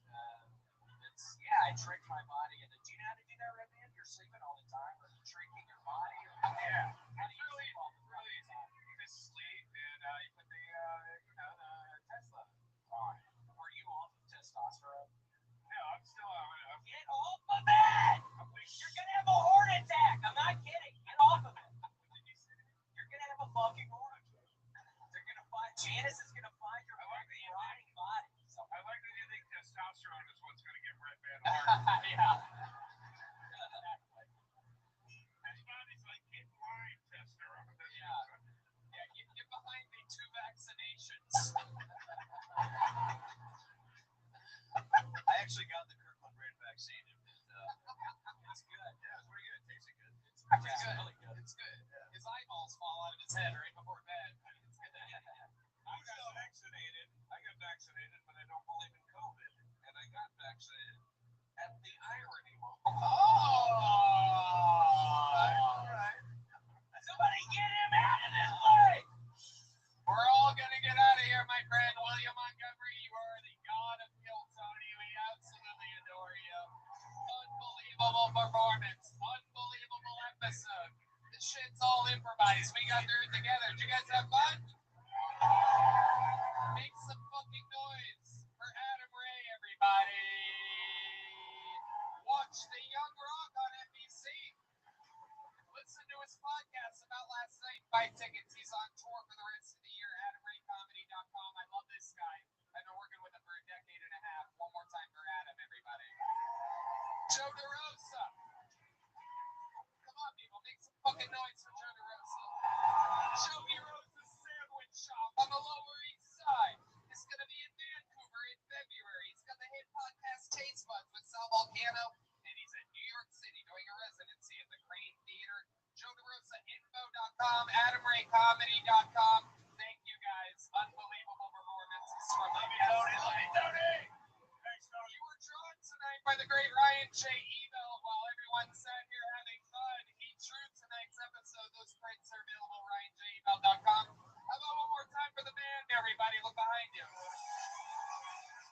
Michael Gonzalez on the drums, John Dees on the keys, Steve Madness on the bass, Matt Bueling on guitar, Paul Deemer on the horns. Thank you to Red Rose, Yellow Rose, Steve Eddie Vodka, John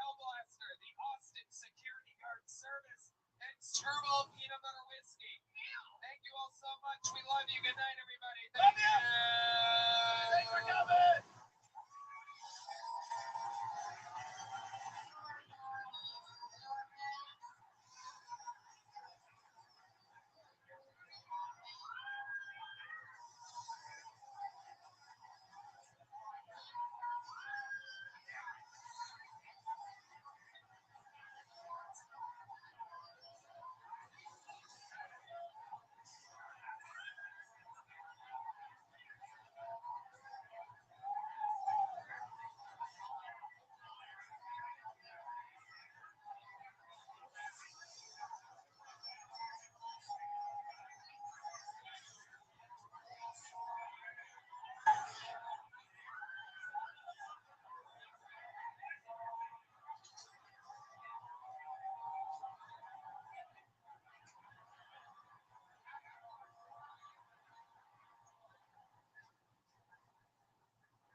By the red rose, the yellow rose, Steve Eddie Vodka, Gel Blaster, and the best security guard service in all of Austin. They're called the Austin Security Guard Service, believe it or not. How about a hand for the goddamn band? Brought to you by Strudel, Peanut Butter Whiskey, the great Michael Gonzalez on the drums, John Dees on the keys, D Madness on the bass guitar, Matt Mueling on the electric, and Paul Deaver on the horns, everybody. Oh, another fun episode coming at you at 1,000 miles an hour. But before we do, here's a little bit more from the amazing sponsors that made tonight's episode available for you here right now. Hey, y'all. Today's episode is brought to you by sheathunderwear.com. And I love this sponsor. Look, let me be honest here. We say that about all the ads that we read. We say that we love. We say this and that. These things, these sheath underwear, have literally been connected to my butt, Red Man's butt, our genitals, everybody who we work with closely's genitals and butts, every single episode that you've ever listened to. Once sheath underwear came into our lives, we literally threw away all our fancy brands and all these popular things and this and that, because there is no doubt they are literally the most comfortable materials you could possibly have next to your precious, precious, precious genitalia. And yeah, they're high quality. They can be worn as boxers or briefs. They have that moisture wicking, for my big thighs, and it keeps everything cool and separated. Fly a lot, hate nuts stuck to your legs. I do. Or they're great for working out also, and it's comfortable. So for 2023, step up your underwear game. Graduate from holes, loose fabrics, cheap cotton, or overpriced designer brands, and buy the greatest underwear that has ever graced the balls of men. Sheath underwear, the underwear of legends. That is correct. Sheath can be worn as regular boxer briefs, or you can use the incredibly high-tech sheath pouch to keep everything separated. I believe it was Offspring in the 1990s that said you gotta keep them separated. Personally, I don't keep them separated. There's just an extra pouch in front of my Italian stallion that just acts as an extra guard, an extra layer of comfort. I swear to you, you have not seen me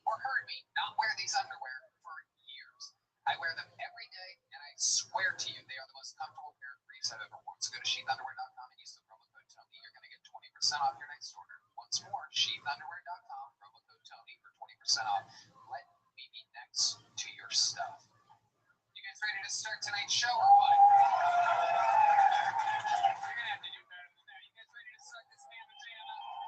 We are the number one live podcast on planet fucking Earth. Every single week, we have one or two of the greatest comedians on planet Earth. There's only enough room for one tonight. With one of the most brand spanking new Netflix specials out now called What a Day. Make some noise. The return of one of our favorites, the great Tom Papa. Yeah. Tom Papa. One of the best in the world.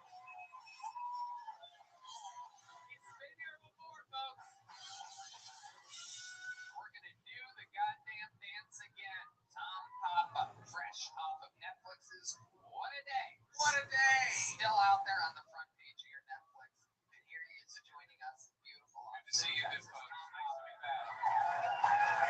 Tom made me a loaf of bread just as I was talking about how hard it is to not be fat in this town. He literally, at that moment, walked in with a 8-pound single loaf of bread for me. So, it's good. My bread won't make you fat. Is that true? It's true. How do you do that? It's real bread, so it breaks down its own sugar, so you'll be all right. Oh, shit. All right. Okay. I was going to fucking give it to Red, man. He doesn't give a fuck. One more loaf of bread ain't going to leave a dent in this fucking Rolls Royce. Tom, you've been on the show before. You know how it works. I actually want to announce we have a record. You guys are here on a record-setting night. 159 human beings signed up for the opportunity to get pulled out of this bucket. That is the most ever in Austin, Texas. I've been here for over 2 years, so that's pretty fucking crazy. It's getting bigger. There's literally not enough room to hold the comedians. So some are literally standing out on the sidewalk right now, hoping that their name gets called. If it does, they get 60 seconds uninterrupted. You know their time is up, and you don't hear the sound of a kitten. That means they have to wrap it up then, or else they bring out the Angry West Hollywood Bear, which is a loud noise which just interrupts their set and gives me a chance to take over after their minute. After that, I interview them. We find out more about them, what's special about them, and it's all improvised. There is nothing fucking written down anywhere. Look, it's all blank. It says William, David, Hans, Jared, Tom Papa, Red Rose, Yellow Rose, Deep Eddie, Gel Blaster, Austin Security Guard Service, Screwball Peanut Butter Whiskey. It starts blank. You guys ready to get through tonight's episode? Here we go. There's only one way to start it, ladies and gentlemen. The same guy every week. We have 3 regulars on the show that write and perform a brand new minute every single week. A ridiculously hard job. This is a brand new minute from Hans Kim.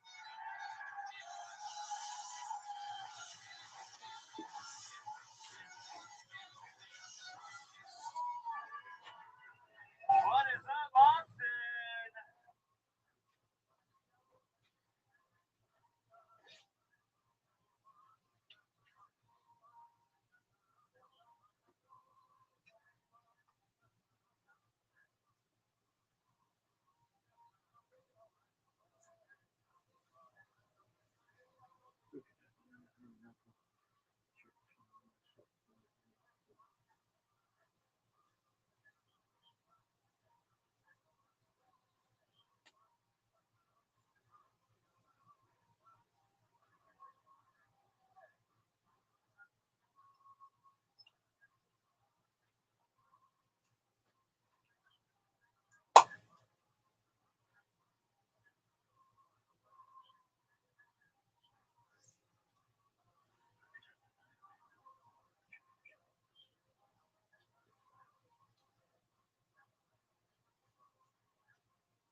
sheets dirty.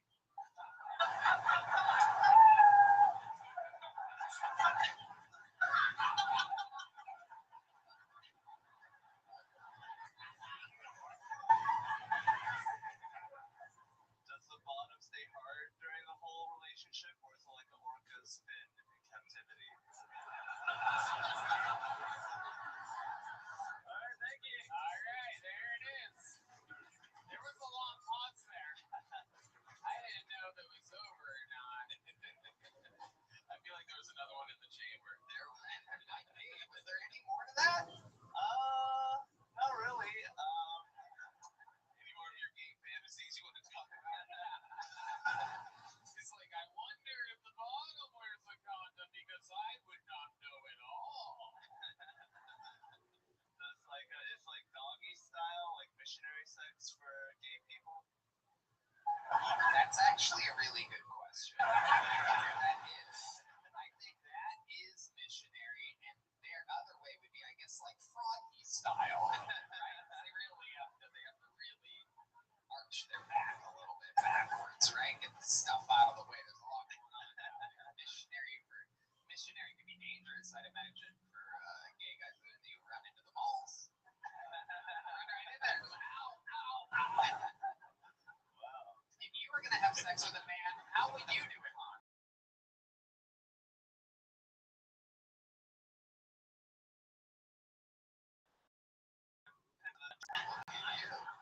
Goodness. Get on your stomach and let me pound away on the rear. That old chestnut. So you want the guy just laying flat, no arch, no elevation whatsoever, and you're just gonna sort of like just up and down it. Yes. The old vertical press. The old George Foreman grill. Very interesting, Hans. Very anti-liberal set. Do you really hate liberals, or are you just performing in Texas? I hate liberals. I mean, half your set you say you are a liberal, though. Well, I'm like a communist. What do you mean by that? I feel like the workers should kill the masters. Violent uprising. The masters. I don't think you know what a communist is. Goodness. So what else has been going on this week, Hans? I've been headlining in Las Vegas and Salt Lake City. I actually did really great. Pretty much sold out. 99%. Thank you. I also went to a strip club. Spent about $380. Wow.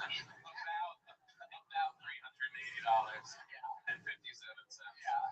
You mean exactly $380.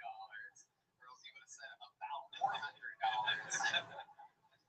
So was this in Salt Lake City? Yeah, no, it was in Vegas. Oh, you went to a Vegas strip club. Yeah. Interesting. I've never been to a Vegas strip club. What can you tell us about it? How is it different than other strip clubs that you've been to? Well, it's like bigger. It's like a lot of neon lights. And okay, that's everyone. I mean, I honestly like the yellow rose and the red rose a lot better. Yeah, that's true. That's true. I like how you say yellow rose first. Okay. So about $380. How do you spend $380? Is that all in ones? Did you go to a private room or something? I got a private room treatment. Treatment. Spa, like a sauna, a spa retreat. That's why it was so spacious. Waterfalls. I got the $380 spa package. What happened in this special room, Hans? I got to touch some nipples. Okay. What did this girl look like? She was like skinny and Latina, and I was there with my boy Eddie. Wait a second. Wait a second. Hold on. This is fresh. 1 week after Tom, we found out last week that he had his first ever threesome. And there was him and a girl and another guy. And here we are, 1 week later, finding out right now, fresh to all of our ears, that there was another guy in the room. Yes. Wow. He was a nice guy. He was a nice guy. Yeah. Was it his nipples you were touching? Who the fuck was this guy? Who's Eddie? That's my boy Eddie. Oh, I didn't realize you were Italian. It's my boy Eddie. What's with all the question? Eddie the nipple. Eddie Sweet Nips. Eddie is a sweet Mexican man. He is really in tune with the strip club culture there. Did you meet Eddie in Vegas? Yes. Before you went to the strip club, did you meet Eddie? About 30 minutes before. Where did you meet Eddie? My boy. Yeah. One of my besties and a man that I can trust. Old Eddie on the streets of Las Vegas. Old Eddie that just drags you in the strip club and makes you spend more money than any of your friends have ever heard of you spending. He's a good friend of mine now. He works at the he works at the comedy club, which I probably shouldn't have said. You're good. It's okay. Wise guys. Yes. And then next thing you know, he's like, let's go to a fucking strip club. Did he spend any of his money? Yeah, he bought me 2 beers. Your set is starting to make a lot more sense. A lot of questions, a lot of feelings. So did you wear a condom while on bottom with this thing? No, we kept it platonic. Yeah, he was a nice guy. We had some good talks about, I don't know what we talked about. You know. You have AIDS. Hans, somehow you're able to do it every single week. A new minute, yet another very, very interesting interview. You are a fascinating man. It's so amazing to watch you grow every single week. Make some noise for the great Hans. Yeah, thank you. And like that, we have begun. Now, and only now, does my hand go into the bucket of destiny. These are people that we don't know, but maybe we've met before. Maybe it's somebody's first time. Maybe it's a 20-year veteran that's coming here to showcase 1 minute right now. It could be anybody, any shape, any size, any mental health. Your first comedian tonight out of the bucket goes by the name of Jaden Sharp. Jaden Sharp. And like that, we shall meet a human being. Jaden Sharp. Here he is, everybody. Jaden Sharp, everyone.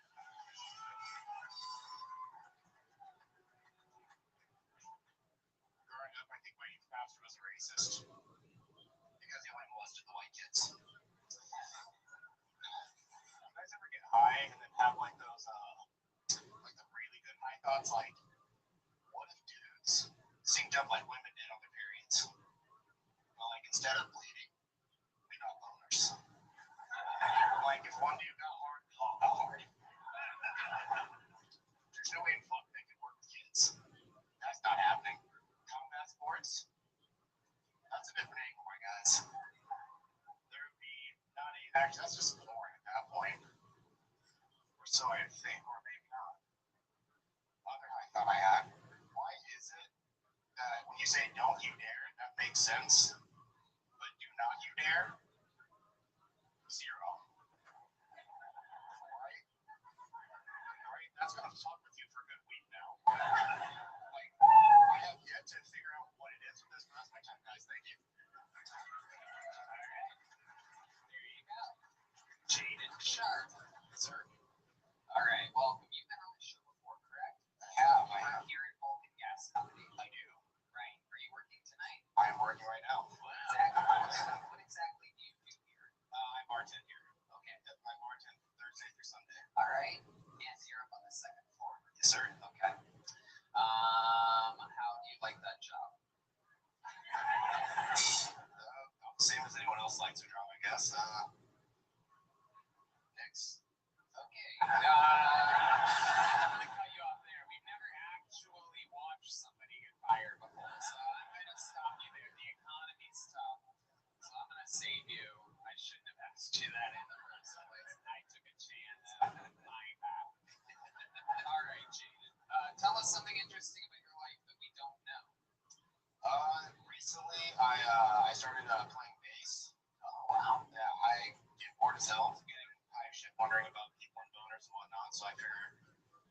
something else. What about boners? Thinking about people's boners from my set. What? Think about what? Yeah, I understand. Oh, yeah, boners syncing up. Gotcha. Okay. A little bit of a callback there. Very good. So how long have you been playing bass for altogether? Probably about 6 months now. 6 months. How often do you practice? Like 2 to 3 hours a day. Wow, 2 to 3 hours a day. You're like sea madness. I got you. You gonna let him play? Oh shit, D Madness wants to hear you play. I wasn't even gonna ask. I don't fuck with D Madness. Yeah. But since he's suggesting it, ladies and gentlemen, get your little ass over there, Jade. You're good, dude. What's the song? What do you go with? What are you gonna play? The pressure's on. No, D Madness is whispering something. He's like, just press that one button, it'll play itself. D Madness is trying to help us homie here. Oh, yeah. You're good, D. You're good. Oh shit, he's sitting down. You want to sit? I got a chair. He's cool. All right. A lot of pressure on Jade right now. The best bass player in town is literally hovering over him right now. The best bass players on planet Earth, almost on his leg. This is not easy, folks. What's a good bass song? I don't know. Marty Miller. I don't know. What do you got, Jade? You're right. This is 2 to 3 hours a day. He's officially sweating now, ladies and gentlemen. Visible wet sweat has all of a sudden appeared on Jade's forehead. I imagine his fingertips are sweaty too. The pressure is on. Ladies and gentlemen, playing a little bass for you. Make some noise for Jaden Sharp right now.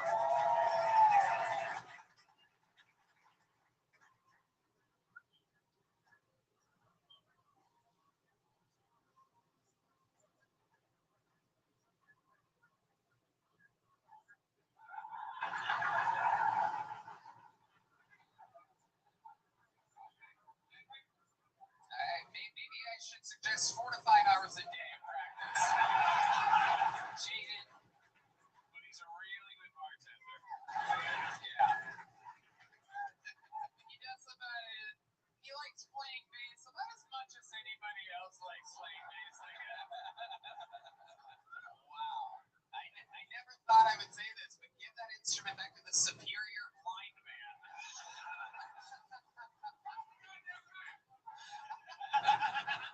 Close your goddamn eyes, motherfucker. Is the prescription that Dr. D Madness has written here today. Jaden did just okay in 2 art forms in 5 minutes for those of you paying attention. This is incredible. Jaden, what else have you been doing other than kind of playing bass? So I just recently started working on a comic book series with one of my friends. Comic book series. Okay, comic books. We're basing it off of like the events that happened like off 6th Street. Oh wow. So we figure, why not? I mean, with just like the things that happened here, like just like during South by last season, we had a twerking competition here. Exactly. So, can you give us just a taste of what? Let's see, like some of the, like is there like fentanyl man or something like that? Oh, there is. 6th Street comic book kind of sounds like fun. Like, It's Eddie Cat. Oh, then we have the awesome chicken man, a homeless dude that runs around here with the chicken. He's featuring this. is he a good guy or a bad guy? Oh, he's the consul. He's the guy they go to when they need advice. Wow, like a Yoda. Exactly. Austin Yoda. Exactly. He also gives them a really good accent. That's the other half of it. So that's one of the more fun parts on like when you go to the other bars on 6th Street, bartenders are just loaded on everything, right? And it's a good time. Right. That's people watching. Right. Wow, you just got closer to getting fired. You literally just plugged every other bar on 6th Street just then. For a really fun time, go to any other bar on this street. They're loaded. They'll give you anything. The only person sweating harder than you right now is Nick, the owner of this club. I love it. Wow, Jaden, this is incredible. I absolutely love it. How's your love life going? What's that like? You're out there creating comic book series, so I'm guessing. Well, I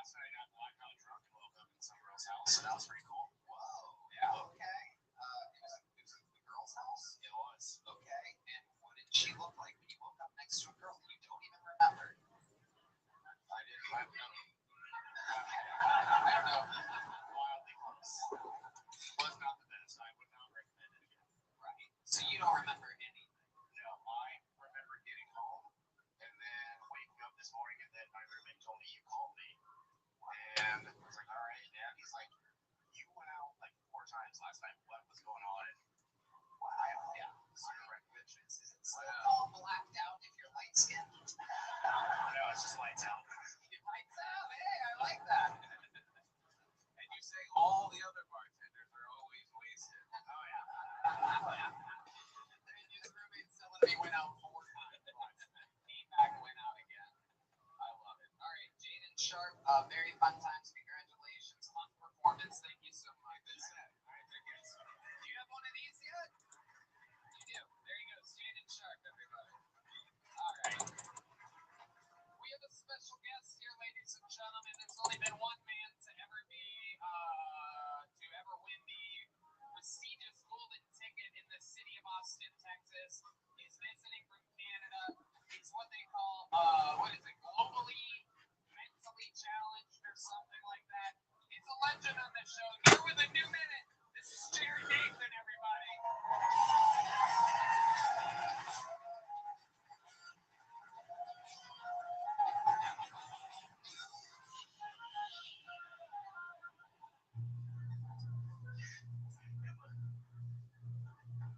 Am I doing it?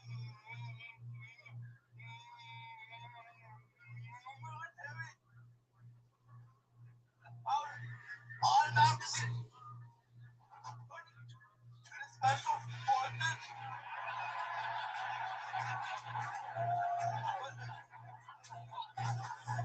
I'll only be hanging a super soaker. I already have a on a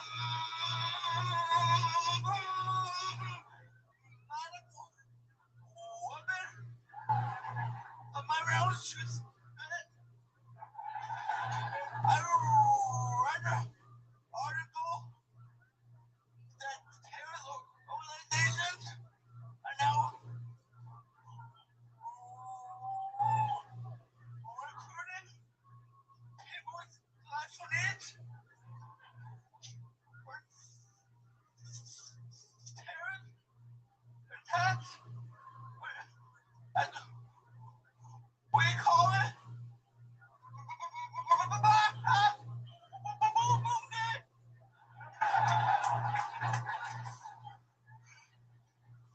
I was thinking the 71 virgins are ready for me. Okay, Jared Nathan. There's a lot there. Did you say 71 virgins? 70, yeah. I don't know. I think it's 72. You're like Hans I counting didn't numbers. get any discount, but I take one off. I love it. Absolutely. There's got to be one virgin that's like, I ain't fucking that guy.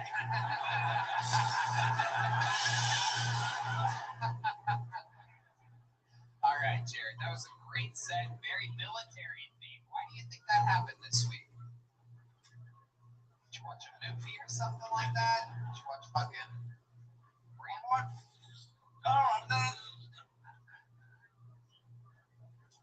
I was hanging out with people.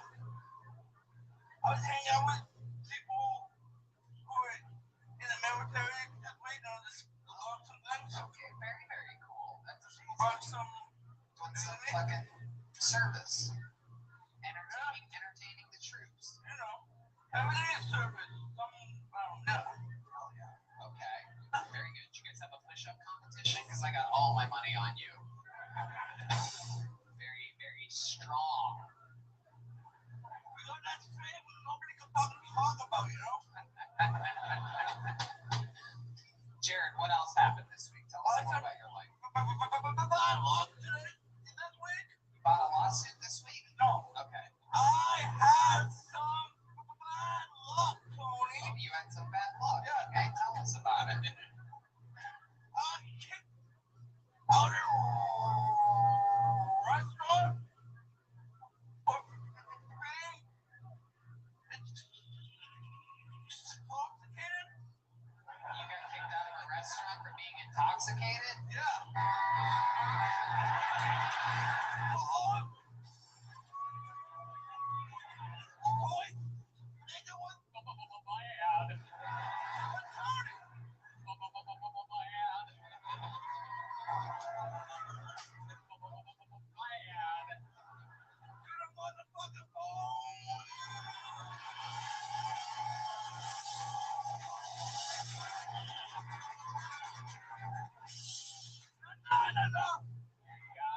Motherfucking right.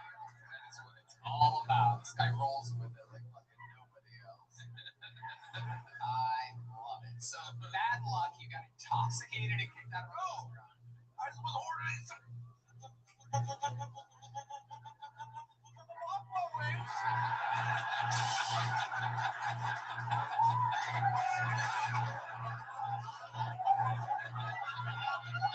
I can't believe it took us this long to figure out that bad to the bone is the secret missing element to Jared Nathan. Woo! That's the name of your first special, everybody. Jared Nathan. Oh my god.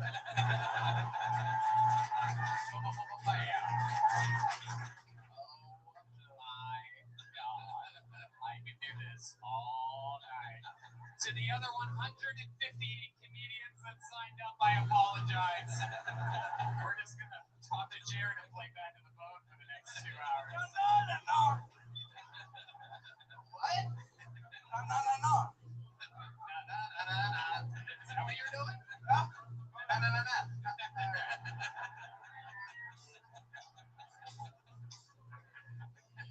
Okay. So, I can't believe I was hungry, dude. I can't believe you ordered buffalo wings. True story. True fucking story. I believe it. Can you make me some red? Oh my god. Holy shit. Alright, maybe it's an 8-minute special that I was mentioning. Maybe it's not an hour. So you ordered chicken wings. Buffalo wings. Buffalo wings. Total different thing. The wings of a buffalo, Red Man. They're not chicken. We know this, right, Jared? Blue cheese, motherfucker. Blue. Bone in. Addison fucking Blue. So you order buffalo wings, you get your blue cheese, then what happens? I tried to order buffalo wings, but I started like a motherfucker, and the person behind the counter couldn't understand me, so I did my robot voice. Hi, I would like some buffalo wings, please. And they're like, holy shit, this guy is fucked up. Oh my god, we've never had a guy this drunk. What time of the day was this? 10 o'clock at night. Oh wow, yeah. Yeah, that's a bad time. So you order your wings, you order them like a robot, and then what happens? They told me stop yelling, Oh my god. and I said I wouldn't have to do this if you understood me the first 4 times I tried to order, motherfucker.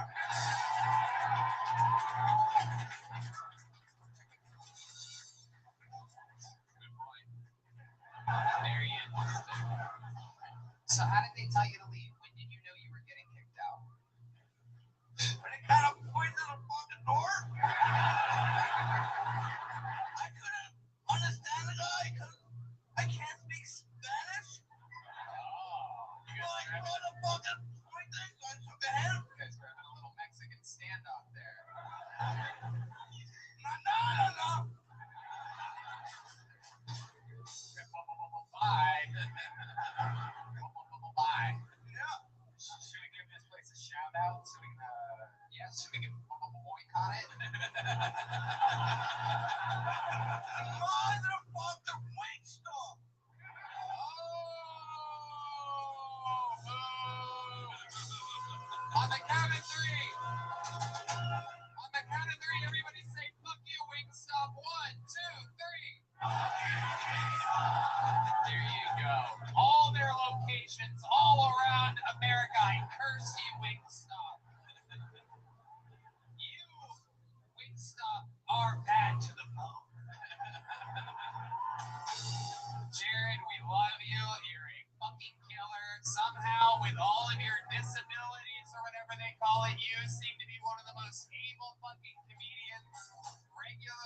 the show. No, just Jared. As I say, evil. Hey, I'm going to have you on the Secret Show Thursday. It's on the Secret Show Thursday. Oh my goodness. Back to the bucket we go. You guys having fun out there? Your next comedian goes by the name of Jovan Afzali. Jovan Afzali. Jovan. Here they go. Here's Jovan. One more time for Jovan, everybody.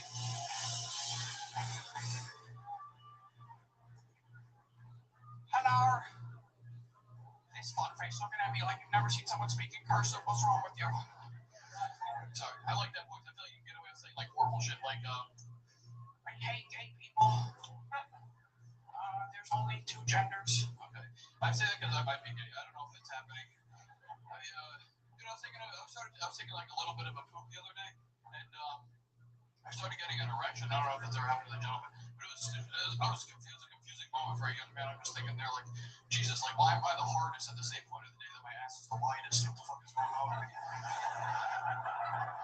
So I'm not like scared. So I went and I watched a little gay porn, and I saw this video. It was cool. It was like it was a video. It was a dude who was having sex with a dude who was having sex with a girl, and I mean, I liked it. It didn't turn me on or nothing, but it was cool. It was like, you ever been on the highway, you see like a tow truck that's towing a tow truck that's like towing a Civic or some shit? Like artistically, it was pleasing. That's all I know. Bringing it together in the end there, Jovan Afzal. Like an NFL playoff game, we thought that was over halfway through, and now all of a sudden, a big comeback for you, Jovan. Yep. You saved all your punchlines for the 57th and the 59nd. Oh, and then you step on jokes. Very good. Great.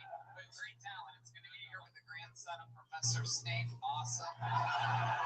It's awesome to be here with fucking Edward Normal Hands. Very good. I like your style, Jovan. Let's talk about it. How old are you? I'm 21. 21 years old. Are you really 21? Or yeah, I'm 21. Okay. What do you do? What's up with your life? I don't know. Lately, I've just been living in a bus, kind of trying to find some girls to, have in there. But not a lot of girls like that stuff. I don't know why, but I've just been doing that, and I sell popsicles on the black market. And besides that, I just kind of look it up. Okay, that was another attempt at a joke. No, it wasn't a joke. I sell like popsicles with like 30 jokes in the stick. You might see me around it. It's not warm enough yet, but once it's warm, yeah. You really do that? Yeah, sometimes, yeah. One time I went to like a gay festival. I sold like, it was like $400 in like 4 hours. It was crazy. Some dude with Molly came and touched my ass, gave me $20. He didn't even buy a popsicle, but it was nice. Alright, that's pretty cool. Do you make these popsicles? Yeah, I make the popsicles. I used to like try to get all fancy with recipes and make like these Indian like gravy popsicles, but no one gives a fuck what they taste like, so I just made it. You write the jokes or the sticks? I write the jokes, or I'll like, if someone has like an awesome one liner, I'll be like, yo, I'll give you $5 to use it, and I'll put your like Instagram tag on the stick. How big are your popsicle sticks? You're gonna have to make $400 at a game festival. Yeah. Wow, I love it. Jovan, 21, slinging popsicles. What's this bus that you say you're living in? It's like it's like a school bus. I don't know. You guys know it. So you live in it? Yeah, I live in it. You own it? Yeah. All by yourself? Yeah, just me and myself. So, no, there's no like victims in there. If that's kind of. I was kind of asking about. Oh, I did do some stupid shit because I love that. That's what you call roommates. What were you gonna say there? Because I was living in Denver before I came to Austin for like a little bit, and I had like a bunch of chicken in there, and it stays fresh, and then I forgot that it's warmer down here, so it got mold. It wasn't wings. It smelled like just regular thighs. Regular chicken. All right, Jovan, you're 21 years old. How long have you been doing stand-up comedy? 2 years. 2 years. All of it here in Austin, or are you doing it? I lived in Albany, New York for a little bit, and then I moved to Denver. And I don't know what it was about that place. Maybe I just didn't fit in or whatever. It was like too much weed, not enough oxygen. I didn't really like that place, so I moved out here. Right. What do you do for fun in Austin, Texas? I mean, I just got here on Thursday. I've been trying to find something. Is there like a place to play chess around here? I like chess. I'm not good at really having fun, honestly. Yeah. So, did you have the bus in Albany? No, I lived there. I was building it always. When did you get the bus? I think I got it around, I don't know, probably a year ago. Yeah. And then built it for a while, and then I left in like November. Is it nice? No, it's good. It was fun. You don't want to be there. Yeah. But it runs. It runs, yeah. It runs. I actually broke down once in Terrier, Indiana, and Jesus Christ, I didn't think I knew about methods, and then I went there and some dude with no legs. He asked me if I could like hang out with him for like a day, and honestly I did because there's just no one to really. This homeless dude, Kenny, I related to him. Yeah. Did you play chess? No, we didn't play chess. I did ask him though to play checkers. Easy to jump. Sometimes I like to I don't know. Sometimes I play checkers for like classical music and think I'm fancy, but besides that, no. Okay. All right. Let me ask you this: where do you have this bus parked in beautiful Austin, Texas? Right now, it's where did I put it? It's on 7th Street by some taco truck. I don't know. Okay. But where do you normally park it? Wherever the homeless people are, just anywhere. They'll look safe. I don't know. It's kind of easy to find places around here as long as it's like I'll pay $12 for parking. Sometimes my friend has an apartment. I'll park in complex. I try to move around so I don't seem like sketchy. Okay. Is there a kitchen in there? There's an Instapot, but how do you make the popsicles? Oh, I have this big ass popsicle machine. It can make like probably like 80 popsicles an hour, which is way too much volume for me. But I'm not a good investor. Popsicles in an hour. Yeah. Oh, yeah. Red Man is hard as a rock right now. So you're making popsicles in this fucking what you describe as a ghetto bus. Yeah, especially from the inside. It's a lot that ghetto from the outside, but you get in there, you're like, wow, holy shit. Are these all dirty jokes that you write that are on the sticks? I already fucking told you this, dude. It's like some of them I write. This guy is so used to talking to legless homeless people, and he fucking comes into the king's court. Oh, my bad. I didn't even realize you have legs. My bad. Yeah, sorry. They are popsicles. Yeah, so stupid. Do you have solar, like battery? Yeah, I got 4 solar panels on there, yeah, but I don't know what they're doing. Okay. Very interesting. Jovan Absali, what ethnicity are you? It's interesting. I'm half Afghani. Don't worry, we didn't do it. All right. Half white, half Afghani. So your dad's Afghani, mom's white? Yeah. Okay, where did they meet? They were like hippies for a while. I think they met at Rainbow Gathering. Yeah. Right. I was probably conceived in a tent, honestly. But whatever. A couple more bits. Right. So the bus is an upgrade. Yeah. For like, dude, for like the first 6 years of my life, I lived on a bus and did the same shit. Yeah, fucking. I know all about a fucking little shower, McDonald's, or. I just did a little bit of math here, Jovan, and I realized that your white mother hooked up with your Afghani father about a year after 9/11. Yeah. So let me ask you, do you think your mom hates America? I think she probably hated her parents more, but yeah, right. Probably hated her parents more.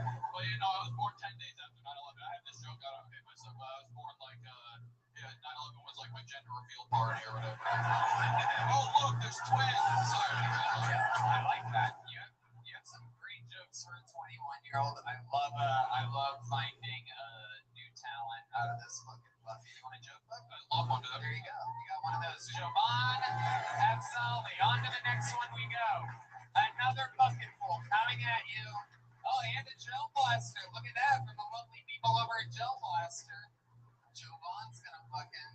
There's gonna be a school bus shooting happening. How old do you feel though? 2 days after 9/11 he was born.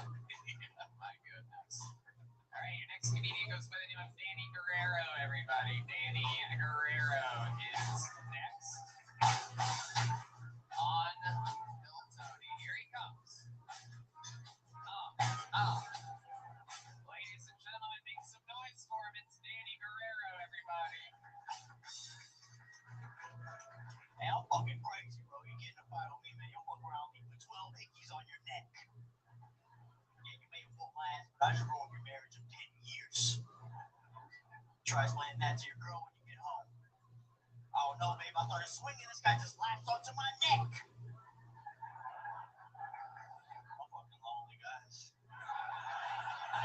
Just earlier today, bro, I picked up a scam likely call. I was like, hey man, I'll give you the last word of my soul. Should be just asking how my day was. Pretend you care a little bit, you can have it all. I've been doing a bunch of gay shit, bro. A lot of gay shit. I just started wearing my seatbelt last week. I just want to be held, please. Somebody. Alright, guys.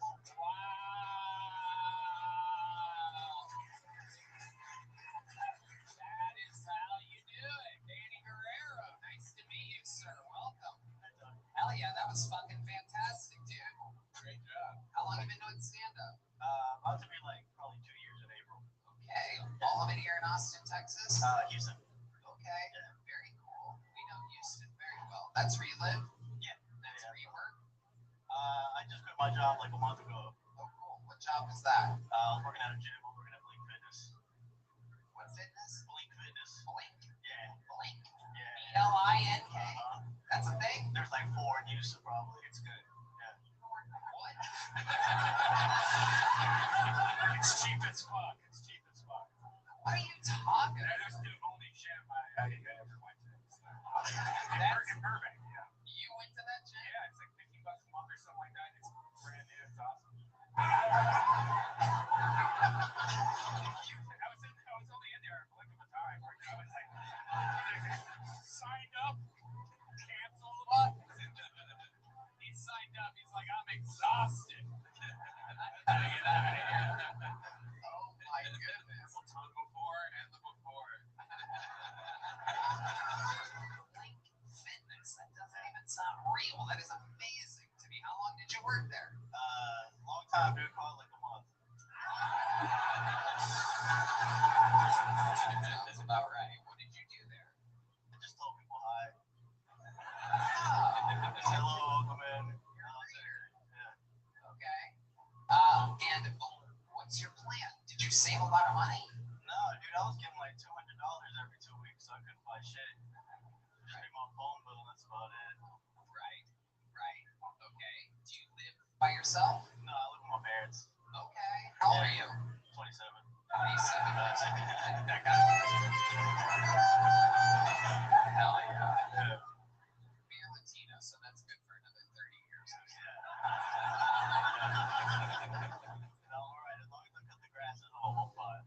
Yeah. Lord knows you guys are fighting for that job. No, I want to. Alright. So you're cutting the grass at home, earning your keep. Mom's cooking is good. Yeah, very good. You ever hear your mom and your dad hook up still? Tell the truth. The house echoes. So, yeah, I just turned up the music a little bit. Yeah, but it all sounds the same. I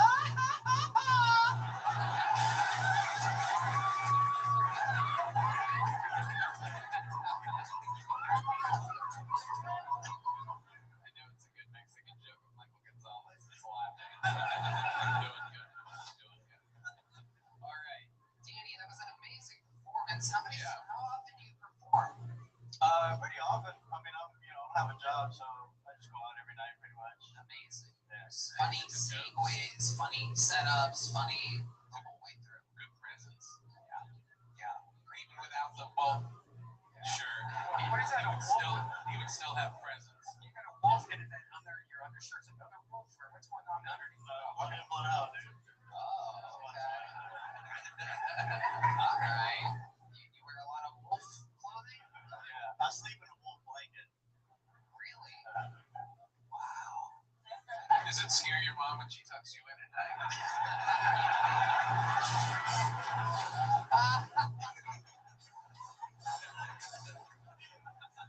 That's my favorite part of the day, honestly. I get it.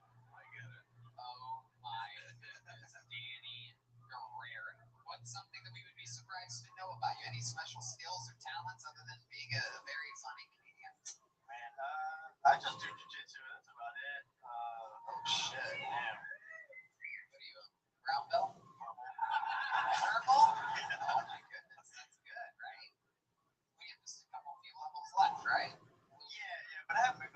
twice, so it might take a while. Alright. Okay. Why don't you keep going? Probably just staying out and like drinking and shows and stuff. So how often do you do jujitsu?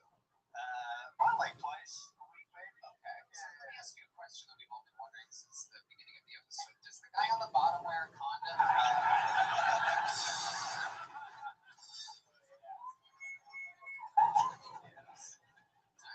Other than jujitsu, what's your love life like? Anything going on there? You seem like a really good-looking, charismatic guy. Other than your clothes. Yeah, it's cool. I've been with this girl for a while, like probably about maybe 3 years. Wow. Will you ever get her under the wolf blanket? Oh yeah, all the time. Really? That's the only move I have. Your parents let you do that?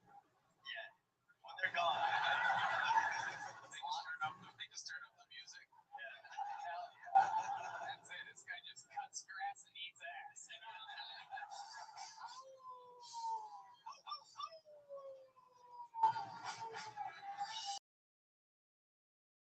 Like a wolf. Yeah.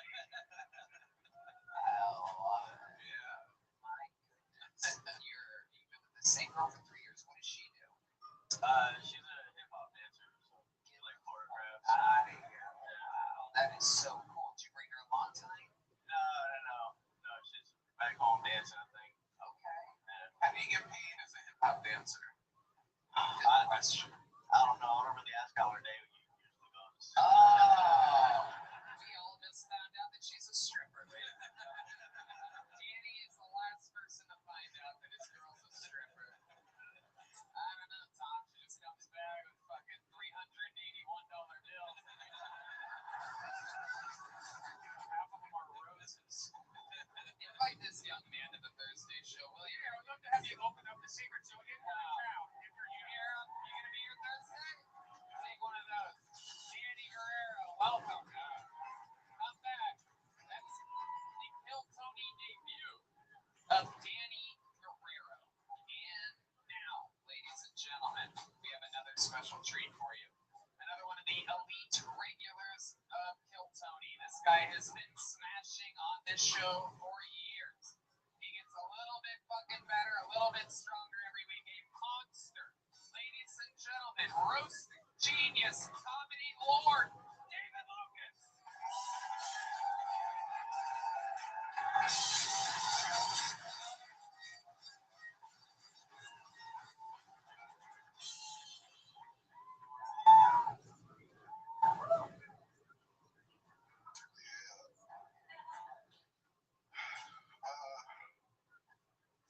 White women big as fuck now, man. That shit crazy. They got ass and titties. I'm playing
saw Danny Guerrero try to find his lawnmower back there a second ago when he saw you.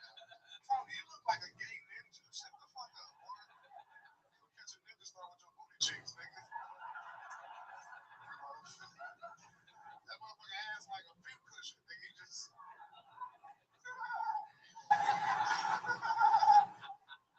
What else, man? This nigga with a football helmet on want to say something. Oh, stop it. Everybody. I'm sorry. Look at that motherfucker. That motherfucker look like Rain Man. No, you stop it, David. You stop it. You're not allowed to do that. They make fun of you. That motherfucker draw you a map you never seen before. What is that? I don't even know what that means, but it's hilarious. Yeah, the boy look like he on trial for touching kids. Oh, come on. You stop it. You stop it. I know that nigga was on the Jeffrey Epstein flight. Okay, all right. Right now. Is she 16 or 15? Okay, David. David, it's our guest. You can't do this to our guest. That motherfucker got a Martha Stewart sweater on. Oh my God. That motherfucker got his arm divorced like he going through a divorce hearing. Stop it. I'm never going to be able to put the plane down if you keep doing He this. can't even say that, what? He look like he just seen a nigga sneak in his house. Still don't understand a word he's saying. Or maybe you should put them big ass glasses on your ears. Oh my God.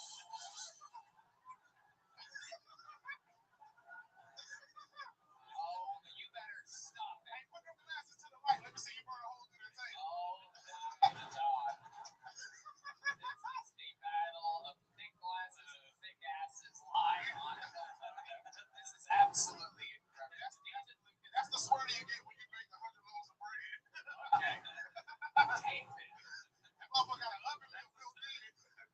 This is what happens when that's the stomach you get when you eat 100 loaves of bread.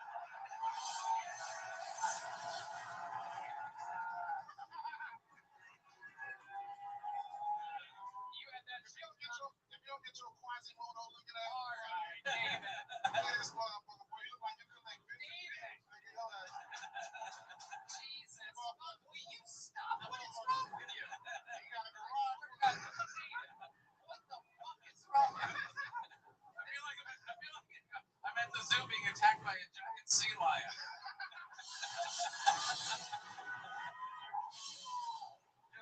You look like you get put out of the zoo for running the kangaroos, nigga. Is this a male or a female? Hold on, I'll tell you. He's a sea lion, all right. You can see a lion every time he's at a doctor's appointment. Oh yeah, I don't need before bed anymore. We know you lie because you check mail on the application, nigga, when you go to the doctor. Sir, you have a pussy. How are you a man? You are on fire. What do you think is going on with you? You need a specific what happened before I'm in guns a-blazing. I ain't gonna tell you because all you gonna do is make a joke. Well, you're goddamn right. I went to the gym before you.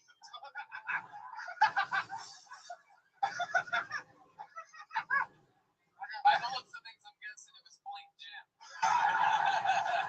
You and Red Man over here. We got Red Man. We got Black Man. We got Hey, man. Get your ass out of here.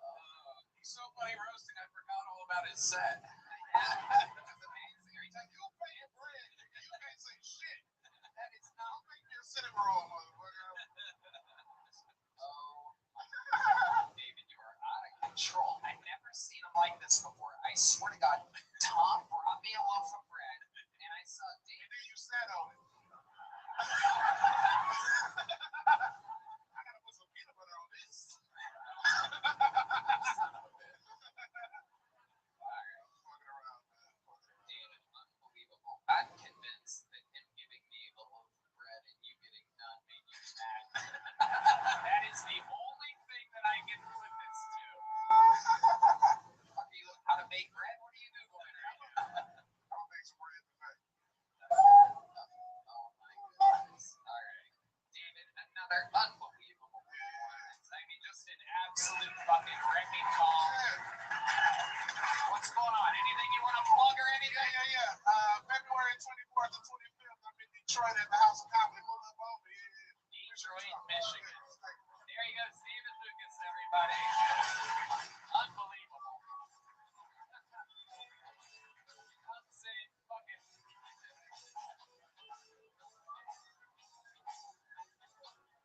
That was great.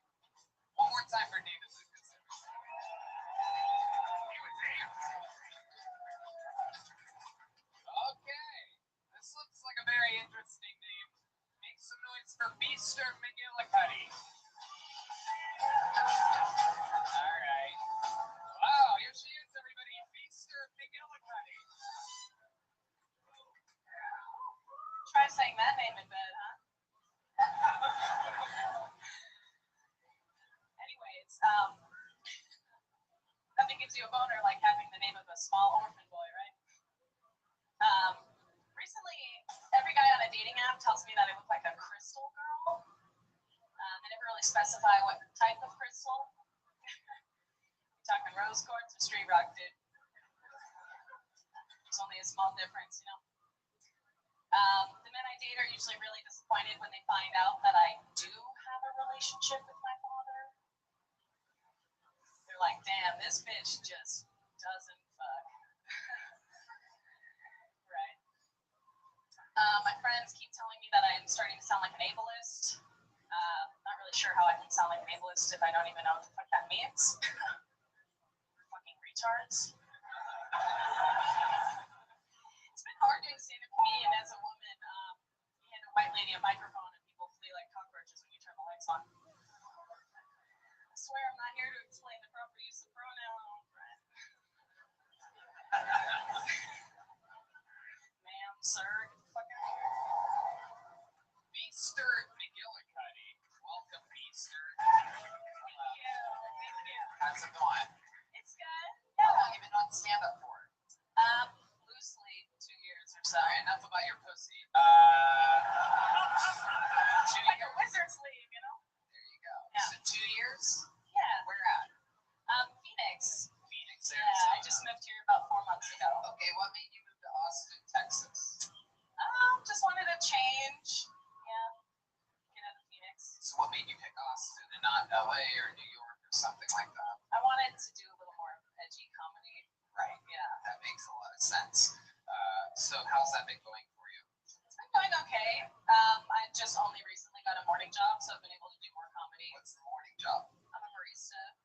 Ooh, okay. A few the crowd. Fucking up Americanos. All right. Okay. Yep. And you like it? Yeah, it's Is that what okay. you were doing in Phoenix? No, I was bartending. Okay. Yeah. A little bit of a downgrade. But at least you have Ninth Street. Yes. Okay. So you've been doing a lot of mics and things like that? Yeah. How's that going for you? It's going good. You Yeah. You get hit on by a lot of male comedians? I can't make any friends with male comedians. They all want to fuck me. That's right. That's right. You are an open mic meet. Yep.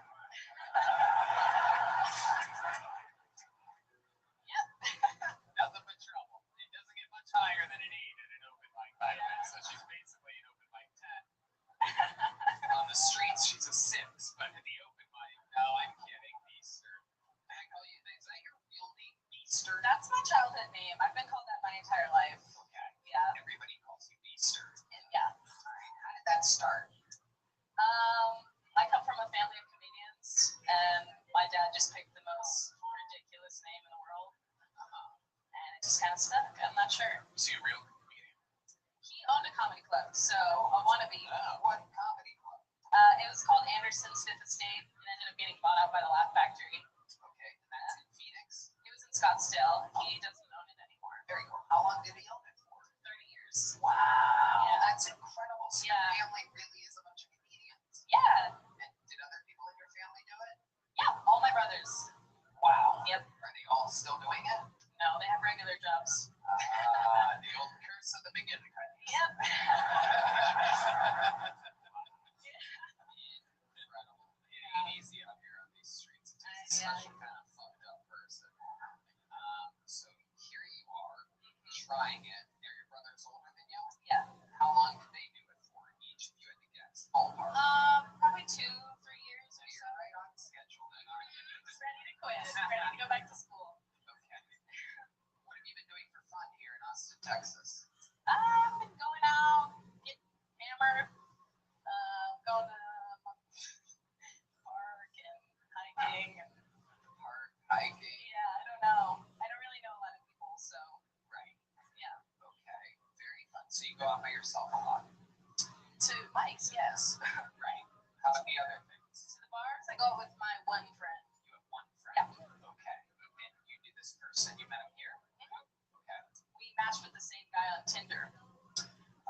bisexual dude.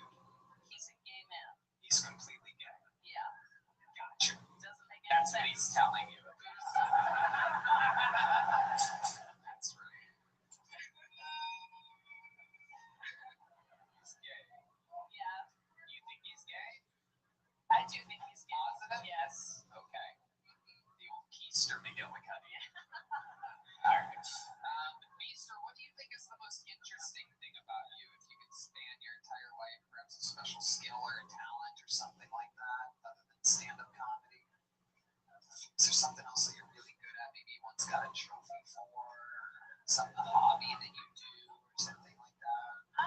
Not necessarily known for anything super specific.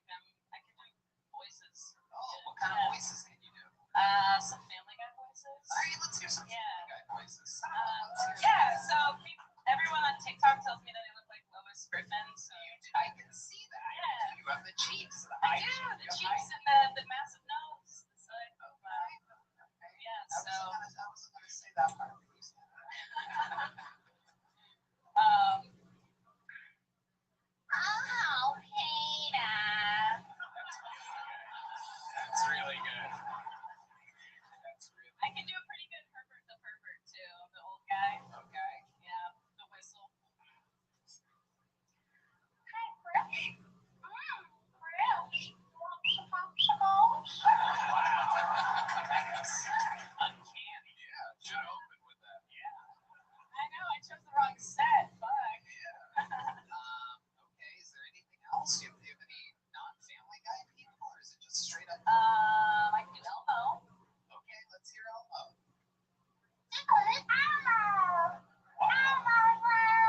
Wow, that's incredible. You have a real gift. Thank you. All right, Feaster. Well, anything else for Feaster, Tom?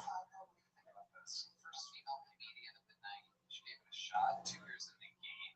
Yeah, I know it's in Austin. Yeah, I think you're funny. I think you just got a little nervous. You probably should have opened with the voice thing. Made them comfortable. You seem like a funny person. Thank you. Yeah, I was very nervous. This is my 5th time signing up. I did not think I was going to get called. Were you outside? Did you have to? No, I was right here at the bar, like a real normal person. Not the bins. How much do you drink on average? Like the day or Any of it. Are you drunk right now? no, I had one drink tonight. What was the drink? Jameson and ginger ale. There it is, Jameson. Ouch. With the last name like McGillicuddy, there really isn't. There aren't many options. Right. Yeah. I don't know, maybe 2-3 nights a week. Oh, okay, that's not bad. Yeah, and I'm not an alcoholic, don't worry.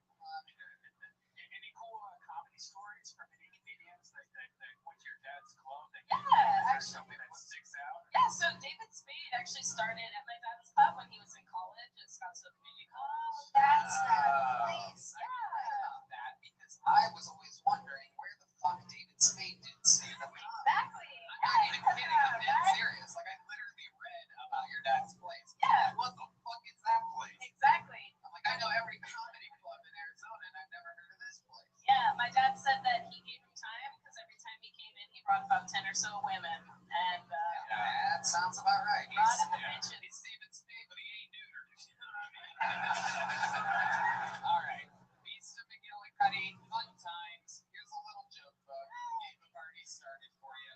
Beast of McGillicuddy, your Kill Tony debut.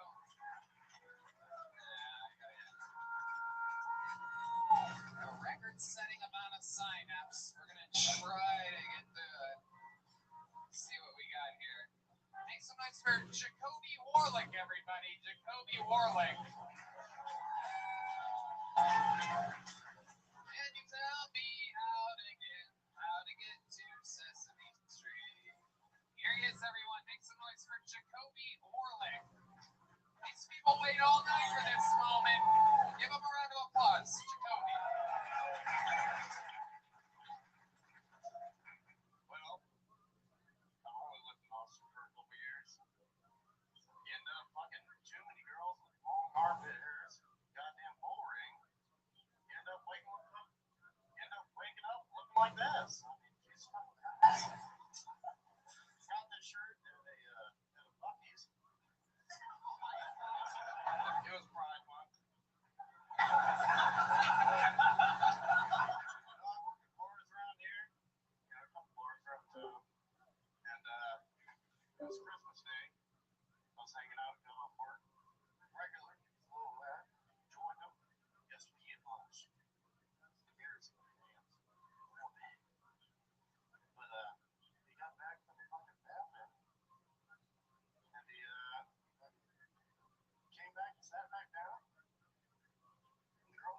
said, "Oh, were you busy during Christmas season?" I was like, "Jesus fucking Christ."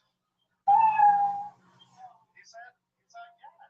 He played it off, and then the next time came back down. I was like, "Did you really fucking say that, dude?" She was like, "Yeah." I was like, "Jesus fucking Christ."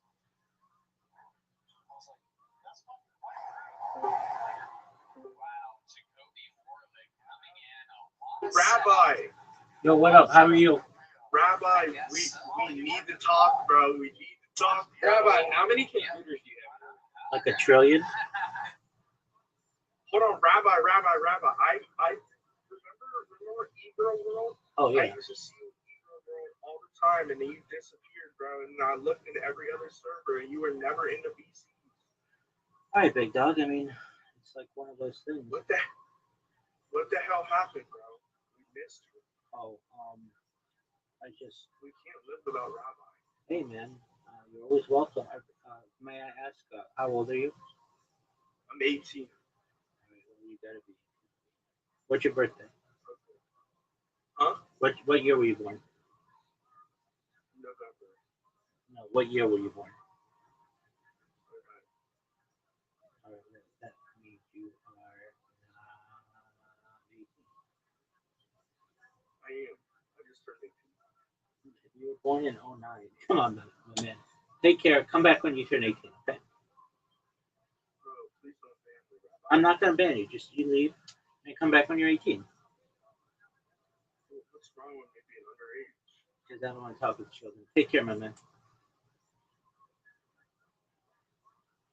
But you're Jewish, and it's used like children. Dude, don't insult me. I don't want to ban you. Come back when you're 18, okay? Rabbi. Okay, dude, don't make me ban you. Just The listen. Rothschilds love kids, Rabbi.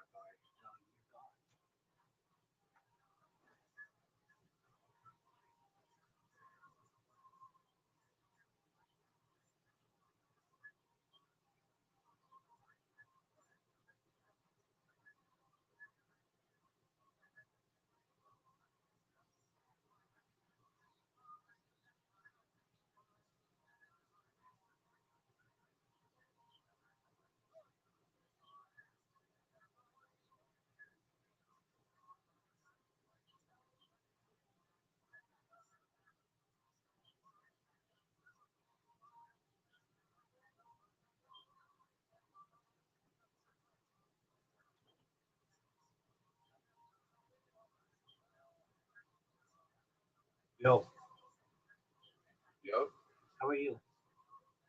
I'm doing good. Excellent. How are you? I'm well, thankfully. How'd you find out about me? Oh, I remember like a couple of years ago, your dad's school. Yeah, they booted me. They said I was advertising, but I'm not advertising.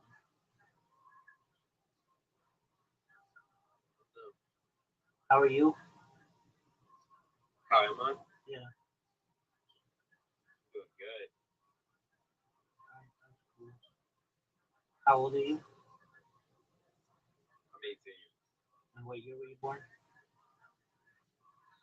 06, 25, 2007. Sorry, my phone.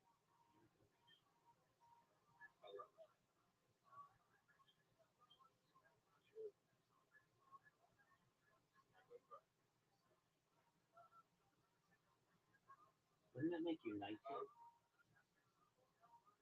Yeah. So then why would you say you're 18? Huh? Why would you say you're 18? Yeah, sure, one. Whatever's fine. All right, there you go. What'd you say? I was on the phone. If you were born in June 25th of 2007, then that would make you 19.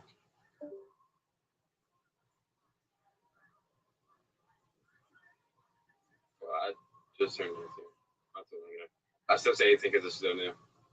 22 months ago. Come on, I don't have to ban you. You take care. Come back when you're 18. Nah, okay. I mean, I'm 18, but all right, bro. All right, peace.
a country singer in between songs. Well, you know, here's a little something else coming up with this one. I think you're gonna like it. I know I like playing it, so I hope you like it. And you know, I heard this about 3 months ago. This one's for you. If you're new to dance, perhaps you grab a lovely lady and have a dance if you like to. But I mean, at this point, we just have a few songs left in the set, so I hope you enjoy it. I've been playing with these boys for a long time now. I figure we'll do the dance and, well, you know what I mean? This old tequila sunrise. Come on, let's do it. Let's do it. Jacoby, get me to use some of my fucking local music references. I've seen Tony at the White Horse. Yeah? Tony the what? At the White Horse. Oh, yeah. You're wearing those little flat pants? You're goddamn right. I fit in well over there. I know. He was there with the fucking mouthful. Okay, Jacoby, will you fucking relax? Jesus Christ. The hell is wrong with you, bro? This fucking guy. What's wrong with this guy? Saw him finger banging a 10. Here's another one right down the barrel. We wrote this one last week.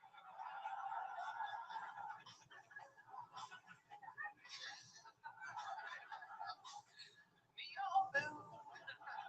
I don't know what to do. Okay. Do you play music? No, I thought this was a karaoke sign up actually. Right. Okay. Very good, Jacoby. I love it. How long have you been doing stand-up comedy? That's No, I've just been funny as fuck all my life. I mean, I watch you on. okay. I just wanted to be my hero. They tell you not to be heroes. You fucking should. Very good. Jacoby, maybe you're forgetting you're the one bombing up here tonight. I've been smashing for exactly an hour, so. No, he's fucking saving me right now. Thank God. The karaoke joke was good. Yeah. It was good. Do you know how to sing?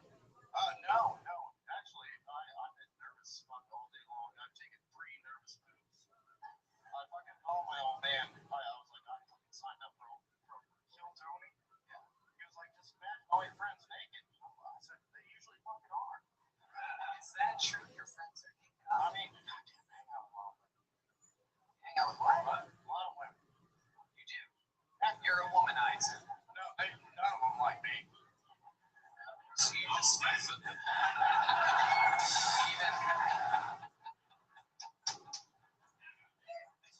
D-Man just knows a little bitch when he sees one. Or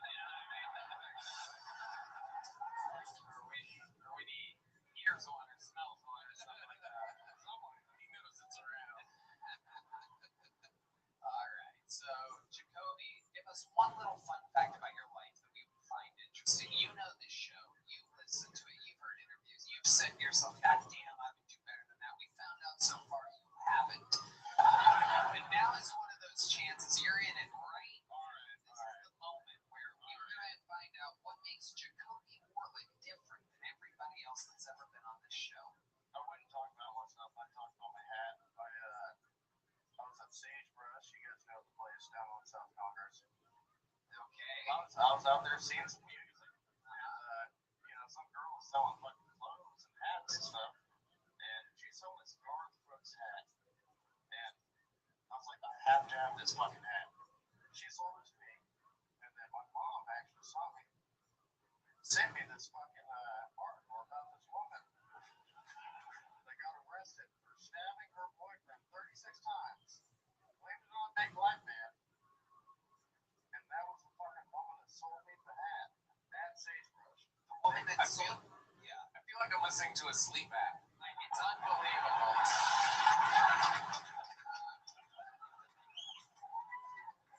Well, seriously, you can make a lot of money. Hey, knocking people out. Hey, brain sounds and my voice.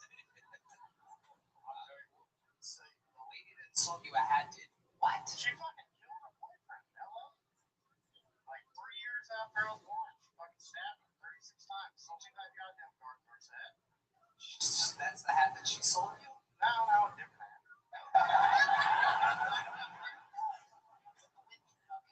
It's a dark sleep app. It really is.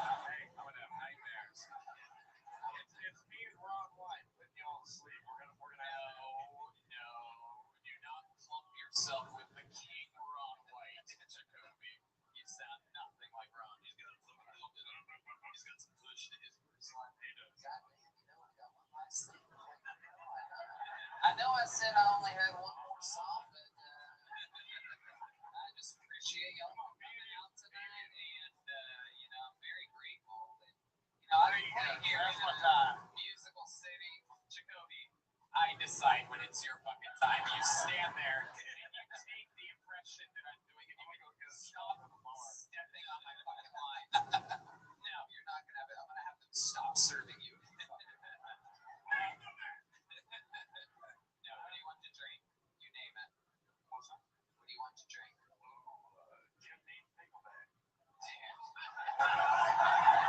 Damn, I didn't know they had gay guys in Arkansas.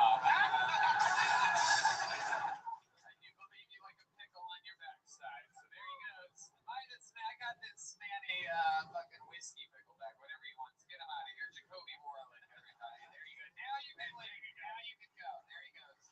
Jacoby Warlick. You guys think we should do one more fucking poll, huh? A record-setting amount of people.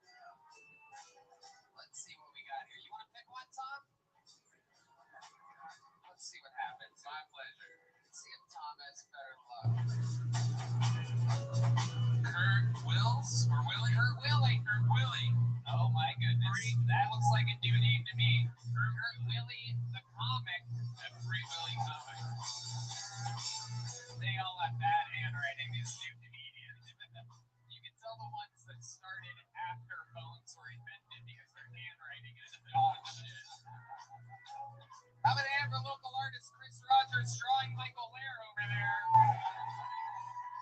The late, great Michael Lair, who we lost this week. How loud can this place get for Michael Lair, huh? He's listening. He's listening. Hell yeah. I like that. There you go. For Michael fucking Lair.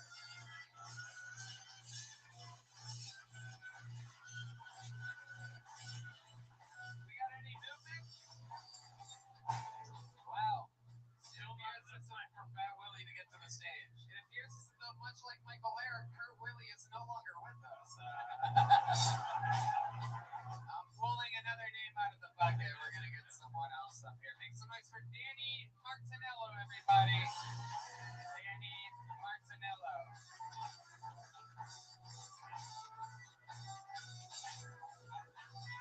Here he is, everybody. What appears to be what very well could be your final buckle tonight. One more time for Danny Martinello, everyone. What's going on, Austin? You guys good or what? Sick. No, this is my first time here. I like Austin, but like everybody thinks I'm on drugs because apparently I don't blink enough for you guys. I don't. They don't. They're like, yo, you haven't blinked for a while. What are you on? I'm like, I don't know, my Lord and Savior Jesus Christ. Like, what do you mean, right? And then I'm like, I feel like I don't need to blink though. You know what I mean? Like, I don't feel the need because the only reason you blink is to like refresh your eyes and like might just stay fresh. You know what I'm saying, right? No, but I'd rather people think I'm on drugs for not blinking than like blinking and think I need drugs. Does that make sense? Because like this says like something's going on, but like this says something needs to be dealt with. You know, and they say, you know, the lights are on but nobody's home, but with me, you know, there's a fucking dinner party going on in there. Yeah. My brother's going to have a kid and he's worried, right? Because he's like, oh, I don't know what I'm gonna get. What happens if it's transgender, right? And I'm like, well, you're gonna love it regardless. You know what I mean? It's your kid. And he says, what would you do? You know what I mean? Like, what would bug you? And I was like, fuck, if my kid was allergic to peanuts, that would really ruin my day. You know, because I just think it's funny that nut brings a kid into the world, but now nut takes them out. You know? Yeah, Danny Martinello, very good. Welcome, Danny. First time on the show? Yeah, first time. Welcome. How long have you been on stand-up? 13 years ago, 13 years? Yeah. In Canada. Oh, look at you, the old Canadian Wahlberg over here. Yeah, dude. Interesting. What part of Canada? I'm originally from Edmonton, but I do my time in Toronto now. All right, you're there in the big city of Toronto. Yeah, dude. Hell yeah. So what are you in, like 8 vaccinations right now? No. I just do a little IV drip when you go to sleep. Yeah, no, I just got my 6, yeah. No, I'm just kidding. I got 2 because I had to. Right. Yeah. I know. Any side effects? No, not really. When you say not really, like I would know what no side effects is. What does not really mean enough? Well, sometimes like I have heart palpitations, but I don't know if it's just because life or like. Hey, let me ask you this. I'm just curious. I don't usually talk about it. I know fucking 40% of the internet's just furious right now because they had to get vaccinated to be a fucking mailman or whatever the fuck. Yeah. But I'm always so interested in it, and I know Canadians got the real test one, you know what I mean? Yeah. Did you have heart palpitations before the vaccine? See, that's the thing. I don't even really know, dude. You did. Yeah. You did, by the way. If you're No, you don't no, know, like, the answer is no. No, I don't know. It's when your heart goes, Yeah. right? But you notice it happens now. Yeah. Okay, that's all. I don't really have a dog in the fight. Save me! Save me! Take me! Okay, sorry. You're not in Canada. You can't just play along with Texans like that.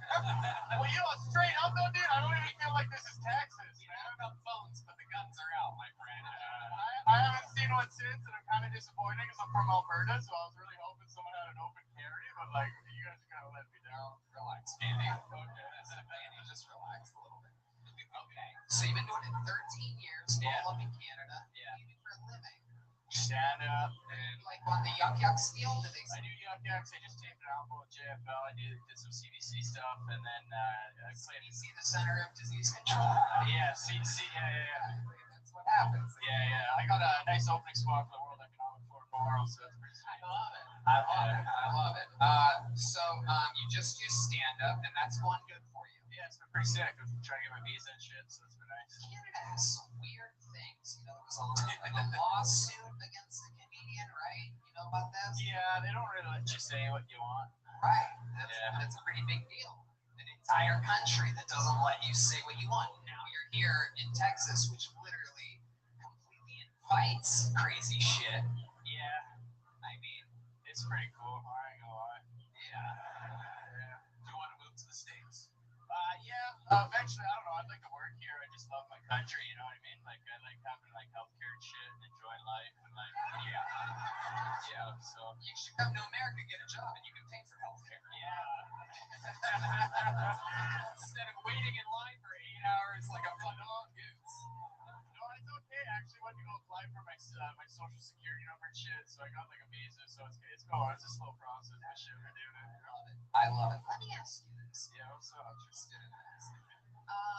Can you give us an example of a joke that you wrote in Canada but you couldn't do in Canada? Can you sort of like give us an example? 13 years in the game. I'd imagine there's one that you had to change a little bit, right? Tweak a little bit, but you wanted to say it a different way. Yeah, like I got kind of in trouble because like there's like I don't know, like we got like this huge like it was kind of a battle for like gender neutral bathrooms and shit, and then when I did this one joke where I saw this guy that was really upset for being like in the lineup and like having girls go to the washroom, and like I kind of asked him what's up, and then he was like, oh, I don't like know why girls are using the washroom and we are. I'm like, well, it's the same thing, you know what I mean? Like we're just going piss, and he said, yeah, but what happens if you got to piss and someone shows you up? And I was like, it's a completely separate sport, though. You know what I mean? Like, they're sitting down, we're standing up and shit. But then I laughed because the mental image of a woman showing me up in the washroom came in.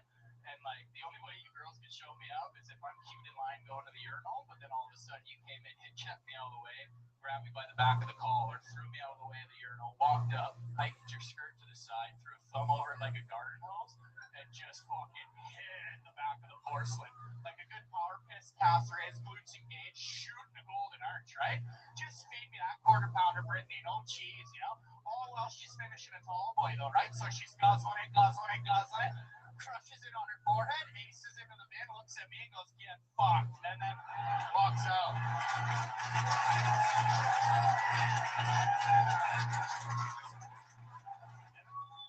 My friend, that is exactly why I asked that question. I was really hoping. I'm like 13 years. I bet this guy's got something in the fucking chamber right now. Yeah, we got a couple combos, you know what I'm saying? Okay, Danny. All right. I worked with you actually, Rep at the Corner Comedy Club, and I worked with you at the Ripley. You came down with Joe, right? Yeah, man, I hosted your week. How long are you guys in town for? Joe, I don't know, Joe. I'm leaving. I don't know when the fuck I want to leave, but like, I'm supposed to. Yeah, I could be. Yeah, I'm in town Thursday. Could be. You're gonna change a flight from Canada Yeah, whatever, man. Chasing that. I would love to have you on the Secret Show.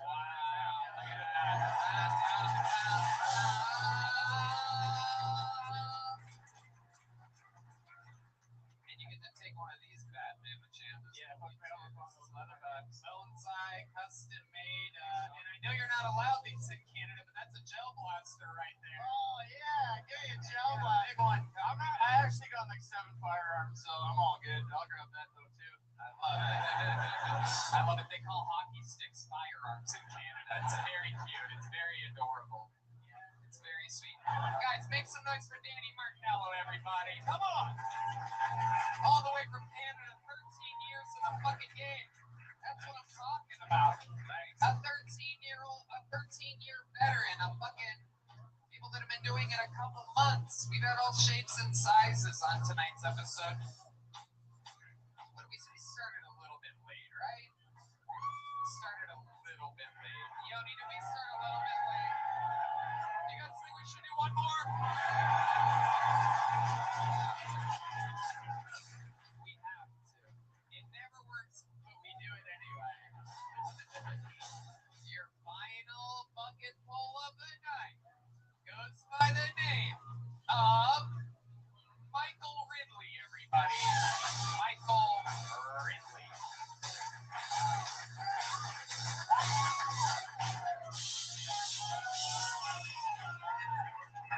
What's good, dude? Papa, hold these, baby.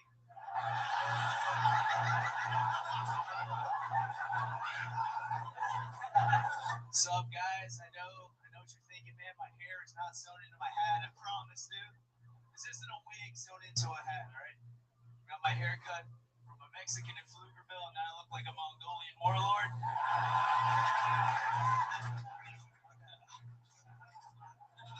My name is Michael Ridley, and I'm a comedian. It only makes sense because my parents are comedians. My dad is Theo Vaughn, and my mom is Bobby Lee. I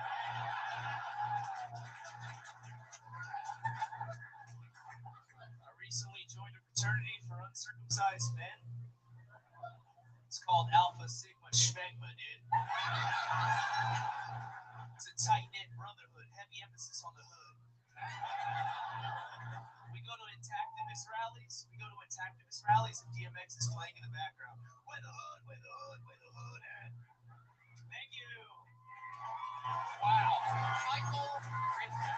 Now, right as I was just saying, we've had all different shapes and sizes and years. Again, this is my favorite type of thing that happens on the show, where someone who's done okay before or kind of good before, all of a sudden really does good. We get to see their growth. You've been on the show 2 or 3 times before, right? Twice before. I remember you because of your face.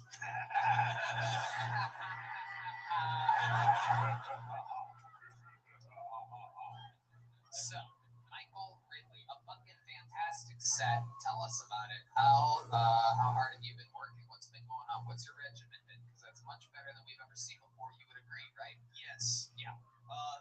For the last week, I've been on stage 10 times. Nice. I moved here 2 months ago, and I was kind of struggling trying to figure out where the stages are and where the mics are, and just been putting in the work and getting booked on showcases from other local comics and really just dialing it in. That's beautiful. That is exactly the correct answer. Incredible. I'd imagine getting around to 10 mics is pretty rough. What are you driving, Michael Ridley? I used to drive a Miata. I used to have 3 Miatas. I sold all 3 of them to move here. 3 Miatas? Yeah, I had 3 Miatas. This is like Mr. Miata meets Mr. Miyagi. Yeah, I was gay as fuck, cute. Am I right? All right, Michael Ridley. So let's talk. What else is going on?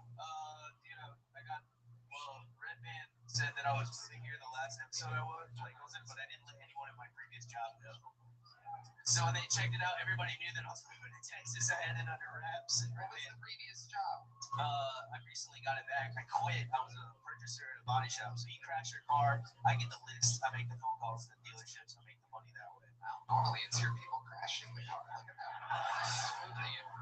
Or making them go sideways, Tony, with complete control. So I see.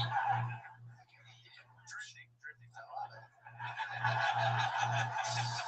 Oh,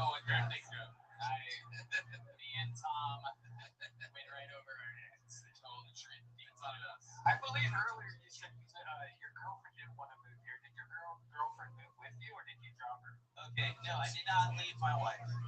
It's your wife. It's a wife. Yeah, I'm married to a white woman. It's a major flex. All right, yeah. You better love her long time. I do. I do love her. I'm gonna get in trouble for that. Okay, Red Band. That was Red Band. You hear me, Internet? Go after him. Okay, stop that. Turn that off. Where the fuck did you get that sound effect from? That is unacceptable behavior. Yeah, that was my mom, dude. What the fuck? Shit. Bobby Lee. Okay. I love it, Michael. Where were we? You were asking if he's really uncircumcised. Is that true? Yeah, dude, I got a convertible top. Yeah, dude. Wow. Okay. Yeah, son, dude, you lose 20,000 nerve endings when you get circumcised, guys. Yes, it's true. I don't know. I think we're doing just fine without those 20,000. Are you coming too slow? Like, what the fuck? No, you remember like those like infinite toy, like the infinite tube toys that you had in the 90s? That's what my dick is like. It's just jerking off infinite, and it's, you know. No one knows what you're referencing there. Red Band knows. He had one as a kid. What? Red Band was a kid in the 50s. Tube toys or whatever. I don't know. Yeah, like sea creatures and shit. They know what I'm talking about. Okay, so all right, let's hold on a second. So what do you think your dick is capable of? Like, what do you think? I don't need lotion to jerk off. I just drop the top over and over and over and over and over and over again. Are you serious? And over and over. All right, ladies, who here is fucking a guy with an uncut dick? Make some noise. Don't be weird. You're in a safe space. That's being. I've never heard the room more quiet. Because they're all in the closet. All night. It's been 2 hours. I've never in my life. She's like, don't worry, honey. I won't say it. We know we're sick. We know you're embarrassed of your dog dick. We know. No, it's like super easy to. It's easier. I don't know. It's easier to jerk off. Dude. How do you know? Have you ever jerked off a circumcised penis? Uncircumcised penis? Yeah, I jerk off my own. No, I'm saying, have you ever jerked off a circumcised penis? How do you know it's easier? I don't know, Tony. You can whip it out right now, though, dude. I got you, dude. I don't like guys that work with cars jerk me off. You know what I mean? A little bit too rough. A little bit too rough. Yeah, I don't know, dude. All right. Are you on the Secret Chef Thursday? No, sir. I would like to have you on the Secret Chef. Oh, yeah, dude. Look at that. Yeah. The Lord works in mysterious ways. You already have one of these, right? Yeah, I do. Yeah. Ladies and gentlemen, make some noise for Michael Ridley. Yeah, dude. Thank you guys so much. Here with the gel blaster. Wait, Michael. Don't forget your glasses. Oh, yeah. Hell yeah. And like that, he's a white man, everybody. Look at that. Or a Latino. All right. Okay. Ladies and gentlemen, we did it. We got through everybody that we possibly could for a live taping of Kill Tony. And now, ladies and gentlemen, here with a brand new minute is the man who has written more brand new minutes than anybody else in the show's history. Currently headlining, selling out everywhere he goes. One of the most dangerous features in the island of North America. Opening for Rogan, Finchcliff, Segura, Trussell, all around the country. He's going to Denver with me this weekend. Ladies and gentlemen, this is the Big Red Machine, William Montgomery.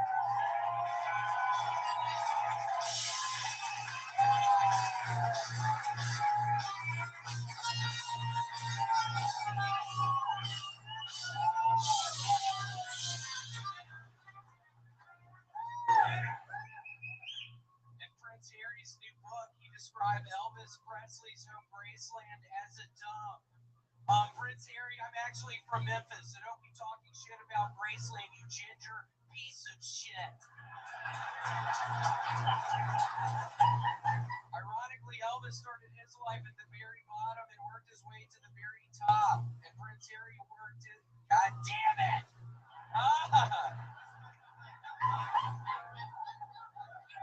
This microphone smells like shit. I don't know who's it out. Ironically, Elvis started his life at the very bottom and worked his way to the very top. And Prince Harry started his life at the very top and worked his way to the very bottom. You fucking British piece of shit. Prince Harry literally describes Elvis Presley's house in Memphis as, and I quote, a badger's den. Newsflash, Prince Harry, but badger dens are nice. I actually use a badger den app every weekend, and I book some badger dens. So they're called the set. Oh, what's that, Prince Harry? You didn't know a badger's den is actually called a set? Well, I learned that in Memphis, Tennessee, home of the king of rock and roll, something you'll never be. You want the good news or the bad news? Okay, the bad news. The bad news is Prince Harry called Elvis Presley's home in Memphis a dump. The good news, Elvis is still banging his mom in heaven. Fucking ginger piece of shit. Okay, that's what I'm talking about. Wow, William Montgomery, unbelievable performance. All the jokes in, even your misreads went extremely well. Something about you fucking up a joke, which is so much funnier than anybody else fucking up a joke. I know, it gets horribly nerve-wracking. I was smoking dope back there in the night. I promised myself I wouldn't, but I was smoking some blunts, and I was laughing so hard. David went so hard after you. Holy shit. That was funny. Alright. But yeah, I can't believe fucking the Duke of Sussex is talking shit about where I'm from. He needs to keep fucking Memphis out of his stupid fucking mouth. I think people are sick of the fucking Royals. He needs to stop talking about fucking Memphis. Okay. Alright. Really knows how to pick his battles here. Yeah, I mean, I'm coming after you, Prince Harry, you piece of shit. I'm not fucking around. That was the last fucking straw. I've always hated fucking Prince Harry, stupid fucking ass. Wearing his fucking Nazi costumes. He's literally a racist. And he better not catch me in a dark alleyway because I'll fucking kill him. I wish I was kidding. How would you kill Prince Harry if given the chance? Probably a gun. Yeah, just walk up to him and be like, I'm Prince Harry, and then I'd fucking shoot him right in the fucking foot. Yeah, he talks like such a bitch. It's like I can't even take him seriously. With that stupid fucking, you know what I'm talking about? Holy shit.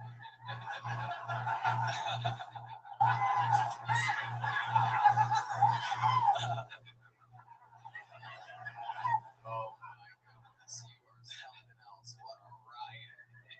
What is it about Prince Harry that makes you so mad? It was literally I had so many trials and tribulations back in Memphis. When he fucking brought that up, I literally had so much rage just boil up inside of me. Having the fucking Duke of fucking Essex is talking. Duke of Sussex, I think he's from. Alright, William, what else has been going on in your world? Any new hobbies or anything? You're always up to something. We've seen you eat soup. We've seen you get sponsorships. We've seen you eat raisin bread. There's so many different things that's always going on in your personal life. I'm excited to find out what's happening this week. It is my birthday this week. So I've already been at the TCBY treats. I've already been fucking designing an ice cream cake for my birthday. So really excited about that. I was at TCBY 3 hours earlier. But yeah, excited about designing the cake. I'm really excited. We'll be in Denver together. I'm really excited about whatever present they're going to give me. I've been dreaming about it. I'm just wondering what Tony's going to give me for my birthday when we're in Denver. Have you ever had 80 popsicles at once? I actually have not. I know a guy. And if you like dirty jokes, you're in for a treat. I love it. What else? The Pesky's. Yeah, that guy was kind of screwed. Are you still cutting hair? Nice. Are you still cutting hair? We found out. Yes, I actually booked 15 clients last week. My place is literally filled with fucking hair. It looks like I have a carpet. I normally have hardwood floors, but there's hair everywhere. I don't really know what to do with it. I don't have a broom. So my fucking, it literally is like a carpet. Oh my goodness. It's literally like a carpet in there. But yeah, I have a bunch of clients. I'm getting new ones. So yeah, if you need a haircut, just let me know. And I'll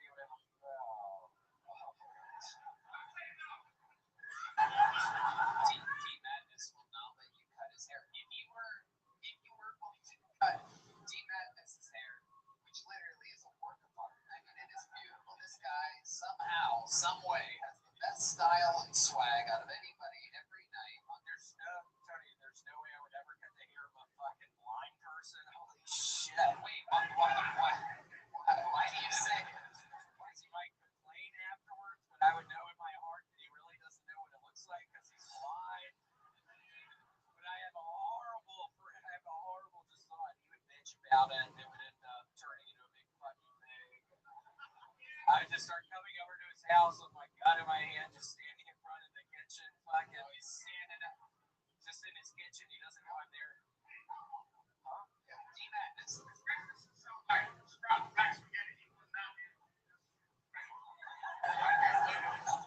is what he is called it. Black spaghetti. Black spaghetti. Black spaghetti. Okay. I was just picturing that being the color of the spaghetti he actually eats because he probably burns it on because he needs it. Oh my god. William. It's all brown spaghetti. First of all, you oil spaghetti. What are you out there pan frying spaghetti? Yeah, it's been a new thing I've been doing. Literally, I'm gonna make it. You guys, okay, you would demand this if oh my. Yeah, well, I wouldn't trust your fucking ass either. So. I'm glad it's finally coming out after this amount of time us being on the Okay, well, I would never cut your fucking hair. Don't worry, I would never cut your fucking hair. Oh my god. This is one of the wildest fake arguments I've ever seen. They should go for spaghetti together and make up. What?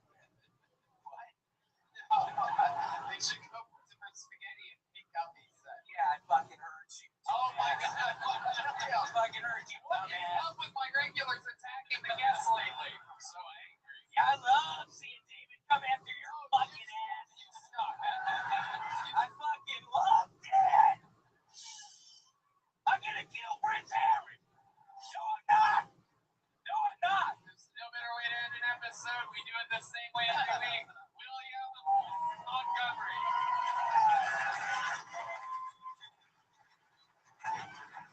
Oh my god. I feel like we've been through so much together in just a couple of hours.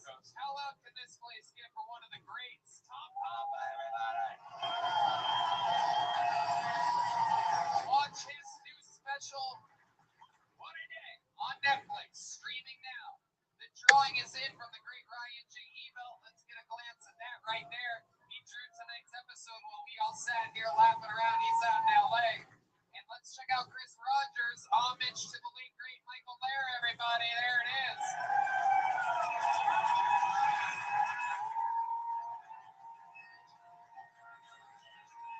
Should we auction that fucking thing off right now? Who wants to place a bid on the Michael Lair thing? Fucking 50% goes to Colette. I'll do $500 right now. Ooh, 500. Is anybody gonna beat 500? I don't think it is. 800 from the great Francis Stady. I'll do $1,000. Whoa! Kirk's an art collector. $1,200. Red Man Sound. I love it. How about a hand for the great Francis Stady? Check out. We love him. He's the man. And like that, Chris Rogers makes some money. Little Colin Blair, who we love. Michael's son just made a little bit of money. He also has a Kickstarter right now. There's a Kickstarter for Michael Blair's son. Yeah, there's a GoFundMe, a Kickstarter, something like that. So go check that out. Find that. Nothing but, of course, I was smart enough to say it every time he was on stage, but of course, Michael is an absolute legend. We've nothing but love for him, and even though we all saw it coming, it's a rough week. And so thank you to Colette and his nurse/girlfriend and his son Colin for everything the whole time. If they get to hear this. Anyway, we love you guys. How about one more time for the band, huh? Michael Gonzalez, John Beans, D-Madness, Matt Newling, Paul Deemer. D-Madness has this new line of clothing available online for sale and here at Vulcan. You guys need an extra shirt or a hoodie on your way out for the official Kiltony after party starts now. Check out Tourlight brand clothing. That is John Dee's company, on top of being one of the best musicians in the world and the leader of the band here. A lot of you might not know John D first onto the band, has hand-selected every single band member. I completely trust him with it, and he's brought us nothing but greatness. How about one more extra hand for John Dees? All right, we did it. Love you guys. Love you. Let's party together.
Shit up tonight or what?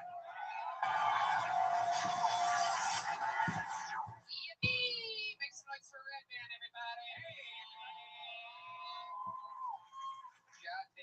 Goddamn. What'd you do here, Red Man? You have a little spilly? Oh, it's very, very good, Red Man. It's coffee. No, it's definitely not. Hell yeah. How's everybody doing?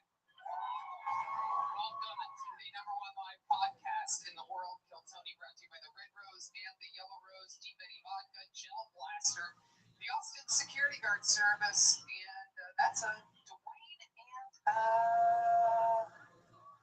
somebody else over there. How about a hand for the Austin Security Guard Service keeping us safe? I'm sorry, my handwriting was a little fucked up. And how about a hand for the band, everybody? That's the Screwball Peanut Butter Whiskey Kill Tony band.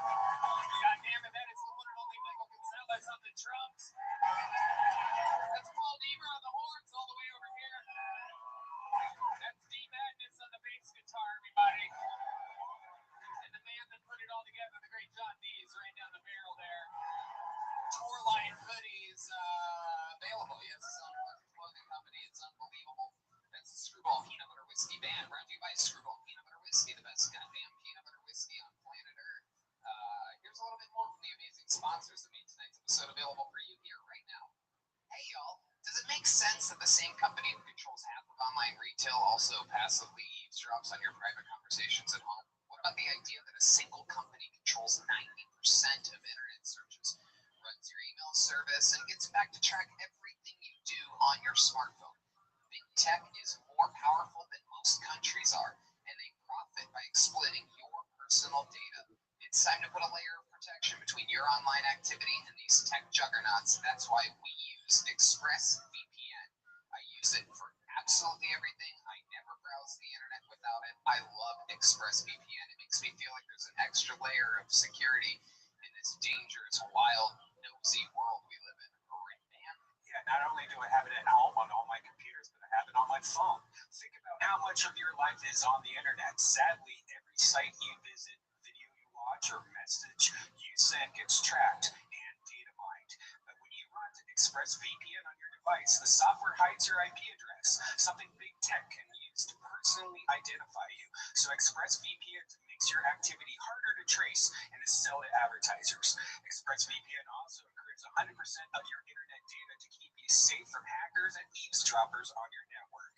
That's why ExpressVPN is rated #1 by CNET, Wired, TechRadar, and countless others. What I like most about ExpressVPN is how easy it is to use. You just download the app on your phone or your computer, tap one button, and you're protected. So stop handing over your personal data to the big tech monopoly that mines your activity and sells your information.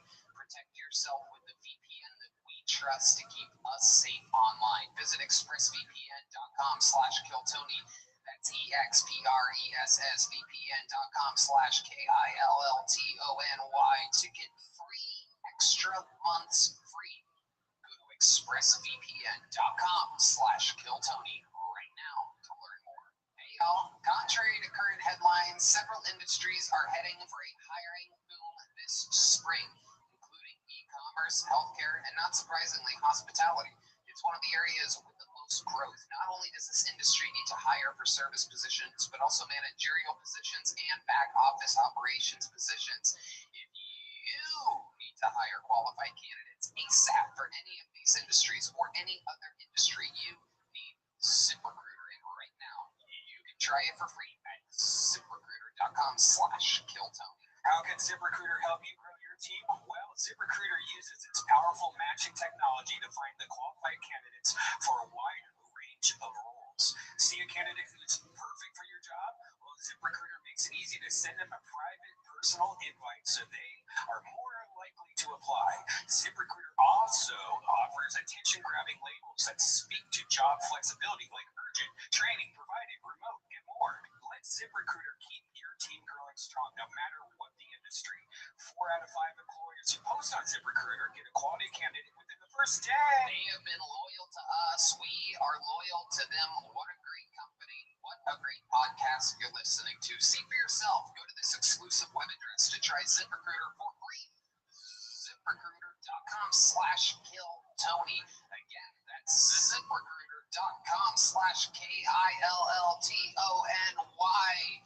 ZipRecruiter, the smartest way to hire. Redman has a new soundboard we're going to test out tonight. That should be very exciting with sound. There you go. Very good. Thank you, Redman. It's already super annoying. So that's it. You guys ready to start tonight's episode or what? How many of you have been fans of the show for a long time? Well, then you're in for a special treat. This young lady was a regular on the show at 19 years old, 8 years ago. Since then, she flourishes. She sells out all around the world. Ladies and gentlemen, former Kill Tony regular, legend of the game, the great Allie Makovsky, everybody. Wow.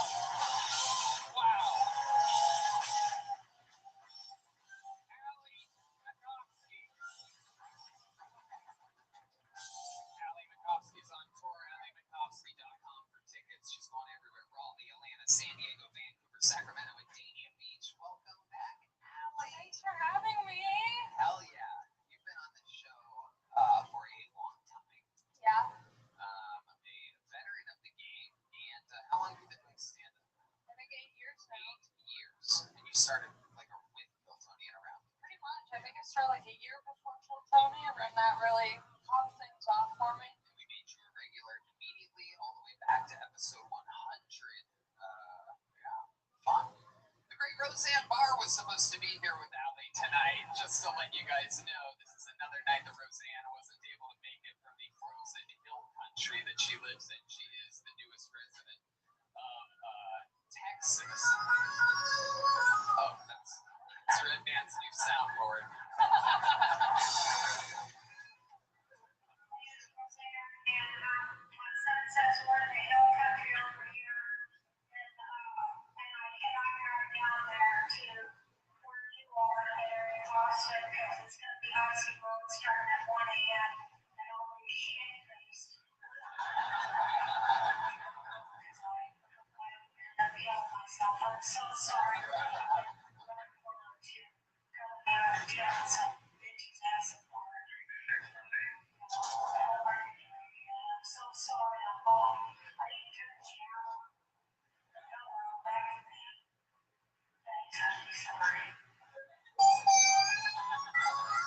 Just a little proof that Roseanne was almost here tonight. No big deal. Only the greatest stand-up comedian in the world.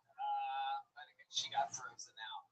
So we're I'm not bummed about it at all. Allie extended her trip for this. Girls, you guys, yeah. I'm excited to be here. We're gonna have a blast. Trust me, it's unbelievable. We're going to have so much fucking fun. You guys ready to start tonight's show? You're gonna have to do better than that, people. I know you're bummed about Roseanne, but you guys ready to start tonight's show or what? All right. See, I like it because it's a running thing now. This is what I liked about the Roseanne thing. She was supposed to be here a few weeks ago. Something happened. She was supposed to be here tonight. Something happened. So who knows? I would keep coming back if I were you, but every show's sold out for infinity. You guys ready to do this or what? Oh yeah. A reminder for those of you that don't know, perhaps, a ton of people signed up for the chance to do 60 seconds on this stage. If I pull their name out of the bucket, that means they get 60 seconds. You know their time is up and you hear the sound of a kitten. That means they have to wrap it up then or else they bring out the anger of a stalling bear. Which just means that their time is way up. And then I interview them, we find out more about them, and anything can happen. It's all improvised. One more time. Are you guys ready to start this fucking show? Ladies and gentlemen, your first comedian tonight is one of the regulars on this show. One of 3 regulars that has the impossible job of writing and performing a brand new minute every single week. A job that Allie had a long time ago. This guy took over the scene a year and a half, 2 years ago when he became a regular, moved out of his van, moved into a house. Now he buys expensive shit all the time. Ladies and gentlemen, this is Hans Kemp.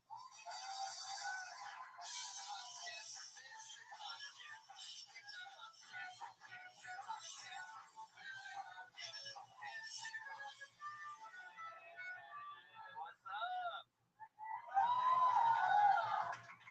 I was afraid to nut in this bitch once because she told me she was pro-life. But then I found out she was on birth control. So I got really mad at her after I nutted in her. I was like, bitch, you're not pro-life. You're just microdosing abortions. These millennials. I hate how all millennials nowadays are consultants. There's no way that's a real job. There's no way there's a CEO out there that's like, man, I'm having real problems with my supply chain. Let's get a 23-year-old in here with good vibes. Make sure they're bad at math. But yeah, I think that's just welfare for middle-class people. But yeah, good to be here in Texas. Love Texas. It's amazing how much fun we have here. Yeah, it's amazing how much fun we can have here when we're not concerned about equal rights. All right, thank you.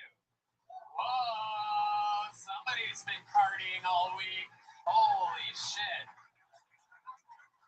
Did you think at all that maybe the I love to be here in Texas should be the opener instead of the closer and perhaps move nut in this bitch to the end?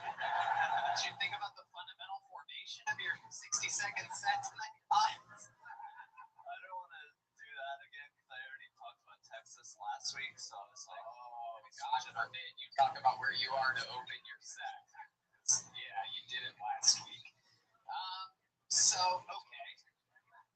How do you feel about that, Hans? I mean, I like the words that I said. Did you say butt birth control at one point? I said butt birth control. I stuttered a little bit. So you did say butt birth control. Confused the shit out of me. I thought someone was on butt birth control to where if you come in a butt, doesn't get pregnant. I was super confused. And I think, how many of you heard butt birth control? Now, you don't raise your hands, you make noise on this show. Oh, geez, you people really are visiting from faraway lands tonight. Jesus Christ.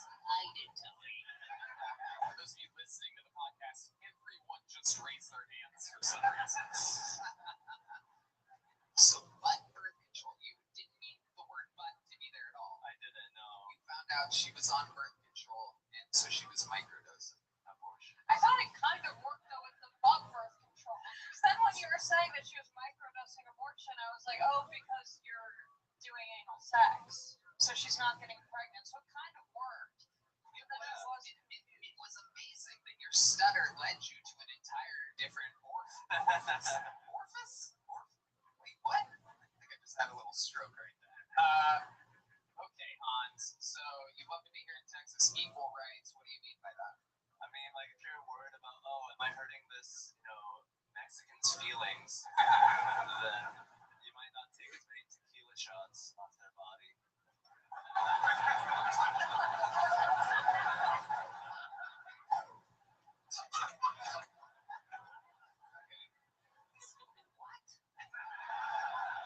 Alright, let's move on. What is that shirt? Why is that shirt on you? This is a shirt that supports women's rights. I think women should have rights so that I can edit them more. Oh my goodness, he's very one-track mind today.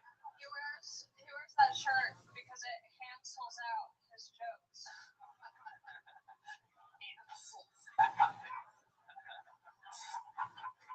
You guys sound like wordplay? No. His name is Hans. And Hans pulls out. I'm done. But birth control. Alright, what else has been going on this week, Hans? Tell us more about your life. I've had sex with 2 girls unprotected recently. Very good. Alright. Let's do just the ones that you know what they are, Red Band. Perhaps that's a better method while doing a fucking live show in front of 350 people. Guadalcanal. Instead of doing it. Thank you. Oh my god. Here we go. Here we go. Shades of the old man flickering on here.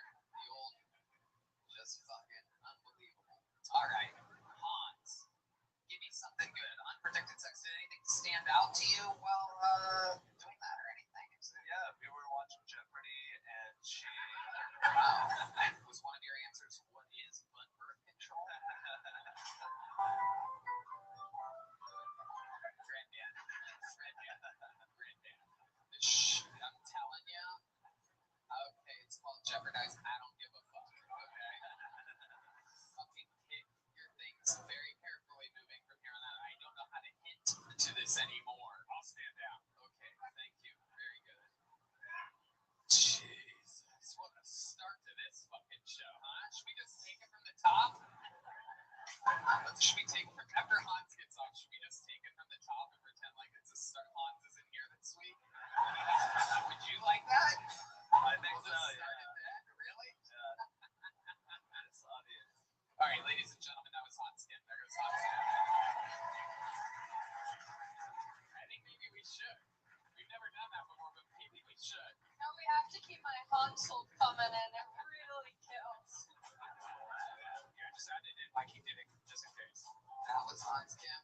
Worst performance of his life. That was Hans Kim.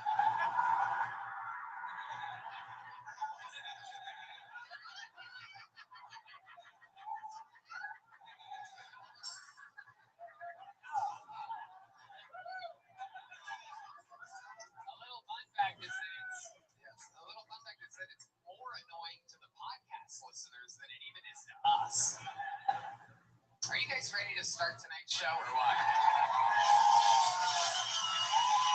Let's do something a little different tonight. Let's start it with a bucket poll. What do you guys think? Is that a good move?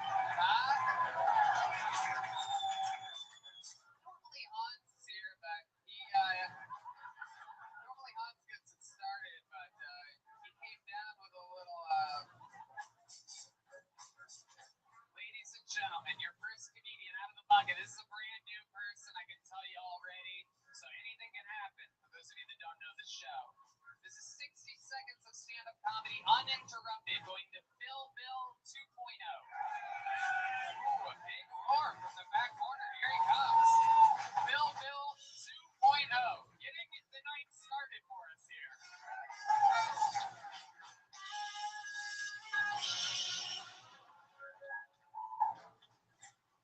So Hans was just talking about, birth control.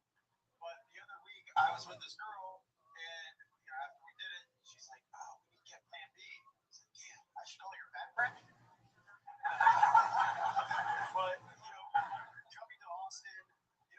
was gonna freeze. You know, I should watch out for the weather. At least I knew I was gonna make jokes for the snowflakes. But one thing that is definitely true about Austin is that everybody is so in tune with the pronouns. We can no longer call them Hispanics. We have to call them Hispanics. And also, like, I just started this new job, and they want you to put your pronouns in the email signature. Or when I get an email from like a they, them, their, I know what they like in the bedroom. So I'm just gonna put man, penis, doggy style. But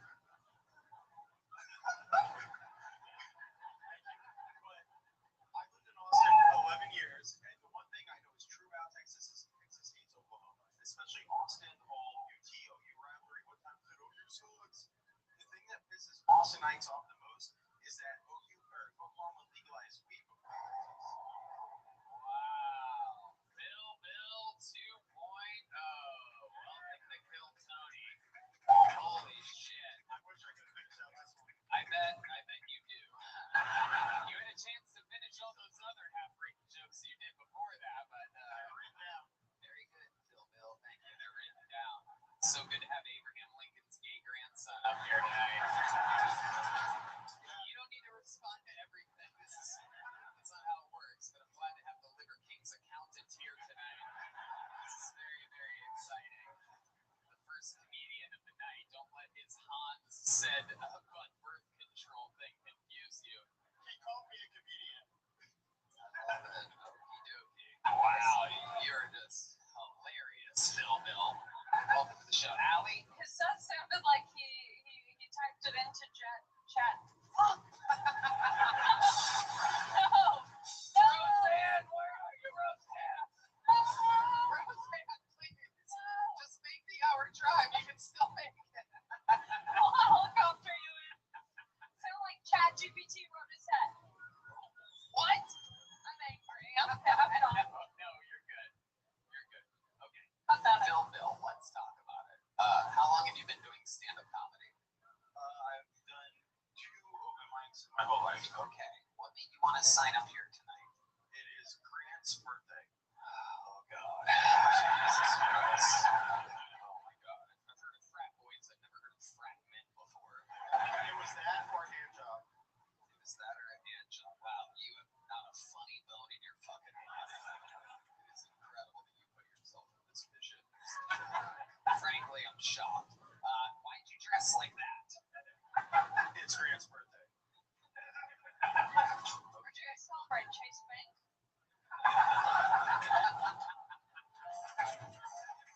Thank you. Oh, boy. We're just getting started here. Again, this is the first comedian of the night. It's going to get better. Call me a comedian again. Oh, I hate you. I'm starting to hate you. It's starting to turn into hate, my friend. He called me my friend. Whoa. Fucking loser. Bill, what do you do for work? I'm unemployed. That's about right. Unemployable, indeed. What did you used to do, Bill? The last job I had, I managed an independent rap tour. Rap tour? Rap tour. Okay. Whose tour was it? This guy that I know who asked me to manage his tour, and now he owes me a lot of money. Yes, indeed. Absolutely. You seem like a real pushover. I can see why that would be.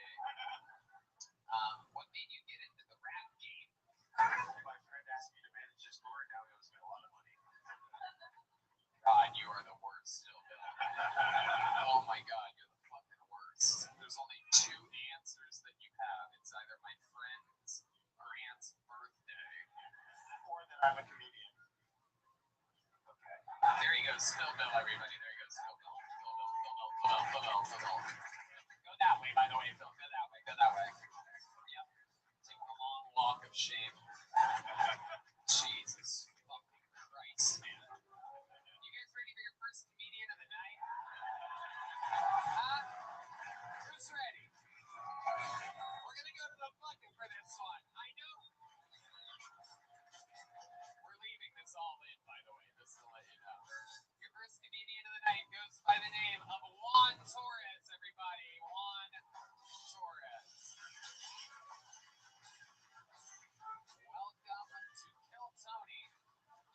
literally the #1 live podcast in the world.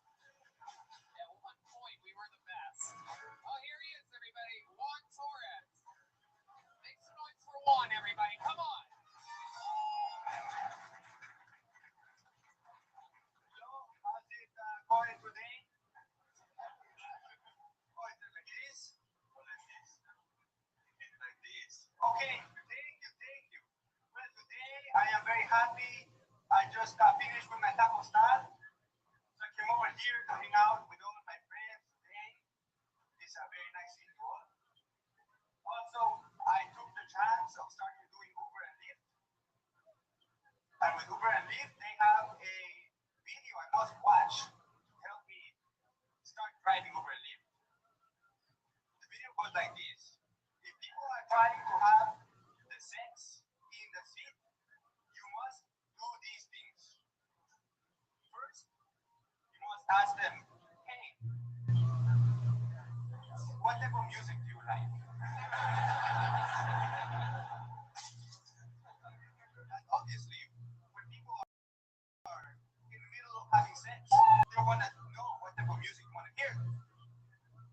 So, Uber and Lyft recommend that you ask them this question, and Uber and Lyft says they're going to stop having sex because they want to know what music they want to hear.